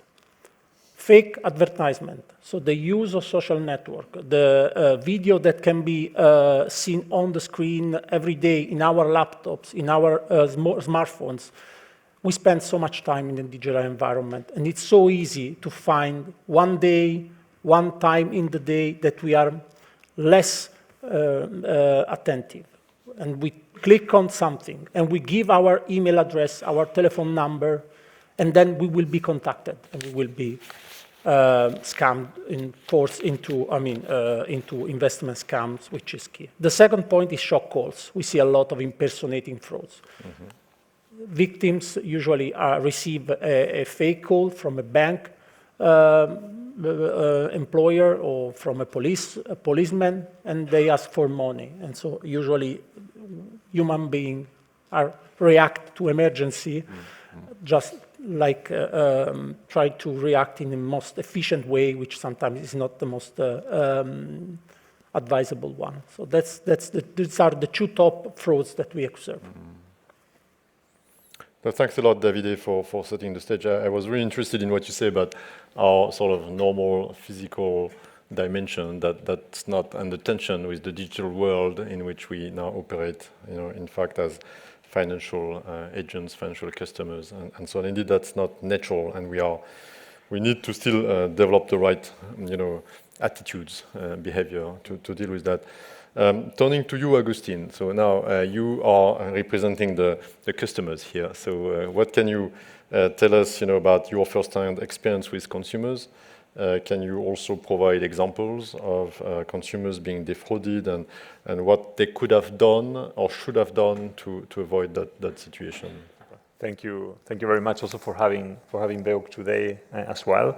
And I would like to build up on what you have said, and also on the poll and the survey. So we also conducted a survey among consumers in different countries. We had 10,000 respondents, and we basically asked the question, have you been a victim of fraud? And the results, not so different from what we have seen. 22% of adults and 18% of teenagers actually have said yes. But how many? Can you repeat the first? So 22% of adults and 18% of teenagers. Okay. Had been victims, so they actually lost money. And at the same time, a significant number, so 82% of adults, 77% of teenagers expressed concerns about the fact that they're being bombarded by all these sort of scams and messages. The typical case is phishing, or someone giving you a call, or receiving a text message, either from your favorite video streaming provider or your tax office, so on and so forth. And I think that here in this room, probably all of us have received one of those. But what is becoming extremely difficult for people is to differentiate between a genuine contact and a fraudster. And that is something that indeed affects particularly the most vulnerable groups, elderly people, but actually everyone at the end of the day. If you are, in your busy days, and then you receive a call and you are asked to provide certain information, so on and so forth, it became extremely easy to fall in these traps. And now if we add to that artificial intelligence and the fact that, voices can be simulated, it's almost impossible. At the same time, what we see is that the landscape, I would say, of payment fraud or fraudulent schemes is quite broad. It's not only anymore the email that you used to receive to say, if you want to receive the heritage of some Nigerian prince, you need to provide these details. Now it's much more complex. And actually, some things might be seen also legitimate. Let's take the example of crypto schemes that we discussed in the previous panel. Today, there are paid advertisement in sport events and in football stadiums in Spain, of crypto schemes that are not authorized in Europe. This is happening. And therefore, we see that the scale of the problem, of the exposure of consumers is quite significant. I was yesterday visiting my Latvian member here, and now we were talking about the topic, and they were telling me that they have received complaints or concerns of people that have taken payday loans to pay to fraudsters.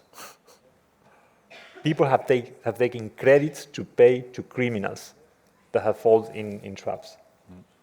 So while at first it might seem that 20% of the people here in this room, which are, I would say, significantly more literate than the average consumer, have fallen into a trap, we have also people outside there that actually have gone into financial difficulties because of these practices. So there, of course, and we will continue discussing in the panel. Obviously, what is most important is to prevent that this happened, and for that we need to look at the broader ecosystem, not only at the payment service level. So not exactly a reassuring picture. Not exactly a reassuring picture what you are describing here. Well, and, but not reassuring, but look, the case is strong customer authentication. Yeah. That's probably one of the biggest successes that we have had on payment innovations in Europe. No, and that managed to reduce massively unauthorized payments. So we know that we can do it if we can. Now the question is finding, of course, in this type of situation, the right approach. Yeah, and the next question will be, but we'll come to that in a second, which is, what is the next level? What is the new SCA that we need basically to tackle those new channels and those new types of impersonification and things like that? But thanks a lot. I mean, this fact that they still. It's pretty significant. Your survey confirms that. And what Davide was also saying is that we are in front of a real problem here, despite the improvement and the efforts.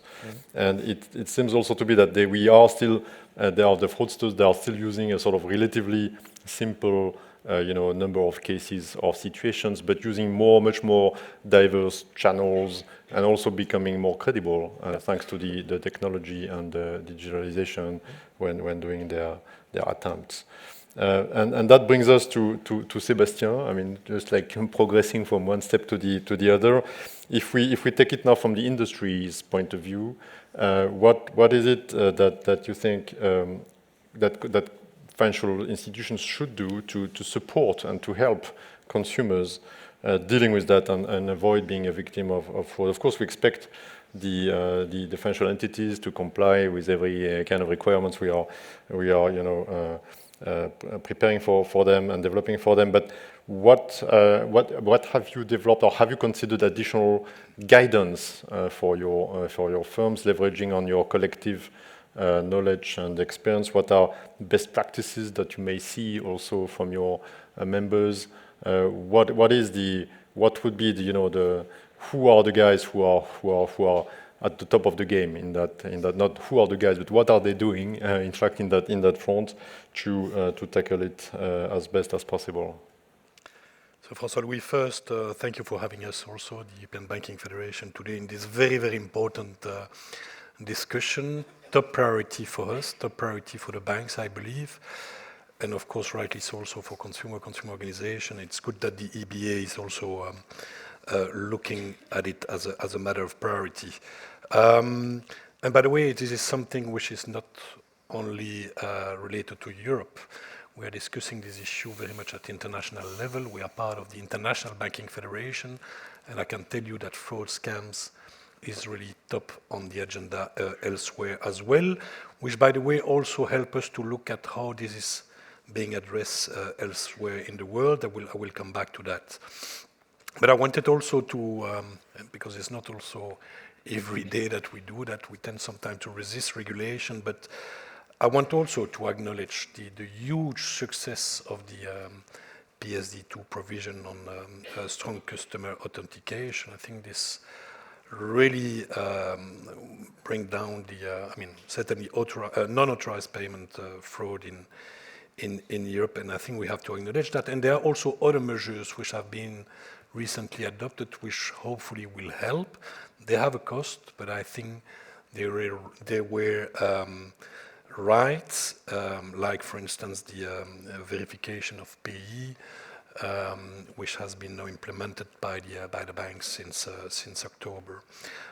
So regulation has indeed a lot of benefit, but as José Manuel said, and as you said as well, criminals are of course very creative, and now they have shifted towards more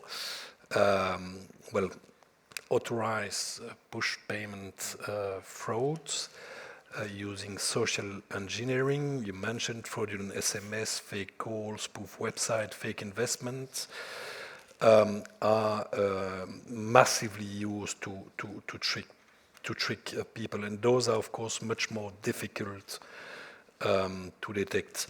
And of course, banks do their best. They try to do their best to, prevent those type of fraud. I think there is, and that's of course the number one. It's not only for banks, but all the prevention in terms of awareness-raising campaign. I mean, this is massive as well, I believe. I receive money from my banks on a continuous basis. I guess it's the same for you, and not only for banks, but also from association, from consumer organization, and this has to continue. So it's about raising awareness. It's about education as well. That's more long term. Being critical about what you got on social media, notably. So that's a first part. No, we work also with our members. We work also with consumer organizations. We have worked actively with BEUC, try to identify best practices. I think we came from, for instance, to an agreement that cooling off period are something which is good, and this is being debated now also at a legislative level. How long? I mean, how flexible they should be, because of course this is colliding two objectives: the instant payment on the one hand, but also protecting consumers to avoid that instant payments become instant frauds. Trying also, spending limits, also giving the possibility to consumers to define in agreement with their bank their spending limits. Data sharing, online fraud monitoring, also very much part of the discussion now we have at a legislative level, because we try to push not to restrict too much the possibility for banks to use those tools, and very important, because also when you look at the way, data sharing on fraud could happen in Europe, it's very fragmented. Some data protection authorities are much more restrictive than others, but we believe this should actually be encouraged further. No, I'll come back to that, but certainly when you look at also at what's happening elsewhere in the world, and this will have to be addressed if we want to be serious about, fighting scam and fraud, is of course to enlarge the approach, to come with a much more holistic approach where we, also encompass also the other actors, the telecoms, the online platforms, into this fight. I think one of the mistakes we made in Europe to a certain extent is that we addressed this issue to the PSA, to the Payment Services Regulation, and actually it's not really a payment fraud. It's much larger than payment fraud. It's social media, telecom, social engineering fraud, and we will have, as it is the case in some part of the world, Australia, for instance, is a very good example. They have come now with a new law, with an holistic approach where also social media platform, telecom, etc., have very clear obligation in terms of identification of their clients, due diligence, removing fast of fake website, fake investment fraud scheme, but also liabilities in case they do not do it, which is also a part missing now in the discussion we have at European level. Thanks a lot, Sebastian. So I think I take it that it's a combination of things that we could or we should empower customers to do more, but also there's a responsibility for the industry and for supervisors to facilitate this prevention by exchanging more, etc. You also referred to fraudsters, like you referred to fraudsters from outside Europe, Agustin, and it might be interesting that we come back to that also maybe afterwards, after we complete the first circle, to discuss with the multiplicity of channels that they can use also how we could possibly respond and prevent that a little bit more. But I'd like now to move to you, Simonas, and so you've been seeing that both as a supervisor and now you are in your AMLA role. What do you make a link between the topics of really scams and fraud on the one hand, so what we might be experiencing routinely for some of us, and financial crime and money laundering more broadly? How do you see those two things together? And what do you think that consumers and the industry should do? And what would you ask them or call them to do? So thanks for having me here. It's a real pleasure. And I think the topic of this discussion is also crucial. And you can see at these numbers 20% of defrauded population as a glass half full or half empty. I'm a supervisor. I'm paid to be a little bit skeptic. So I don't like these numbers because this 20% of adult population or population in general is close to 100 million people. So 100 million people in Europe are defrauded and billions of euros, latest statistics, 4 or 5 billion at least a year being stolen from people. And probably this numbers is just the tip of the iceberg. We have quite a lot of unreported numbers. So it's a serious issue and it's growing. It's completely went to the digital area. And as we know in the digital phase, the sky is the limit. That's why nowadays companies are worth trillions of dollars because they operate in the digital area and basically with very limited variable costs, you can achieve a huge scale. So it's a serious issue. And obviously, ML prevention and fraud prevention, they are two distinct goals, but they are related because obviously fraud is a predictive offense, and the next second you steal the money. Of course, you want to launder the money, and you use, first of all, financial sector for that. You try to increase this chain of value as much as possible and to complicate as a fraudster. You end up most likely in the crypto area in your value chain, and good that we have some progress in regulation of crypto in Europe, and we could have a better situation in the future. And of course, then you try to get back to the formal economy and to launder the money. So obviously, we from AMLA perspective see these two goals as complementary. And now we are internally discussing how we could approach, fraud issue from our perspective. It's also the same process. Basically, it's the same fraud criminal process, just different phases. It covers similar institutions, financial sector, but I totally agree that other sectors should be involved as well. And against this backdrop, I see a lot of possibilities for cooperation between ML authorities, supervisory authorities, but also private and public sector. So now the question, what to do about it for consumers and financial market. Of course, consumers' primary goal is increase of awareness, that's for sure. It's a never-ending story because fraudsters are changing their behavior, and now they're turning to social engineering more and more, and obviously AI empowers that. If we talk about voice calls, you can impersonate almost perfectly nowadays, and having in mind that AI is improving by 100% every 12 months or so. Imagine what capabilities would be in next few years. So awareness is key, but of course I see limits to that. It's not a silver bullet.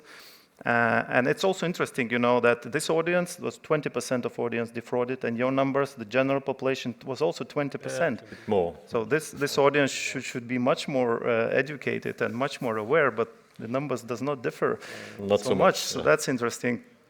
So of course, financial market should also is playing and should continue playing a key role here. Focusing on the issue, it's great to hear that it's one of the priorities. Collaboration is key, and obviously it goes much further than that. So telecoms and social platforms, and in the future maybe AI platforms as well, because that's a very strong tool for fraudsters. And I think financial sector should do quite a lot of innovation as well on fraud prevention, because patterns are changing. Financial sector is sitting on a pile of data, so analyzing payment flows, patterns, login patterns could be a valuable insight how to focus the awareness and make it individual and automatic for customers, because these things are changing very quickly. I think it's a very important statement that you're making here now. I mean, we should also ourselves be using those new tools and technologies to protect and make it back at the disposal of customers to know what they are doing and to leverage on the information that we are collecting and what we hear from the behaviors and patterns over there. Any comments on the fraudsters from outside Europe, Davide in particular? Anything we could do about that to because we are trying to protect consumers and working with financial institutions in Europe, etc., with the European rules that we develop and provide, but is there anything else, and how do you go about that? The fraudsters coming from outside Europe, what can you see elsewhere that we could maybe use as an inspiration, and how can we try to limit the extent of the problem? It's true that frauds are growing all around the world. In Southeast Asia, for instance, there are entire cities that are built around scam centers. This is in the news. There is a whole economy around. The profit generated sometimes are close to a GDP of a small country. So we are talking about something that, thanks to the digital acceleration again, can reach really a broader pool of victims. Ponzi scheme, if we look into the numbers of the victims that Ponzi was able to reach at the beginning of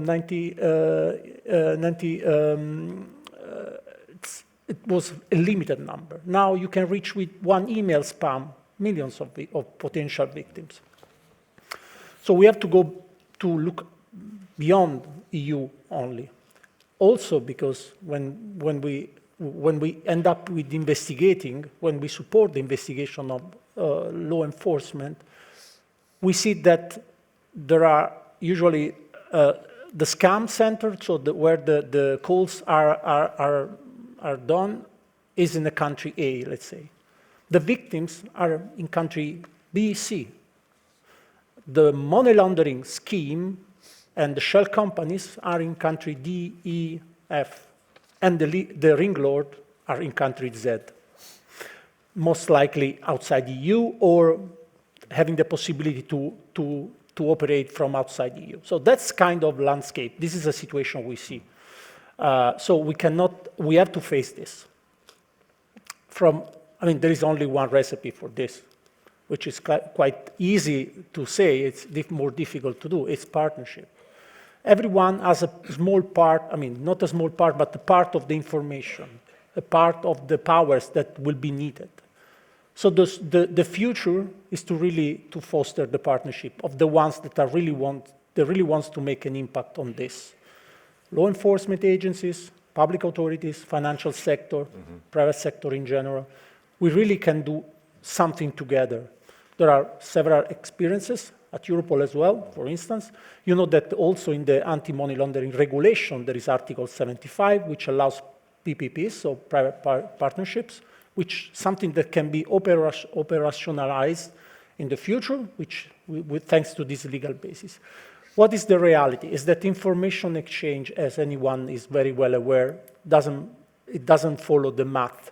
1 + 1 is not 2 in the information exchange. 1 + 1 is 5, 10.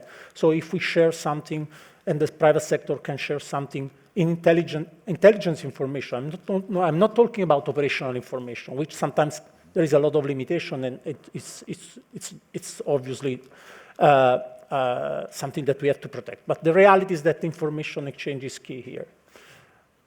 For instance, what we also have done at Europol, we have this FEPP, which is an initiative that we initiated in 2017. We gather 100 entities, financial sector, law enforcement, public authorities, everyone, try to discuss what we can do, how we can exchange information, best practices, modus operandi. This helped, for instance, to issue early warning notification. Mm-hmm. So if we see something that is happening in the fraud environment, we can share this information. This is a new modus operandi, this is a new pattern, this is new threat that we see is coming in one country, for instance, that will spread because obviously is more efficient because it's new and no one is ready to react to this new modus operandi. So that's the kind of future we have in front of us. Everyone share some intelligent information for having an intelligence-led approach to really be at the same pace of the criminals, as I say, that are operating in a very networking environment. So we have to act accordingly to be a network as well, to react. Right, okay, so thanks a lot. No, so a very scary picture, but also a bit of hope in terms of how we could react to that. I don't know if there are any reactions from you, I can say Agustin. Briefly, completely on what you said. Of course, partnership, cooperation is fantastic to have, but dealing with extraterritorial issues, and you know that better than anyone, the supervisor, is extremely, extremely difficult, especially when you talk about jurisdictions, which is quite difficult also to engage or to get them to act on the ground. So there, I think that the question is of priorities and basically cutting access to the European households of those fraudsters in the first place through the different channels that exist. You know, it was mentioned already also before. Social media has become one of the main channels used for frauding people, or through telecommunication networks as well. So we need to get these folks also in the conversation to say, hey, if you are allowing this to happen, you need to share the responsibility in order to create the right incentives for this to stop. But again, as I say, of course, partnerships are great, but we also need to be realistic about what is the situation on the ground.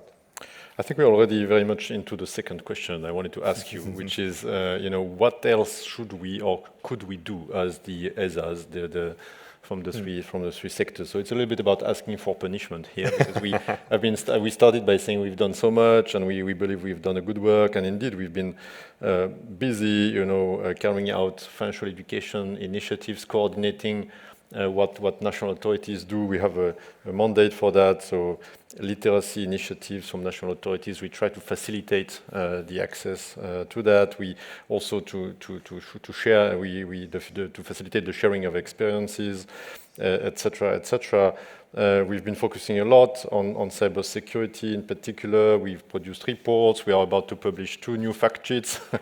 So we try to do a lot in terms of awareness, in a nutshell. With the 2 fact sheets I'm referring to, they are on scams involving AI and crypto, and they are, we believe, written in plain language that should be, meaningful for every interested person. So we try to do that. We've also talked about the security requirements, but as we discussed before, the fraudsters, they don't stop. They never stop, or they even organize, or they sort of make a lot of business out of it, as we just heard now.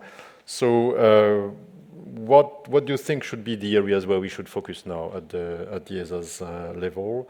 And you, Agustin, maybe would you like to continue on that from a consumer perspective? What would be the top priorities we should have? I give my wish list.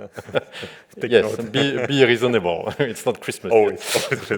No. Look, you guys are doing already a very good job. with the mandates that you have, it's also a question of level 1 legislation. So what is the legislator in trusting you to do? Again, I mentioned the case of strong customer authentication. There, the EBA play a fundamental role. I would say, generally speaking, there are 2 big or 3 big areas where the ESAs, to my perspective, play an extremely important role here. First is on data. The reports that you produce, also the EBA with the ECB on fraud, the trends reports of the three ESAs. This data is extremely important because then is what inform the policymakers about what is the magnitude of the problem.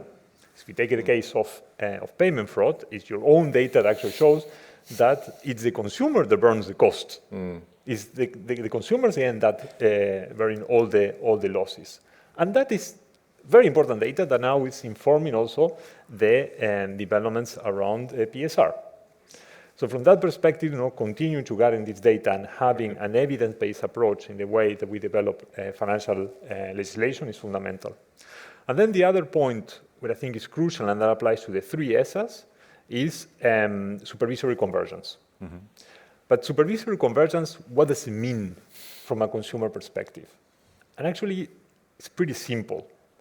It means the right for everyone to be protected no matter where you are in the EU, no matter where you are in Europe. And that is why looking and focusing on conduct supervision, it's so key. Because when you fix through conduct also markets, you create better outcomes for people regarding the scope of or the material scope of the ESAs that we're talking about. So here, continuing investing on supervisory convergence is fundamental. And then the last point, and that will depend, of course, on the mandate that you will have through PSR, is looking at issues around gross negligence. So where do we draw the lines? Now the situation is totally unbalanced, in this case against the consumer. So there will be an important role to play. We believe that the legislator also should be also much clearer at the level 1 about how we define what is a gross negligence. But most fundamentally, it's also about creating the right incentives. The right incentives for the private sector, and the right incentives for the different actors in the supply chain to adopt measures, to put measures in place in order to prevent this fraud to happen in the first place. And your second point in particular about supervisory convergence relates very well to one of the things we are trying to do at the moment in the context also of simplification and efficiency. We've published a report on the 1st of October at the EBA where we say that after 10 to 15 years of harmonization in general and creation of a rule book, etc., now we should also refocus a little bit the effort towards ex-post supervisory convergence rather than ex-ante harmonization. Of course, not losing sight of the former, but maybe paying more attention or more investing more into making sure that indeed at the national levels practices are well aligned and so on and so forth. We could discuss at length about who is best placed to gather data on fraud and whether it has to be the public sector or not, because that could also be something that's organized, by the market forces. But I'd like to move on to, but again, we just like mentioning that for the sake of the discussion. But the AMLA has been created and is completely, is starting its operations now. So what would you need first? How can we help in a nutshell for you to achieve your goals? No, fraud, as we talked, is a big issue. It's a growing, and it's also very horizontal. So basically, it affects many actors in place. Obviously, it's an individual, which is who is being defrauded. Then it's a financial sector.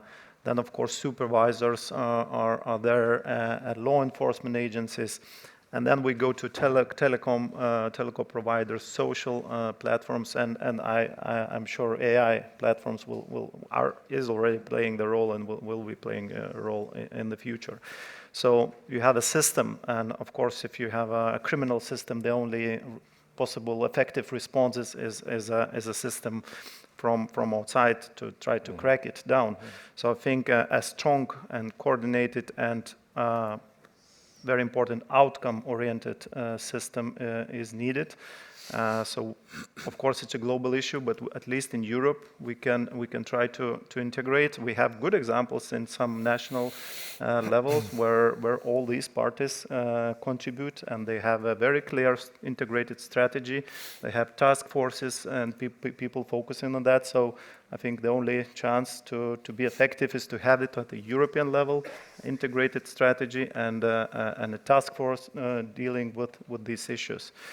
And I would like to spend a little bit on the crypto area, because as Europol says, basically every fraud chain is probably at the very end is on the crypto. You go on ramp and then off ramp, and that's how you launder your money at the end of the day. So it's good that we have a MiCA in place, but of course we need also outcomes. We need a convergence of supervision, and ESMA and other institutions are doing a great job in achieving this goal. And also AMLA, it's not a coincidence that, yes, we started our operations just in July, but one of the areas of focus we immediately detected was the crypto sector, and of course the ML angle within this transformation phase of the crypto sector, when all the crypto asset service providers are getting new licenses and entering actually the financial role. So without proper integration, focus, and efforts on the European level, I think we will have a hard time dealing with this problem. So well received your call for a holistic approach at the European level. That's well understood. Sebastian, I don't expect you to call for more regulation from your side, from our side, but that you mention it, I don't have to mention it. But there might be something else we can do for you, so tell us. Yes, I see 3-4 point of actions. I think you mentioned already some of them. Well, of course, the collection of information, report, everything which help, all of us to understand the extent of the problem, the scale, the modus operandi, the losses. You say maybe it's not up to you. Authorities, and of course, EBA should play a role there as well, most likely. That's one. Second is, of course, and again, you mentioned the raising awareness, the education, the literacy. There as well, I think you can certainly help, perhaps coordinate action as well at European level. The third aspect would be indeed, and not specifically EBA, but why not with EBA as well, try to, foster this emergence of good practices, or at least the exchange of good practices. And then the last, and I again come back to what I said, and very much also support with what was just said before. I think EBA may have a role, and not only EBA, again, the ESAs and more generally the European authorities, to foster this holistic approach, or maybe to engage with those competent authorities which look at or supervise also the other sectors, which I said should play an active role, whether it's telecom, social platforms. So there should be ways to engage further with those authorities as well. Whether we should create new forum, I don't know. But this, in our view, will be key. I repeat, and that's really my main message. The only serious way to fight those type of fraud will be through an holistic approach. And this could happen, it should happen, of course, at European level. We also very much believe that this should happen at international level. By the way, we try now to advocate further for the FATF to play a bigger role in that respect. I don't know whether it's part of a mandate or not at the end, but given the global scale of the problem, we believe that we need to have proper forum where those issues will be discussed and where actions will be taken. Okay, no, well received. So it's a lot about facilitating and bringing this collective and holistic approach. We have indeed a number of platforms that we can leverage with the 3 ESAs. We have our joint committee. We have also initiatives with innovators and innovation in general, where we can gather information, and maybe indeed we should leverage that even more to put fraud and the broad topic of crime at the forefront of the discussion in that context. Davide, you touched already on that, but any maybe last word on examples of successful cooperation between Europol and other EU authorities, or that could help us as a blueprint for the ESAs to better interact with you to reduce fraud and scam? Anything that we should, any hint, quick tip that we could maybe consider? Just very briefly, since really I've said something already before. One thing that I missed to mention is financial investigations and asset recovery, which are extremely linked.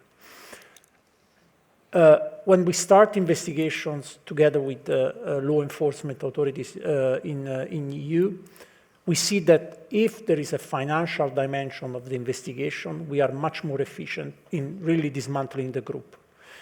If the focus is only on arresting, sometimes it's much more difficult to have long-lasting results.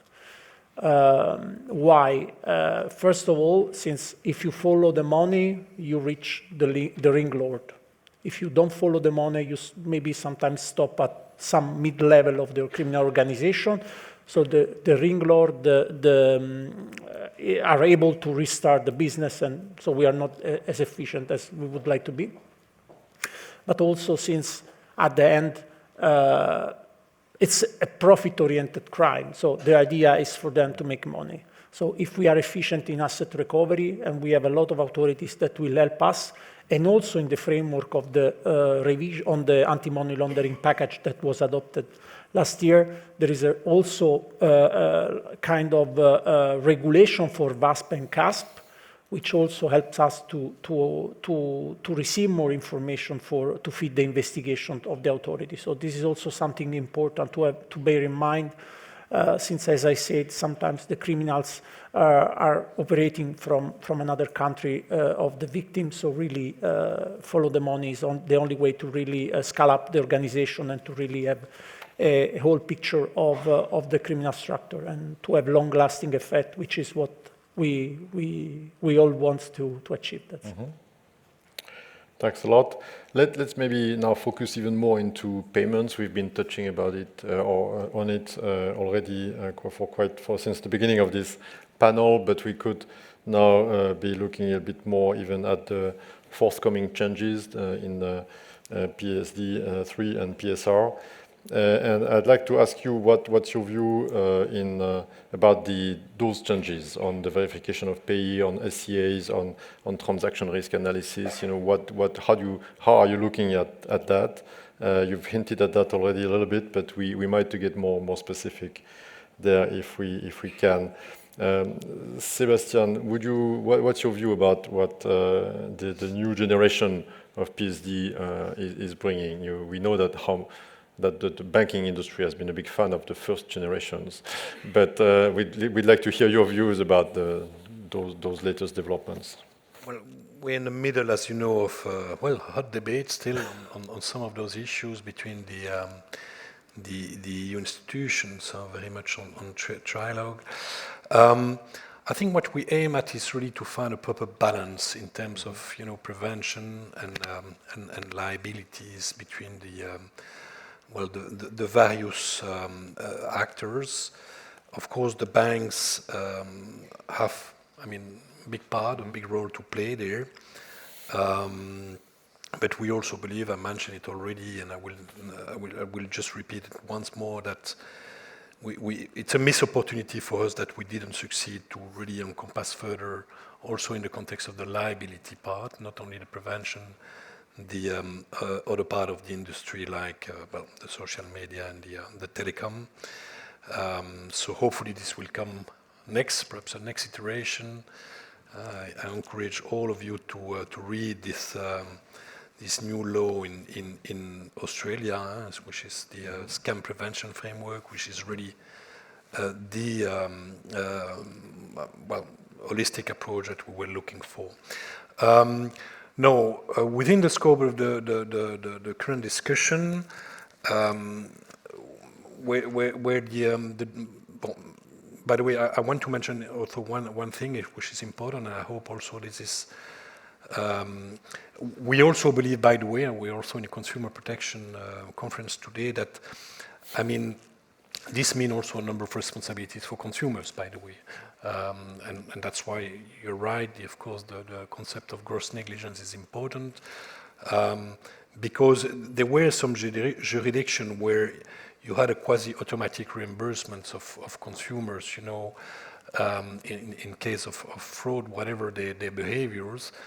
And we believe that's a wrong way, because that's also, you know, decrease any vigilance by the consumers. Consumers also need to play their part. They need to be vigilant. They need to be well, have be some responsibilities as well. And by the way, part of the debate also currently on that is, for instance, when there is a fraud, what we try to say that if you want to get a reimbursement, for instance, this should also trigger a number of actions. We very much believe that, for instance, it's good that, you know, we oblige the consumers, for instance, to go to the police and to declare fraud before being reimbursed, because well, all those actions are also important to make the system work. Now, very important as well, we believe that you need to provide the tools really to the financial institution, the banks, to be able to fight against those type of fraud. And a very important aspect is the transaction monitoring online, transaction monitoring, real time. And there as well, our position is really, please make sure that it is fully possible. Do not restrict too much what we can do in terms of what kind of, I mean, the type of data that we can use. You know, the discussion whether, you know, the banks of the payee can only monitor the transaction of the payee and the bank of the payer, only the transaction of the payer. No, we should be able very much to use all those data together to create shared monitoring systems. It's the same on AML, by the way. We have those kinds of discussion, and it's difficult to make that working, because also of data protection authorities, which try to restrict what we can do. And then perhaps one or two additional things in terms of tool, the cooling off period, very important for us. I think we have a shared view with consumer organization here. This idea of up to 4 hours cooling off period. So making perhaps less fully instant, but still protecting consumers. And for instance, other tools like, you know, possibility to define spending limits and all. So those are very important aspects for us, where we hope that the co-legislator will understand that those tools will help at the end fighting really those kind of frauds. Combination of safeguards, but also keeping the incentives right. How does that echo with your objectives, Agustin? Investing in preventing measures, that's fundamental, so I was saying, the verification of the payee, with IBAN recognition, so on and so forth, has been, we know that it works. We have it in the Netherlands that started first. It was a very successful story. You know, now I have it in my Belgian bank, so it's very nice to see the green tick when it appears with the name, even suggests, are you sure that is the right person, so on and so forth. This is the type of things that certainly help, and we should continue investing in that, and hopefully that will be available across Europe. At the same time, and we have actually an interesting case from our German member, where they actually identify that criminals made 43 transactions of 1,000 euros to a bank account in another country without the PSP suspecting fraud. Okay. So this goes to the question of having the right regulatory incentives in place. And of course, the gross negligence is part of that.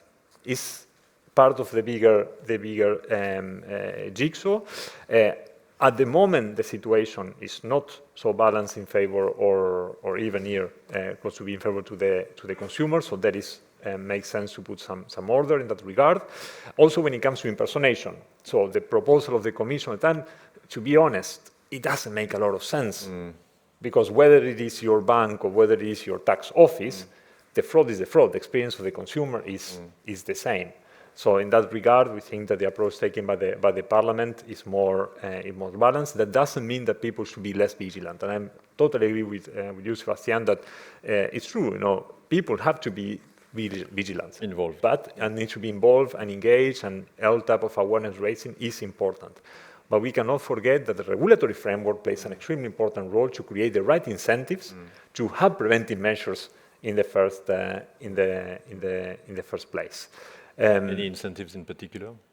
Well, the incentives, for example, when we were talking verification of the pay, the question of the calling off period, that's fundamental, because of course we love instant payment. It's a good thing, but there should be mechanisms in place to identify when there is a transaction that is suspicious, that then an alarm should automatically come out. So this is the type of things that we need to know.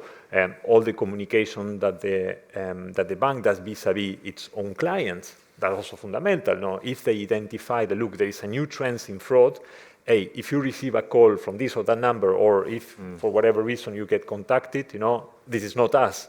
So these type of the things that are obviously helpful.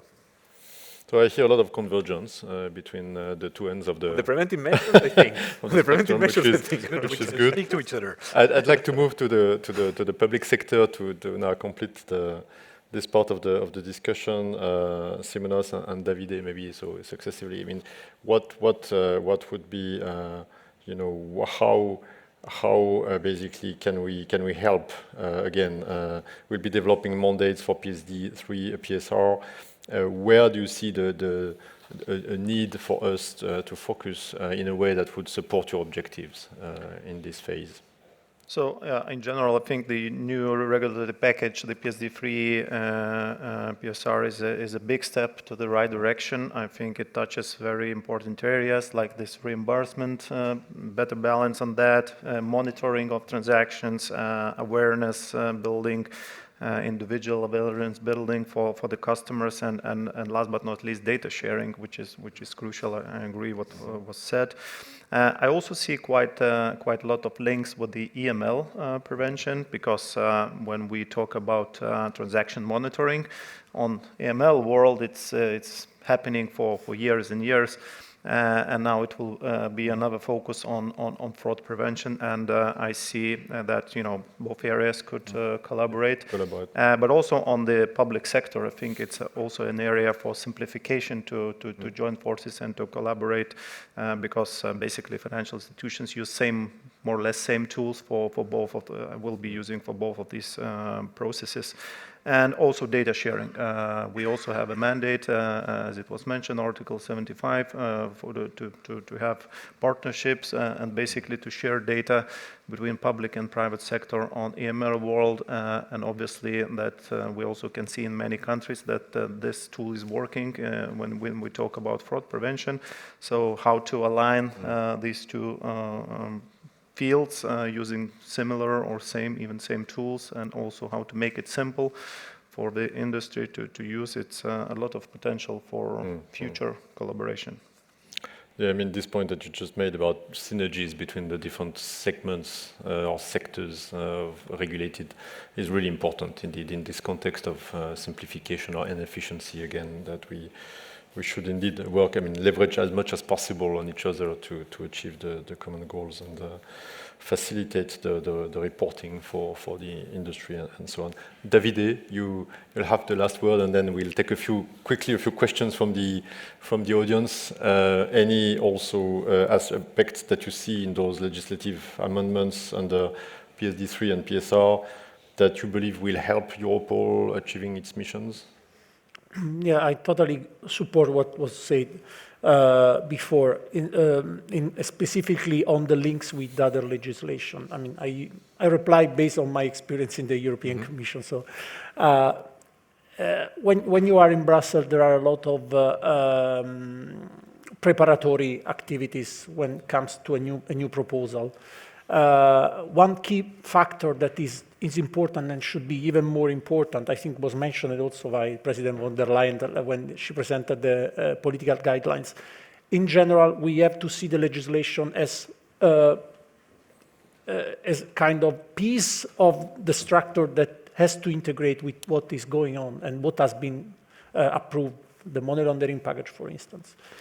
Instant payments are key, and it's important. The legislation is important, obviously, but again, we cannot expect a digital world of the financial sector going forward while the tools available for the public authorities and the private sector to be analogical.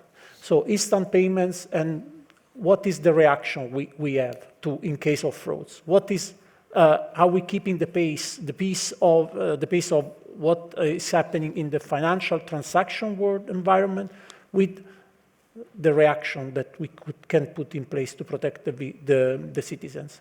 It's a matter of trust as well, because trust is what we built on our society. And if it was mentioned at the beginning, if we lose trust in everything, because our citizens, our customers will not trust anything, even coming from police or from the bank or from whatever, because they don't trust anyone, this will have an economic impact as well. So this is also an important thing that we have to address. So any legislation, I think the proposal is very good, and now the trialogue is discussing, so we are in a step very advanced, and for us it's fine.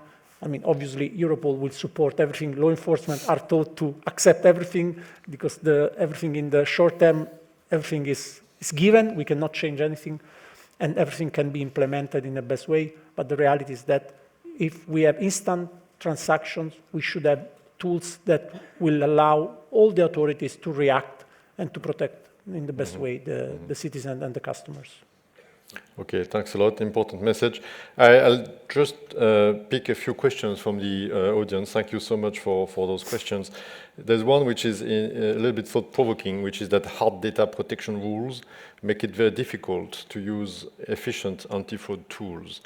And how can this problem be solved? Criminals know this, especially in e-commerce. Does that trigger any reaction from your side? Well, I say that already, and I fully agree with that. We have an issue of, conflicting objective between data protection and the fight against, crime or fraud. This is something we experienced for years. Just to give you an example, in the Netherlands, in the context of the AML, they have tried to build now this new utility on shared transaction monitoring between banks, and they face a lot of difficulties and obstacles by the national data protection authorities, which interpret the GDPR in a way which is very restrictive and which at the end impede those tools to be developed properly. So, sometimes we would have loved also as banks to get also only one set of guidelines from authorities, whatever they are. That you would discuss with the data protection authorities as EBA, and you would come with only one set of guidelines. Because no, we are really facing, on the one hand, legislation allowing or encouraging further sharing of information, and on the other hand, other legislation or the authorities looking at it in a very restrictive way. So yes, I think there is a debate which is still ongoing there, and unfortunately which is not yet solved. Which of those two objectives are is more important, how to balance them, and it's not yet fully solved. Agustin, I feel like you have to say something about that. I think it's also a question of what is the legal basis for the collection, the processing of the data. Law enforcement is a legal basis under the GDPR, and obviously for private entities complying with a legal obligation. So that is the question as well, how in financial regulations, then we can marry and accommodate these tensions that might exist. There is also the question of the purpose limitations for what the data is being collected, for what the data is going to be used. But I believe that this is something that is solvable. We have a European Data Protection Board that produces guidelines about how data is being used by certain entities, under which legal basis. So this is something that should be able to be accommodated. Mm-hmm. Mm-hmm. Like, there are many questions, or several questions about the role of the police working together with the financial authorities, etc. So I think it was very good that we had you, Davide. Thank you for that. You gave us already a number of hints and inputs, so thanks a lot. I think there is also one comment about why aren't the ESAs getting more powers about fighting fraud. So I just want to share that for the consideration. Then I'd like maybe to thank you very much and stop at that. I'm conscious of the time. We had a very rich and tour d'horizon and tour de table, so thank you so much for all those insights. I'd like that we take a quick look at what Caroline has been doing before we close the panel, if that's okay, to see, wow, that's again a very colorful picture. A lot of black. Thanks a lot. We will be, looking at that very carefully. Thanks a lot. That sounds very good. And with this, so again, let me thank the panelists, and we'll now have Verena Ross, our chair for ESMA, who will make some concluding remarks.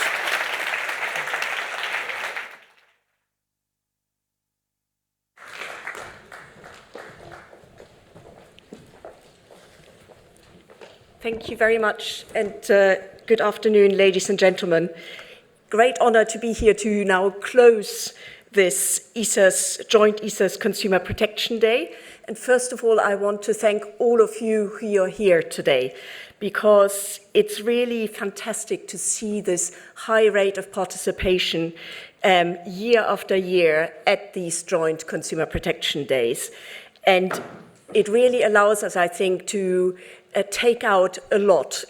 For hopefully all of you will go back with food for thought from today's discussion, and certainly also for us as ESAs, having this debate, exchanging, discussing is hugely important, and it's really fantastic how rich the debate has been, which makes my job now to try to close all of this and summarize actually quite difficult, because I'm sure I will forget lots of things. But let me maybe start with two overarching themes. I think the first one is, how do we build a framework that ensures efficient, simple, and safe financial services for European consumers? That, I think, has been one of the underlying themes that has gone through all the discussions we've had today. And then the other one is the fundamental change that we are seeing to financial services with the digitalization that is happening, with the innovation that's coming, with the new technology, and where it's so important that in the end we ensure that the human dimension to offering these services remains at the forefront of what is happening. We had three fascinating panels. Certainly the first one very much focused on this question of how can we make sure that simplification ultimately benefits everyone, consumers and firms alike. A simpler, more intuitive customer journey does not and should certainly not mean lowering standards. I think, as our Latvian colleague said, it's not doing less, it's doing it better. So it is about removing unnecessary friction and complexity that can obscure, for example, the key information that consumers need, and make sure that collectively, as industry and regulators, we seize the new opportunities that digitalization also provides for more engagement in capital markets. So hopefully this is something where we can work collectively to really make this a win-win situation. The second panel brought us to the fast-moving world of crypto assets, where obviously we now have the markets and crypto assets regulation offering a long-awaited framework that is common to the European consumers and looks at creating legal certainty and investor protection. Speakers underlined here that the regulatory framework should evolve in a balanced way, ensuring adequate protection and market integrity, but also clear and proportionate rules that allow responsible firms to innovate confidently. And what I also heard was a call for proper application of the rules and convergence in the way they are supervised across all the EU jurisdictions. A call which perfectly matches, I think, what our drive as the ESAs has always been, to make sure we have convergent outcomes, that we actually ensure a level playing field. And the outcome should be the same wherever the financial consumer, the citizen, ultimately is within the European Union. And then the third panel, just now, obviously focused on the growing threat of fraud and scams, and in particular, how that is accelerating in the digital environment, that is amplifying both the scale and the speed of these incidents. And I found the figures actually quite frightening. If you think about 20% in this room having experienced being subject to such frauds and scams, I think that is quite a high number. And as others said, we should be at the more sophisticated end, and therefore having the same percentage as maybe is common across the whole population, I think says something about the sophistication of how fraudsters are now using some of these channels. So here again, efficiency matters. Fragmented or inconsistent processes can slow the reaction times and make consumers more vulnerable. And I heard a lot about how we need to strengthen cooperation across authorities, across public and private sector, to ensure that we use the technologies ourselves to detect such suspicious patterns and really use and share the data and the information that is there, and in partnership are becoming much stronger to try to stay ahead, or at least not too far behind, what is going on and how these people are trying to basically take advantage of European consumers. I think all of what was discussed today, a consistent message that emerges is consumer protection should remain at the heart of all of our actions. And I think we are encouraged at the ESAs to look at ways to improve regulation in the direction of more clarity and more effectiveness, and ultimately also collectively as the European supervisors and regulators focusing on common outcomes through common enhanced supervisory action across the whole of the European Union and to the benefit of the whole of the ecosystem. As financial services become more digital, it becomes even more interconnected, and so it's even more important that we work together and that together we can create a framework that is simple enough to be trusted, yet robust enough to be safe. Let me conclude with a few heartfelt thanks, first and foremost to the EIOPA colleagues. They were in charge of organizing this year's Joint Consumer Protection Day, so a big round of applause to them for this.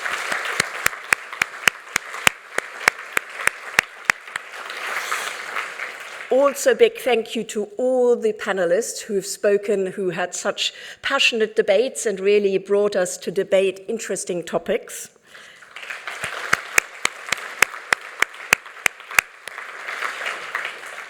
thank you to Caroline, who summarized all of the discussions in her wonderful drawings. And just to say, these will be also available on the website, so you can go into all the details and try to recollect what was said. But thank you very much, Caroline, for...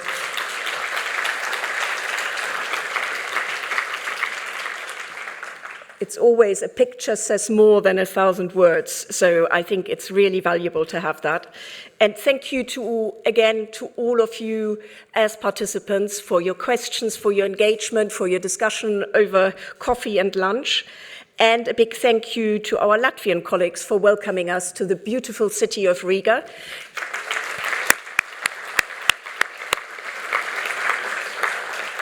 So big thank you all around, and I wish you a very good return journey. Before that, there are some drinks and some more possibilities to exchange and work together.